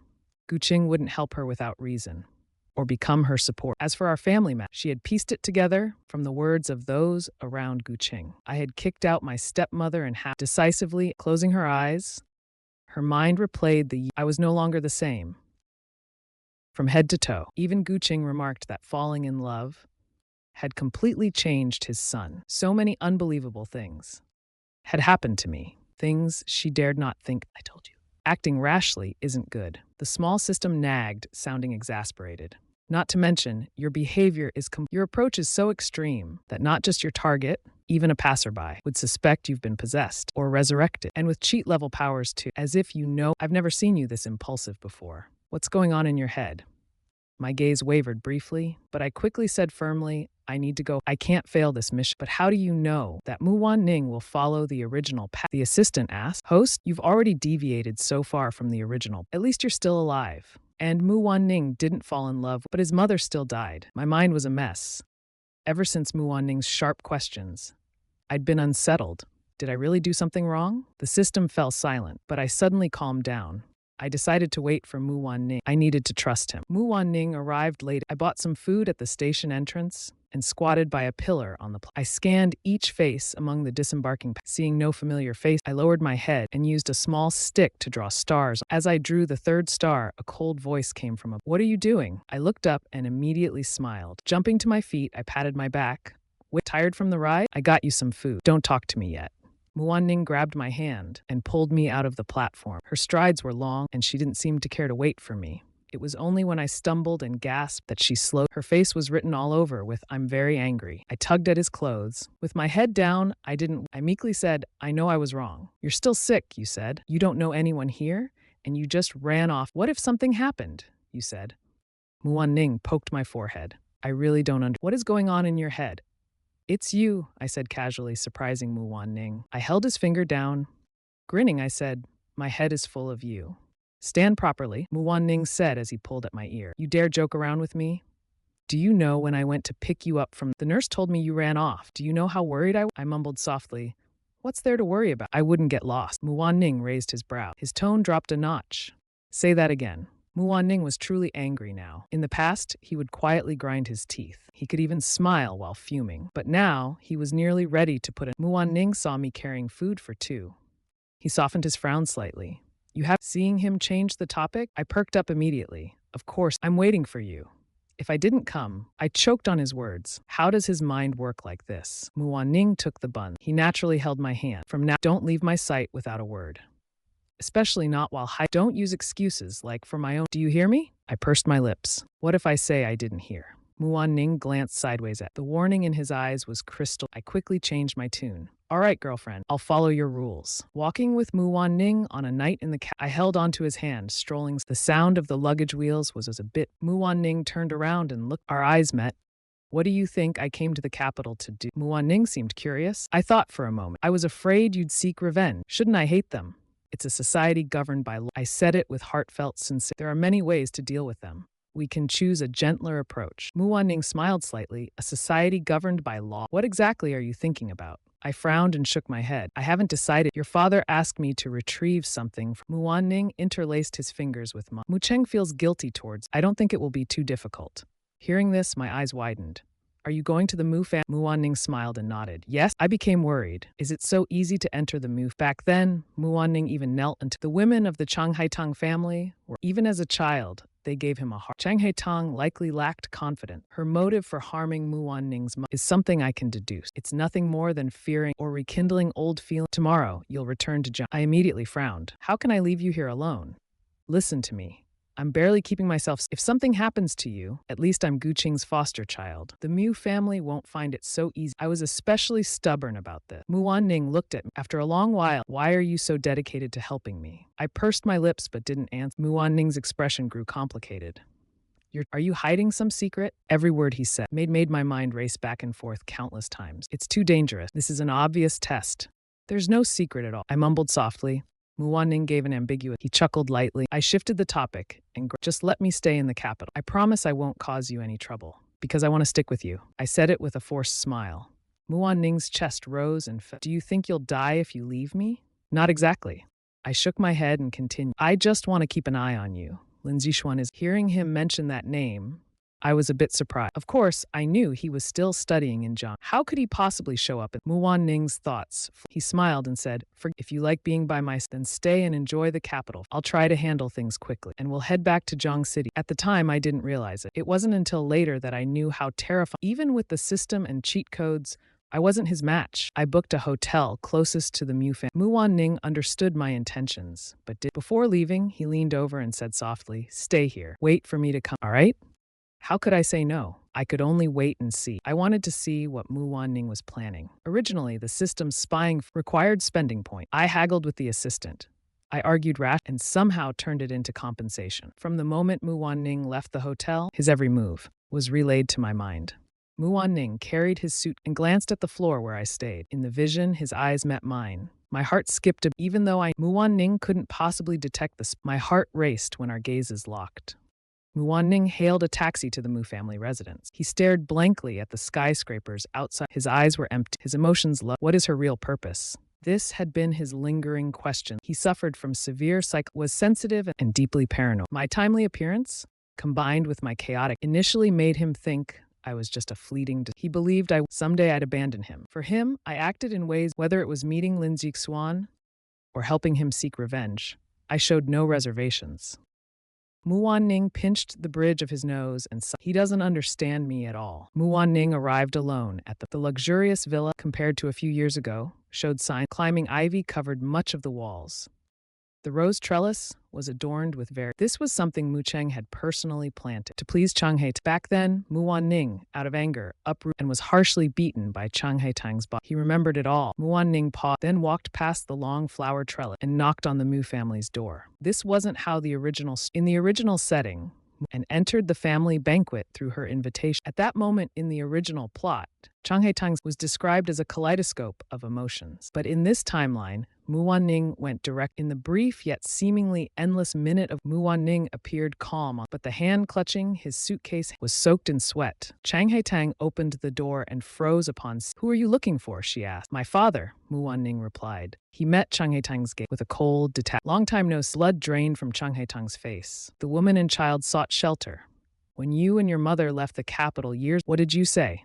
Do you regret it now? Mu Wanqing answered decisively. Her face still carried a gentle smile. Aunt Haitang, no matter what you do, you must pay a price. Have you heard this saying before? I was eating snacks and a sudden thought struck me. Wait a minute, I seem to have overlooked something important. I quickly dialed Zhou number. I asked, what was the name of the doctor who operated on Mu? Zhou Shui, a doctor with a strong sense of justice, always felt uneasy about Mu Wanqing's mother. He felt a deep sense of injustice, but he didn't have the influence to intervene. His heart ached bitterly. There are too many scandals in prominent families. But after all, it's their family. Even if angry, I asked him for. Zhou Shui provided them. He also asked me to apologize to Mu Wanqing. If he had known this would happen, he would never have used doctors from the capital. It's okay, Zhou Yi. Justice will prevail. I looked at the list of names Zhou Shui had secretly investigated. Those suspected were marked with red, saving me the trouble of further. After all, this is the core of the plot. In her previous life, Mu Wan, the real reason behind her mother's death. If not for my intervention, her mother would have died. I clenched my fists, geared up, and headed. On the way, I thought deeply. I hired a trusted private investigator to look into the accounts of these and their family members. The next day, money and the information was sent to me. The information was delivered immediately. A total of 3 people. On the day Ye Qing died, each of their accounts received a deposit of 100. If Mu Wanqing knew her mother's life was only worth 300, the consequences would be unimaginable. Mu Wanqing successfully moved in, but the atmosphere was cold too. Mu Cheng took every chance to console Chang Haitang, saying that Mu Wanqing no longer had him. As the child's father, he had to show some care. Chang Haitang sneered and stayed calm. The money you're spending now, every penny of it, is. If you want to be kind to her, go ahead. But the money belongs to me. It has nothing to do with the two of you.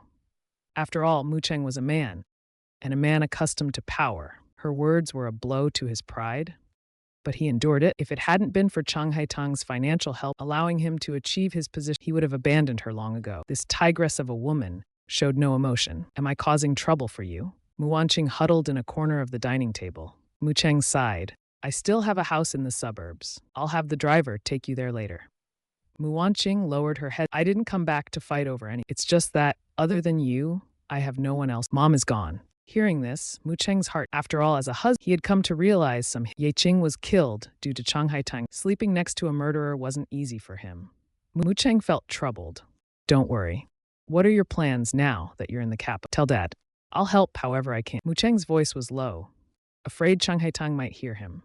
Mu Wanqing shook her head. Dad, can you help me find a job? Anything will do, as long as I don't starve. Compared to his daughter at home, Mu Cheng felt more pity for the one. The comparison only deepened the pain. At home, the daughter sided with Chang Haitang, treating him with no respect. Mu Wanqing seemed vulnerable, easy to bully. Mu Cheng sighed. I'll look into it for you tomorrow. But you haven't even graduated from university. By the way, didn't I hear you got into Jiang University? Why didn't you attend? Mu Wanqing bit her lip, looking embarrassed. I couldn't afford it. Mu Cheng sighed deeply. He didn't say anything. He had his own agenda. He wanted to keep this daughter around. He didn't want Chang Haitang to look down on him. Over the year, if he hadn't put his heart and soul into man, would he have been able to enjoy the best? Ridiculous. This woman only clings to his past weaknesses and never acknowledges his efforts. Did she think he had no backbone? He would elevate Mu Wanqing and see how she'd react. I crouched by the elementary school chewing gum that had already lost its flavor. It was my first time doing something like that. I felt nervous. I spotted the child running out from hands in pockets and snacks in one hand. Zhao Jimao, I called out. The child, walking, he turned and looked at me. I put on what I thought was my most harmless smile. Waving, I beckoned, come over here. Zhao Jimao was the son of one of the doctors. He was now in the 4th grade. Were you calling me just now? Zhao Zhimao scrutinized me seriously, trying to figure I'm an intern your dad brought to work. I said, pretending to pull out a red booklet. A staff ID from the hospital. Tomorrow is Saturday. Your dad said he'd take you out to play, but he's busy with work and doesn't have. So he asked me to take you. Where are we going? To the amusement. Zhao Zhimao, surprisingly sharp for it, asked, if we're going to play tomorrow, why not pick me up tomorrow instead? Dummy! I lightly knocked him on the head. Nighttime at the amusement park is the most. We'll play all night and all day. Tomorrow your dad will come pick you up himself. Don't worry. Or should I call your dad right now? I looked around at the other parents near and casually remarked, I wonder how you did on your monthly exam. If your dad finds out your grades, he might not let you go. Maybe I should ask him. Don't, big bro. I'll take my chances. But I had guessed correct. All right, we're going to the amusement. Right now, he handed me his bag. Let's go. We'll take the bus. It was nighttime. Zhao Zhimao was excited. The Zhao family the letter was delivered straight into Zhao Zhong's hands at the. He turned pale with fear. When he confirmed his son hadn't come home, he was panicked. He didn't dare staring at the letter. He took a deep breath. It read, I'm taking your son out for fun. I wonder if your son is worth 100,000 you can call if you want to spend the rest of your life in prison. Take your time to think it through. I'll come find you. Zhao Zhong was indeed anxious, quietly waiting for the kidnap. Meanwhile, I was almost sick. Seeing the kid exhausted, we collapsed onto a bench, eating ice cream. I should call your dad, so he doesn't worry, okay? But don't tell him about my grades. He'll definitely be mad. Don't worry. There's no way he'll be mad. Right now, he probably. I dialed the number. With a teasing tone, hey, I've already followed orders and taken your. I wonder if you've made up your mind yet. What do you want to do? Zhao Zhong's voice started to tremble. I don't want to do. I took a bite of a crispy ice and turned on the call recording feature on my phone. I'll ask you a few questions. I hope you'll answer truthfully. Was Yiqing attacked by your people? There was silence on the other. I patted Zhao Zhimao on the head. Zhao Zhimao looked confused. I said again, oh dear? Your dad seems a bit unwilling. What should we do about this? Zhao Zhimao panicked. Dad! Dad! I quickly covered the phone's microphone. I'll persuade your dad. Wait here for me. Don't wander around. I stood not far from the chair. You heard your son talking, didn't you? You say patients' lives aren't lives. What about your son's life? I don't need to treat his life as a life either. Right? He turned on the speakerphone. Zhao Zhong's wife began crying and screaming, telling me not to hurt her and urging Zhao Zhong to confess. I like people like this. Don't worry. You won't call the police. I spoke lightly. I just want to use you to threaten. Who gave you the money? Don't worry, I won't let it affect you. If you're really scared, I can give you an extra sum of money so you and your family can leave Didu. I frowned, worried this man wouldn't talk. Frustrated. I'll count to 3. If we can't reach an agreement, I'll take your son to play somewhere further away. Whether you'll reunite with your son I can't say for sure. The people who gave me money, but I can provoke, and that's enough. I said, it's Chain's group's Chang Haitang, right? You already know. Why are you asking? He bribed the 3 of you to remove Yiqing's oxygen tube. And then Zhao Zhong fell silent again. I frowned. But this time, Zhao Zhong didn't make me wait. He soon said the patient was allergic to penicillin, but it wasn't me who did it. It was another doctor. He gave an injection. I just followed orders and did some work when necessary. But in fact, I didn't do anything. Good. I only need the key information. I saved the call recording and called Zhao Zhimao. Let the father and son talk.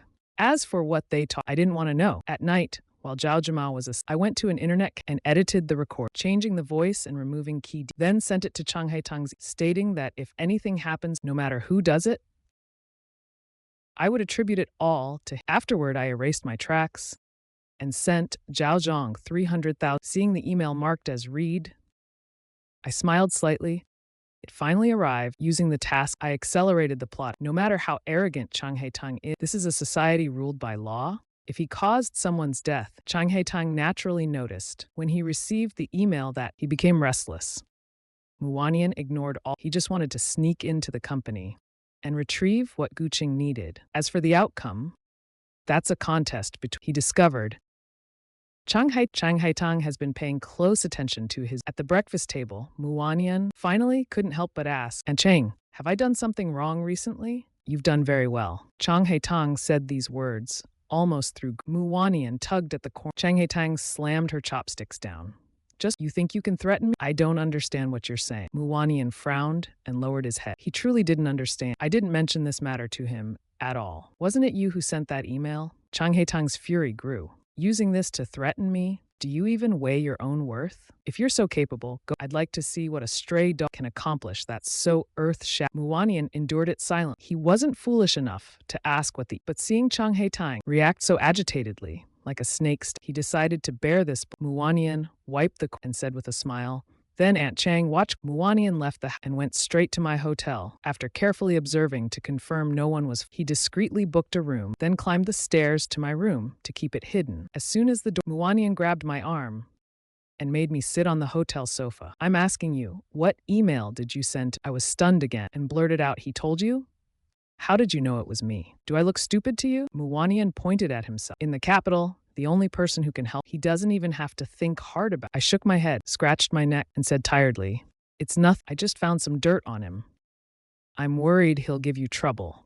So I threatened him. How are you doing in the Mu family? Have they been bullying you? I looked him up and down carefully, seeing no signs of bruises on his. I finally felt relief. What have you been hiding from? Muwanian asked. I was about to answer, then remembered this involved his mother. Maybe. Muwanian would seek revenge on the. He's the type to hold grudges and bide. You never know. I just sorted out some of his dirty deeds. I replied vaguely, but it's not enough to ruin his reputation. I'll wait. Wait for the right moment to throw it out there. If I can't destroy him, I'll still. Seeing my confident expression, Muwanian frowned. In his eyes, I'm just a troublesome teen, unable to do anything, but well-versed in shady tactics. Muwanian bent down, held my hand, and said, Gushi, you don't have to do so much for me. I'm not a child who needs protection. True, I looked wistful. I never said Muwanian needed protection. I'm doing all to make my tasks go smoothly. With a smile on my face, I held his hand and patted it earnestly. Girlfriend, you must remember, we can't do anything illegal, okay? You shouldn't do it. Muwanian pressed my hand down with hers, even more troubled. Compared to you, you seem less like a good person. Having just kidnapped a child 2 days ago, Muwanian stayed with me at the hotel. After finishing the Mu family, do you have any other plans? Like doing something you enjoy? I turned my head. Muwanian glanced up at me. I don't have anything I enjoy. He paused, then added, looking somber. I was just thinking carefully about what I should have now. I blinked. He originally planned that after he would wander the world like a lonely ghost, completely devoid of, blinded by hatred. There was no turning back for him. He loved Lin Zixuan. On the surface, it seemed but in reality, it was pathological. He saw Lin Zixuan as the light of his life, desperately wanting to possess. After reality shattered, he resolutely decided that no one else could either and killed. He is a maniac, through and through. I don't want him to continue, even if I leave. I hope Muwanning can live like a proper person. Muwanning cried and leaned close, her eyelashes with a smile on her lips. She said, I want to be Muwanning. She stuffed a chestnut into my dazed. I need to earn more money. I chewed on the chestnut in my mouth. It was sweet, but there was a strange bitterness. Do you think what we have is love? Muwanning paused and asked, why do you once said you didn't like me, and you never would. But I also said if you flirt with me again, I won't let go. Not even if it kills me. Muwanning wiped her hand. She grabbed my shoulders, pulling me toward her. You were the one who charged, forcing your way into my world.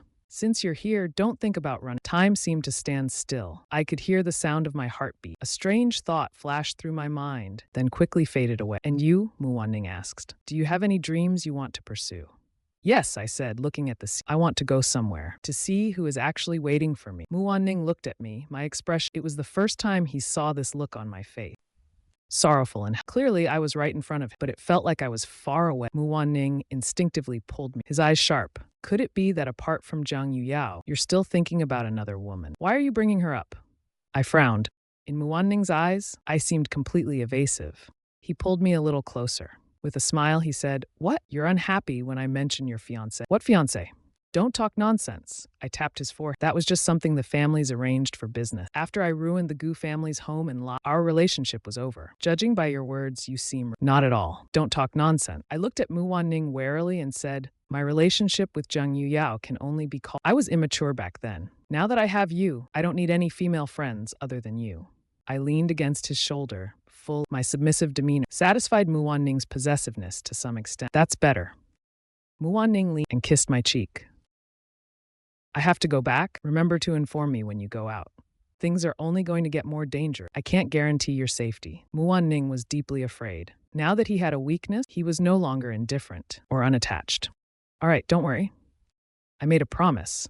Muwanning didn't take it to heart because he treated my words as mere air. Anyway, I won't listen. But surprisingly, I really tuned out the outside world. I lounged on the big bed in the hotel room, relaxed. My mind wandered to Muwanning's daily life, watching the host decline. Until the third day, the little assistant finally, why do you look so unconcerned about him? I am concerned. I'm more concerned about myself than him. I sneered. I've long seen through Ning. He's the most independent. He's a living, breathing person with strategy and plan. Just one wrong word, and his courage score drops by 20. My God, it's so hard to accumulate those. With one thought, Ning brought me back. So, to improve my favorability, I discovered a little trick. Ning likes obedient. Every time I proactively report to him about what I'm thinking, the favorability score goes up by 3 or 5 points. And as the favorability score increases, the blackening value decreases accordingly. Ning says I'm all. These words are no lie. He has made me the sole remedy for helping him hold on to his sanity. Subconsciously, he doesn't feel like Ning wants a better future, and he entrusts himself completely. Of course, I didn't understand. I was just happy that it increased the chances of. I don't know why, but Ning occasionally gives a very familiar feeling. I tossed and turned on the bed. Little assistant, do you remember how I entered the space? My memory of it has grown very vague. I only remember that I was obsessed with something. I was determined to get what I want, but now I've forgotten what I wanted most. I just remember you were like an idiot. Shut up already. As soon as the little assistant started talking, he pursed his lips and didn't say another. I rarely dream. Traveling through parallel dimensions, following the systems and completing tasks is already surreal enough. Living every day in fear or utterly exhausted. Who has time to dream? But this time, I dreamed of a scene both unfamiliar and familiar. I was sure I had never experienced this before. There was a woman. Her face was shrouded in mist, faintly visible. I couldn't see her clearly. A dull, gripping pain. The setting was a bathroom.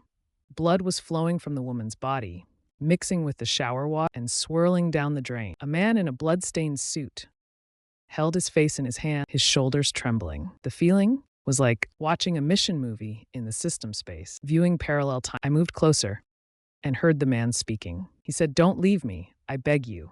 He muttered, but then the system issued a warning sound, accompanied by a jolt of electricity. I woke up abruptly from the staring at the ceiling. The feeling from the dream lingered, but the images began to fade away. What happened? I asked aloud, only to find my voice hoarse beyond belief. I struggled to get up from the bed, intending to get a glass. Then I heard the system say, "The target has been critically injured, life force extremely low." What? Along with the system's words, the glass in my hand slipped and with a loud crash, broken beyond. What happened? I jumped out of bed in a panic, hurriedly changing out of my pajamas. In my haste, I didn't even notice my shirt was on. Key segments were extracted by the system. Ning and Cheng were walking home, discussing company matters. Ning indeed had a natural talent for this. She quickly grasped many, earning a few extra glances from Cheng, but their harmonious interaction was disrupted when a car lost control as they waited at the vehicle veered toward. Instinctively, Ning lunged to shield Cheng. Shards of glass left her body covered in blood. A large piece pierced straight into her back. The airbags deployed, hitting Ning hard on the forehead. Her body slumped unconscious. The scene shifted. Cheng dragged Ning out of the car, his face pale with Ning appeared lifeless, her chest devoid of any rise. For some reason, I recalled the nearly forgotten dream. I seemed to finally see the woman's face. It was Ning. This realization caused my heart to nearly. I crouched down in pain, coughing violently. I felt a metallic taste and I spat it out forcefully. The red blood blended into the red carpet. I wiped my mouth hastily, almost crawling and stumbling. As I rushed to the hospital, where Ning, please don't die. If you die, I'm doomed. I got into a car and suddenly remembered what the system had said.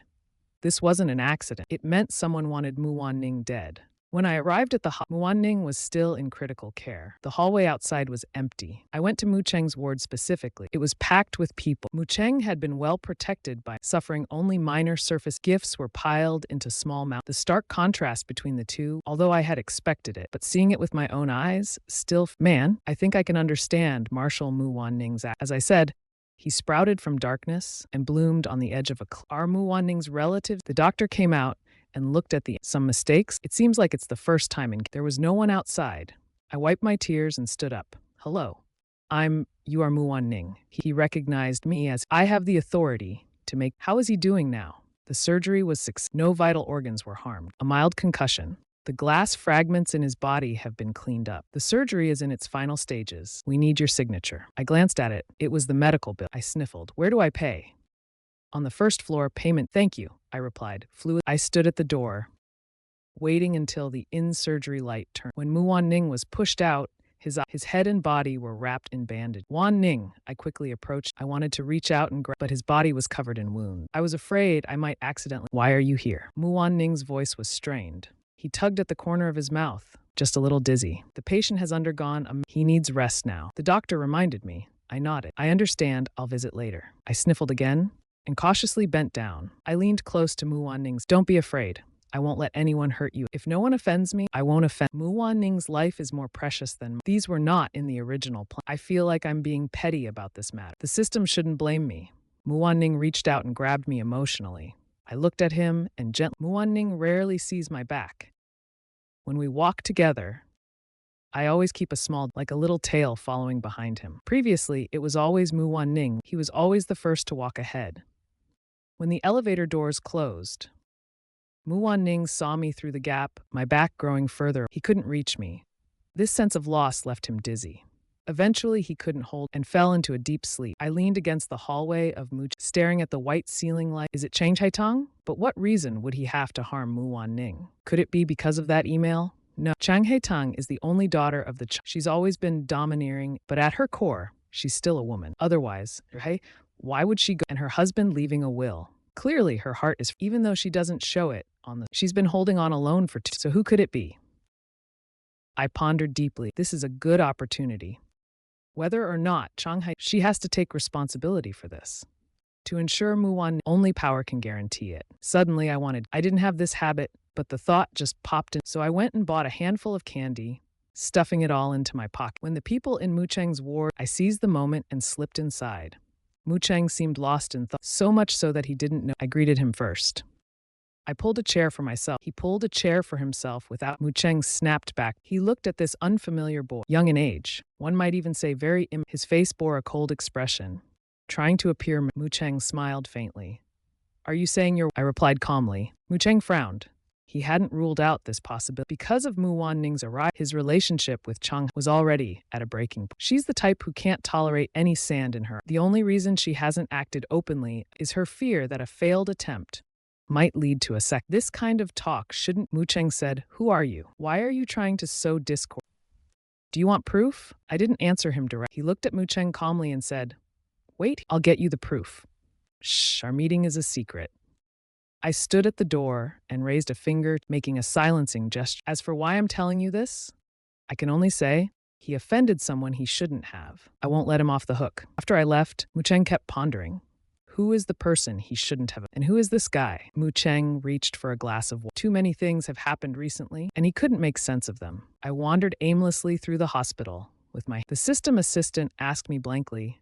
I said, Things have gone off the original track. That much is clear. Check Mu Wan Ning's darkening index. Villain darkening index 70. You know, why do people experience the emotion of hate? The system assistant, confused, asked, because they've encountered prejudice. Because of prejudice.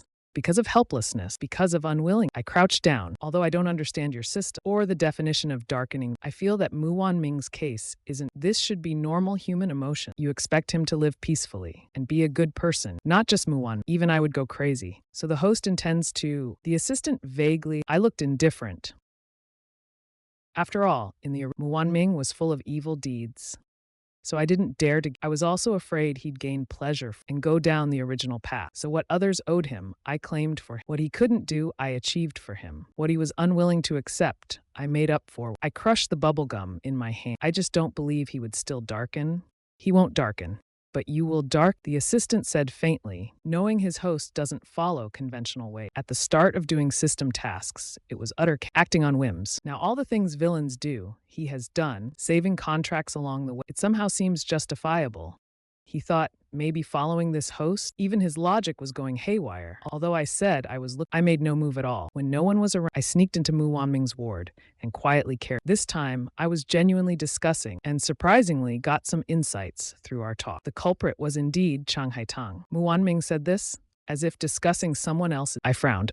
So ruthless, I hadn't interfered with Chang Haitang's storyline. How did it deviate from the original? But he just wanted to scare me. Mu Wanming smiled. It was me who negotiated. Be a bit more ruthless. Make it more convincing. I gasped in shock. Are you scared? Mu Wanming looked at my He curled his lips and said, what you said before, I'm not a good person by nature, but you haven't hurt anyone. I pulling at the corner of his coat. But don't hurt yourself either in the future. This is the easiest way to gain Mu Cheng's trust. Mu Wanming sighed. You handled this matter well. But next time you do something, can you discuss it with me first? I just gave Mu Cheng a motive to act. Since it's indeed Chang Haitang's doing, there's evidence to investigate. But even if it weren't Chang Haitang's doing, I'd find a way to pin it on him. Mu Wanming stared into my eyes. I acted innocent, but my words were extremely sinister. Mu Wanming reached out and pinched my... It seemed that those two were truly made. In the past few days, Mu Cheng had indeed begun that day after the inexplicable young man left. He never came back again. He didn't believe what others said. He only trusted what he saw himself. Mu Cheng lay on the hospital bed, feeling cold. Chang Haitang made him some... He didn't touch even a bit of it. He feared she might poison him. When Chang Haitang heard about Mu Wanming being and Mu Cheng being badly injured, she actually panicked. The car was found to have brake failure, and the driver remained tight. But she hadn't expected those people to act. Go back, Mu Cheng, with a sigh. He had tolerated Chang Haitang for too long. This woman would never be content and was she was truly exhausted. Indeed, back then he had married her for power and led a life above others. But now, he no longer needed Chang Haitang. This woman, the one lying beside him, was a venomous snake. Mu Cheng looked at. He felt like his head was hanging in mid-air, not knowing when it might separate. Chang Haitang was not only secretly transferring his, but also took out a massive insurance. How could he work tirelessly for the... And in the end, his life was still used to... 20 years of marriage left not a shred of sense. Chang Haitang's attitude did improve after her mistakes. Whatever Mu Cheng said, she would... But this didn't soften Mu Cheng's heart. He thought Chang Haitang was just afraid of her secrets. After Chang Haitang left, Mu Cheng began his... Although on the surface he was in charge of the company, everyone knew that the real power still belonged to Chang. He wanted to cast her out, since she was ruthless. He wouldn't show mercy either. I didn't expect the plot to progress. Really, when I saw the company news hit the headlines, I was stunned. Wanming, look quickly. I handed the good news to Mu Wanming. It said stock prices had plummeted and the marriage was broken. There it was, a humiliating photo of Chang Haitang in an absurd and ridiculous... The comments below were even harsher. I pursed my lips, looking worried. You didn't do this. In the original setup, this was indeed done by Mu. However, Mu Wanming frowned at this moment. I've been by your side 24 hours a day. How would I have time to do this? Then it must be Mu Cheng. My expression was indescribable, as if I had swallowed a mouthful. After so many years of marriage, how could he leak such news about his own wife? And these photos. Mu Wanming also disliked this behavior, but he didn't say a word. Next step, Mu Cheng might completely break with Chang Haitang. I sighed. The Mu family's drama has finally reached it, and all of this wasn't even done by Mu Wanming. Is there anything more satisfying than watching and reaping the benefit? I can't think of anything better. Just as I said, the Mu family has collapsed. Chang Haitang didn't dare go out, unable to imagine Mu Cheng would scheme again. And this man, with a cold, official-like expression, pushed the contract in front of her and said, for the good of the sign this agreement. Mu Cheng, Chang Haitang said through gritted, you truly are ungrateful. I should have let that car kill you back then. Mu Cheng remained unmoved, silently watching her. I've tolerated you for... What did Ye Qing do wrong that you wanted to kill him? Chang Haitang slammed that you're still thinking of... Back then, you told me such, saying you only loved me. This is how you show your love. Mu Cheng retorted, I haven't interfered with them for years. Watching my daughter suffer and wander out. I already feel guilt, but you? A woman like you, I can't afford to keep by my side anymore.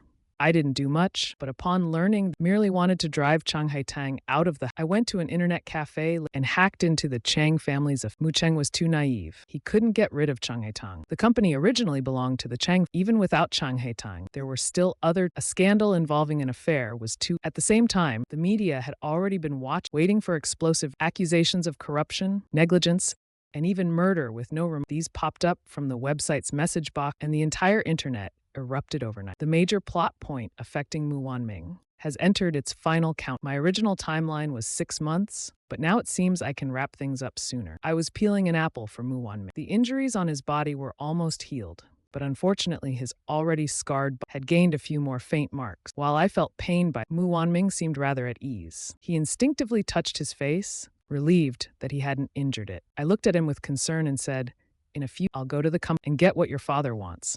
I have a plan. But before I could finish my words, because Mu Wanming was looking at me, his gaze was deep and filled with obscure... I've never wanted those things, and I've never felt like I was a Yan... When did you start planning this?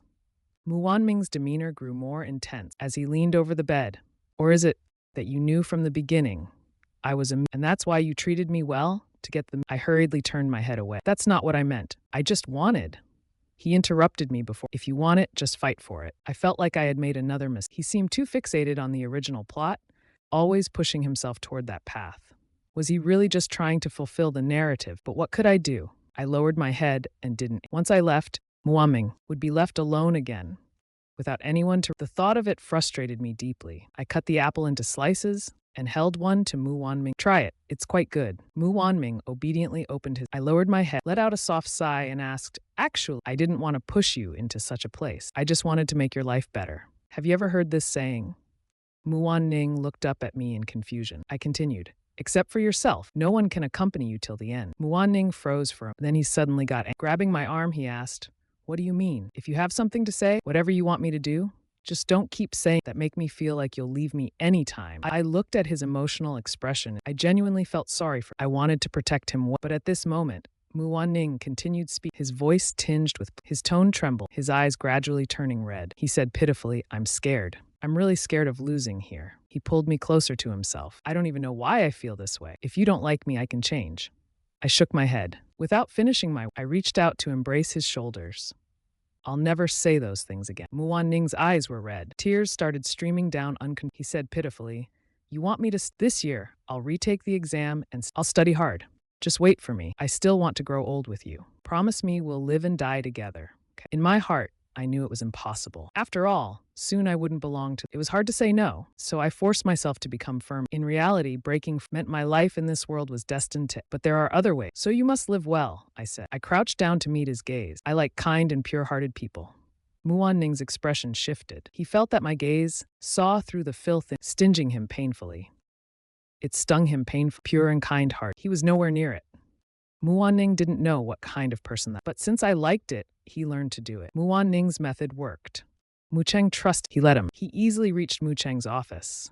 And when Mu Cheng left, he plugged the USB drive into his computer. During the whole process, Mu Wanming remained calm until the screen showed the copying was complete. He removed the USB drive. Mission accomplished. All of Cheng Haiteng's secrets were exposed. On the day of the trial, Mu Wanming secretly went to. The woman, still charming, had become haggard in such a short time. The death of her mother was not revealed. This trial was about another scandal reporters on. It was also Mu Cheng's wild. That girl was 7 months pregnant and died on the operating table. The methods were almost identical. The girl died at only 19, 10 years ago. When I heard that Chang Haitang was sentenced to 10, I grabbed Mu Wanming's hand. No matter what, he got what he deserved. I said with a soft voice, the law never lets any bad person go unpunished, right? Mu Wanming didn't speak. He understood very well that without me, the justice wouldn't have come so quickly.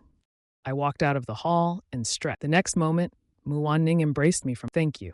Just as he said that, the system prompted that his corruption value had decreased. I turned and kissed the corner of his. You should thank yourself too. I smiled slightly. Life was so hard before, but you made it through. I reached out and ruffled his hair. Good job. I should also thank Mu Wanming for his mercy. Thank you, Mu Wanming, for giving me. Guqing got what he wanted. He publicly revealed Mu Wanming's identity as my fiancé.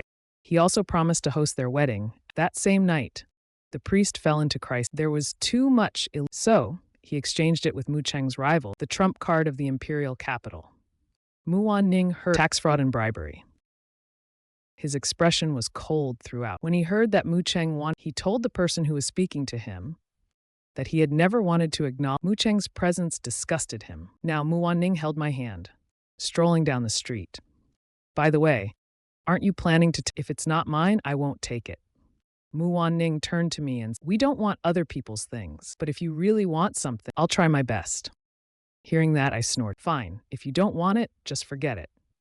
The Mu family is just an empty shell. Both parents are gone, and the group, which is almost bankrupt, is barely whole. There's no time to deal with anything else. Mu Wanming's corruption value was already hovering. I didn't quite understand what key plot could there be that could make him corrupt. Logically, the people he should have had already received their just. What now? I'm planning to drop out, Mu Wanming said. I'll retake the Why? Did you forget I wanted to study medicine? Mu Wanming tugged at my face. Though doctors are everywhere, I'm not comfortable with them treating. No need, I thought for a moment. Mu Wanming frowned. Didn't you say back you wanted me to study medicine? You wanted me to study medicine. The doctor's white coat suits me very. But now, my thoughts have changed. I want you to learn something you like. What you need is what I like. Mu Wanming said this very naturally, Seeing how determined I silently thought I should talk to my dad. With your score, it should be easy to transfer if we find no need. I don't want to rely on, no matter how Muwaning, his self-esteem deep down still, it's fine if I don't insist on leave. This way, Lin Zixuan and Shen Yue are I'll listen to you. I rented a place nearby. Muwaning's request to withdraw from school, but no one could stop his decision.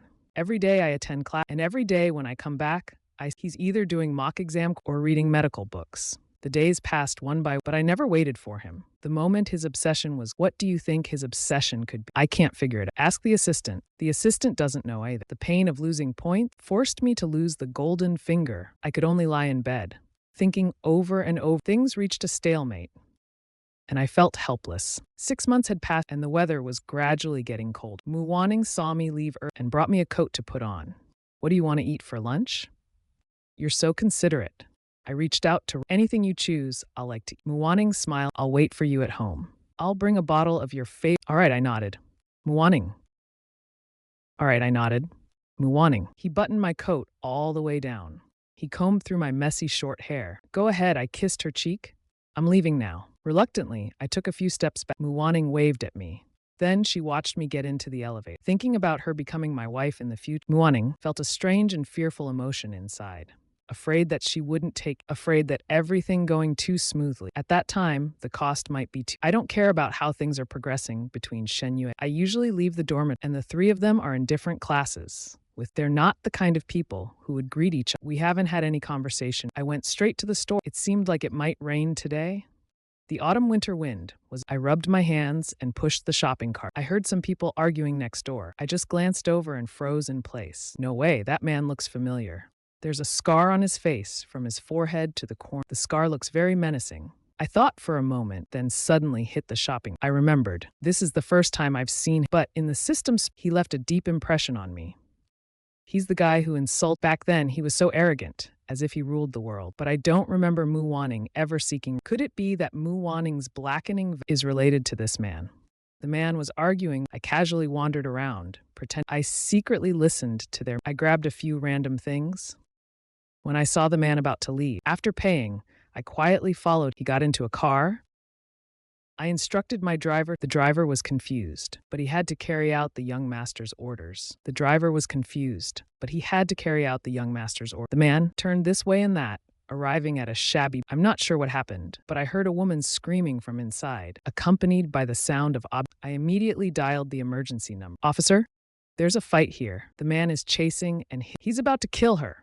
Oh, by the way, we're at 74 Qingjiang Road. Uncles, please hurry. The woman looks like she's not going to make. After I did that, I had the driver park the car in a corner and waited for the police to arrive. It wasn't long before the man was brought. I quickly took a photo. Later, I'll show it to Muwaning. Once the blackening value hit, I can apply to leave this world. Muwaning had already checked my schedule. I was 2 hours later than usual. He frowned and was about to call someone. But he heard some noise at the food had gone cold. I didn't mind at all. I sneaked into the kitchen, grabbed a couple of bites, and I just saw something and I wanted to share it with you. He sighed. Why didn't you tell me? You just went off without a word. Look, I thought something happened to you. What could happen to me? I thought he was a bit strange. I glanced at him and took out I just saw a man hitting his wife. So I called the police. You wouldn't believe it. They don't tolerate any possibility of. You should see how ridiculous he looked, being dragged. I smiled, holding my phone up to show Muwaning. Muwaning's pupils dilated. Before I had a chance to be happy, I heard him say, "Who's this?" Muwaning looked at me calmly. I suddenly remembered something. Muwaning calmly looked at me. Suddenly, a thought crossed. The sea about to face a storm is always too calm. I instinctively swallowed. The words I spoke were stammered. Do you know him? Hey, you probably need to go to the police station to find. He doesn't seem like a good person. He probably won't be out anytime soon. Where did you see him? I shrank my neck. Muwaning took a step toward me. Why did you go to such a place? I was bored, just wandered. I lied without blushing or erasing heart. Muwaning stared at me for a long. She sighed. Her corruption value also dropped. It was stuck at my boundary. I had never hated this number about myself, but what I can be sure of is Muwaning's corruption had nothing to do with. Wash your hands and let's eat. Muwaning set the chopstick. After a moment, she added, if you're going to be home late next time, remember to tell me. No matter what happens, you must report to me immediately. After saying this, Muwaning furrowed her brow. Am I being too controlling? No. I quickly denied it. control and possessive obsession. These things combined are Mu Wan-ning. I never expected Mu Wan-ning to do anything. Just being herself isn't. Anyway, it's none of my business. She didn't speak. She sat across from me, quietly, not knowing what I only noticed after observing. Mu Wan-ning had been spacing out a lot recently. Her mood was fluctuating. Every day, there were updates about almost 3 times a day. That's actually on the low end. Fortunately, her affection value never dropped below 50. I also talked about some trivial thing. Mu Wan-ning raised her head. I interrupted. Is the food good? It's good. I bit the chopsticks. Mu Wan-ning frowned. Then why can't you keep your mouth shut? The atmosphere turned cold. I thought for a moment, do you find me? Mu Wan-ning put the chopsticks aside. Looking down, she said, I don't like it when you speak. I really don't like it. He's so insecure. Rubbing her brow, she said, I'm full now. I'll clean up the dishes later. In the afternoon, I didn't know what I said wrong.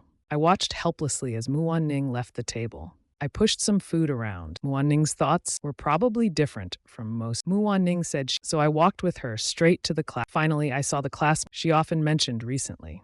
That girl was indeed very delicate. Her figure was great, and she smiled as soon. Mu Wan-ning's mouth curled into a cold, intriguing. She snorted. I've complimented her fashion style is nice. I also said she looks very cold. Has no friends, but she's very warm to me. Today we talked about the exam. I saw her writing questions quickly. She even passed me the answer. Mu Wan-ning couldn't help but she probably doesn't realize it at all. She's paying too much attention to this classmate. Mu Wan-ning looked the girl up and down. Her eyes were full of provocation. She pulled me close. Go study well. All the classmates in the class today when they saw her, they couldn't help but they all sighed in awe. I smiled and walked away. Then waved my hand. I smiled and stiffened. Then waved my hand. I'll go to class now. Wait. He suddenly remembered something. He quickly left. In no time, he came back holding a bottle of room here for you. I don't want to drink this. Then go to class. Look around more. Mu Wan-ning gave me a small push. She didn't rush to leave. Her arms folded, standing. Her gaze never left that girl. Until the teacher arrived. Only then did Mu Wan-ning. I held the bottle of green, still wondering what Mu Wan-ning meant. Your girlfriend looks so fierce just now. The girl, seeing Mu Wan-ning leave, turned around from the front row. Gu Xian, isn't your girlfriend a bit short-tempered? I froze for a moment, not No, why would you think that? We girls know girls best. Did you just start dating? I looked at the green tea in my hand. I seemed to understand something. The girl continued speaking. Right now she treats you like a treasure, but after some time, her temper will show. You see, she's so fierce to us. How will she be to her boy? Her attitude won't be any better. I nodded as I listened to their words. I handed the green tea over. What girl? She was stunned for a moment. I smiled, though that girl was right about one thing. Girls know girls best. My Mu Wan-ning could tell her true nature with just one glance. Mu Wan-ning, whom I often talked about, she looked up from the desk by the window. The curtains swayed. Some harsh sunlight came through. She reached out, and the light entered her palm. Too bad, light can't be held. What about Gu Xian? He spread his palm again, looking at his fingertips. Will he quietly stay in his palm forever? There are too many things he can't understand about. For that he felt fear. He knows I won't hurt him, because everything I do seems like I'm trying to give him my heart to show my... So what does he want from... What's his purpose? Mu Wan-ning still hasn't figured it. He doesn't want to understand this self-deception. Even though it's a bit foolish, he still holds on that maybe I can keep deceiving him for... What do you think Mu Wan-ning is really thinking? This question has been bothering... Every time I look at Mu Wan-ning, I desperately want to ask him, what are you still unwilling to accept? Can you still be corrupted? But every time I think I can still bear with it. Mu Wan-ning acts like the perfect, almost wanting to tuck me into her pocket. If it weren't for the mission, I feel like being with Mu Wan-ning, living a simple life, the new year is coming. Mu Wan-ning she suddenly said this. I looked out the window at the bare... Yeah, we've known each other for almost... When Mu Wan-ning said this, I instinctively wanted to nod, but then I froze. I turned and looked at Mu Wan-ning. Did you make a mistake? We've known each other for 2 years. Mu Wan-ning turned her... My heart skipped a beat. Maybe it was just a slip of... I wasn't so sure. I felt a crisis coming. Can you be with me on... Mu Wan-ning said this while she met my probing gaze. She saw my panic and nodded randomly. She added, just the two of us. Originally, she nodded randomly, then added, just the two of us. Originally, Gu Qing had planned to have them both come home, but the woman played a trick. She even raised a daughter for nearly 20. He suddenly had an epiphany. He thought the only person he could rely on was... Although Gu Qing never said how hard it was for his care for me did increase by a lot. When I said I would spend the new year alone, Gu Qing was silent for a... Then he said, forget it. You young people have your own lives. Don't worry, I won't disturb you. If you need it. Thanks, I said casually. Guching paused. He sighed, you are my son. Why say thank you? When school went on winter break, I didn't feel much involvement. Many couples were saying goodbye at the school gate. Muan Ning patted me on the shoulder. You packed everything from school? Does that mean you're not going back to school now? I gave a sly grin. That's actually what I'm planning. For this winter break, I'll be with Muan Ning. The goal is simple, to lower her corruption value as much so it won't cause any problem. By the time school resumes, I don't want my bad news reaching the school. I don't want my parents or Muan Ning to avoid seeing things that remind me. I already moved out of I had been too lazy to clean up before, but now it's the perfect chance to. I smiled and made up an excuse. Muan Ning. As time went by, the atmosphere of the new year became more. Muan Ning seemed. She had tidied up the Fuji apartment early. I teased her, saying she was like a snail girl. Muan Ning just gave me a glance and said, hey, are you feeling down lately? I casually threw a cherry her way. Muan Ning raised her hand and I casually tossed a cherry. Muan Ning raised her hand and she stared at me. Not you, but me. I'll make sure to get to his side. She bent down to check his expression. Did I upset you? No, Muan Ning put down the broom. She smiled faintly, her lips curled. I just thought about this year. Mom can't spend the new year with me. I'm just not quite used. I was quiet for a moment. Then I realized I've already become indifferent to life, but Muan Ning is a real person. No one can lose their mother and still smile in such a warm family reunion moment. I controlled my expression, speaking softly, sorry. It's nothing. Life and death are. Muan Ning shook her head. I reached out and hugged her waist. But it's okay. I'll always be here. If you're willing, I can stay with you for a long time. Really? Muan Ning didn't seem too surprised. I nodded sincerely. Really, I'm not lying. Better this way. I found Muan Ning very strange. I had noticed her behavior early on. Her mannerisms? If it weren't for the fact that Muan Ning's time and she couldn't access AI systems, she wouldn't have such a big brain. I even began to say that Muan Ning might have seen through my. I thought of this. It probably wouldn't be bored enough to pursue another task executor. I eagerly awaited New Year's Eve. When I saw what she brought out, I remembered what happened after I got drunk last time. It was still vivid in my. Muan Ning opened a bottle of red wine, looking. A good day. One drink won't hurt. I quickly shook my head. Muan Ning poured half a glass. It's fine. It's just you and me here. I'm not afraid of getting. I saw him walking over with a glass of wine. He shivered a little and said, you're cute when you're. Muan Ning handed the drink to me. It's sweet, he said, but a cold shiver ran through. I wasn't new to drinking wine. It has a strong after effect. I really don't feel much for alcohol. Just a sip and my face turns red. One glass and I start to lose control. Muan Ning saw I wasn't. He poured himself another glass and sat. He tapped his back and smiled. He drank it all in one go and said, thanks. I was touched. Muan Ning grabbed the bottle and he drank quickly and heavily. I hurriedly placed my hand. Stop drinking. You'll feel awful after a while. If you're going to drink, I won't. Muan Ning's words made me hesitate. He slowly twisted the cap and asked, is it because you're afraid you'll say? Muan Ning smiled faintly as he spoke, and my body. I tend to make a scene when I drink too much. I don't want to embarrass myself in front of someone I like. You've done that before. I gritted my teeth, hesitating. I can't drink. My health isn't good. Muan Ning seemed to remember. He quickly took the drink away and said, I could clearly feel Muan Ning test. He must be doubting something. I turned around and looked carefully at everything had loopholes. Any normal person would probably doubt my identity, let alone this high IQ criminal. I quietly pondered. I couldn't wait any longer. I had to take the initiative. This was the crucial. I spent the whole night taking care of Muan Ning. He too couldn't drink. When the after effects kicked in, his eyes never left me. I felt a chill run down my spine. I waved my hand in front of his eyes. Muan Ning irritably pushed my hand away. I waved my hand in front of his eyes. Stop it. Muan Ning irritably pushed my hand. He stared blankly then he waved for me to come. I didn't know what his intentions were. I wasn't going to argue with a drunk person. But as soon as I reached him, he pulled me forcefully. I lost my balance. I braced myself on his shoulders. A little annoyed, I asked, I have a few questions for you. You have to answer me truthfully. Muan Ning's words left no room. I hesitated for a moment, then nodded. Muan Ning grabbed my wrist and his eyes were bloodshot. He looked at me with a stunned but he raised his gaze, his expression calm. I was shocked. I nodded. My small gesture seemed very glaring to Muan Ning. Muan Ning took a deep breath, then asked, do you have any other is liking me not enough? I already hesitated. I forced my face into a serious. Muan Ning opened his mouth. It seemed like he wanted to, but in the end he didn't ask. He reached out and hugged me. Don't lie to Muan Ning's voice was soft. The smell of alcohol and his heated breath brushed. It made my face gradually turn as red as fire. I squirmed away, His hand lingered on the back of my. Anyone can lie to me, but not you. Muan-ning said in a deep voice. Why? I quickly turned my head. I saw his expression. I couldn't help but feel a murderous intent from him. I've always been sensitive to danger, just like now. I was in Muan-ning's burning embrace, but I felt a chill. I urgently wanted. Muan-ning softened his tone. He added a touch of tenderness. Because I trust you, and before I strategize, my relationship with Muan-ning is like after the strategy, I gained a new perspective. My relationship with Muan-ning. Muan-ning seemed to remember. He rummaged through his pocket. I instinctively afraid he might pull out a weapon and end my life with a knife. Muan-ning's hand was moving. My heart trembled. He was crying, and I instinctively closed my. The next second, I heard Muan-ning whisper in my ear, Gu Xian, Happy New Year. The sound of firecrackers erupted outside. Fireworks exploded in the air, dazzling and brilliant. I looked down and saw a watch on my wrist. It was clear it was expensive. I frowned. Muan-ning asked, Don't you like it? I spent a lot of money on it. It's not that expensive. It was on sale at the mall. Muan-ning said, Take good care of it. Don't lose it. I didn't ask where the money came from. I turned around and hugged, nodding deeply. Okay. I realized something serious.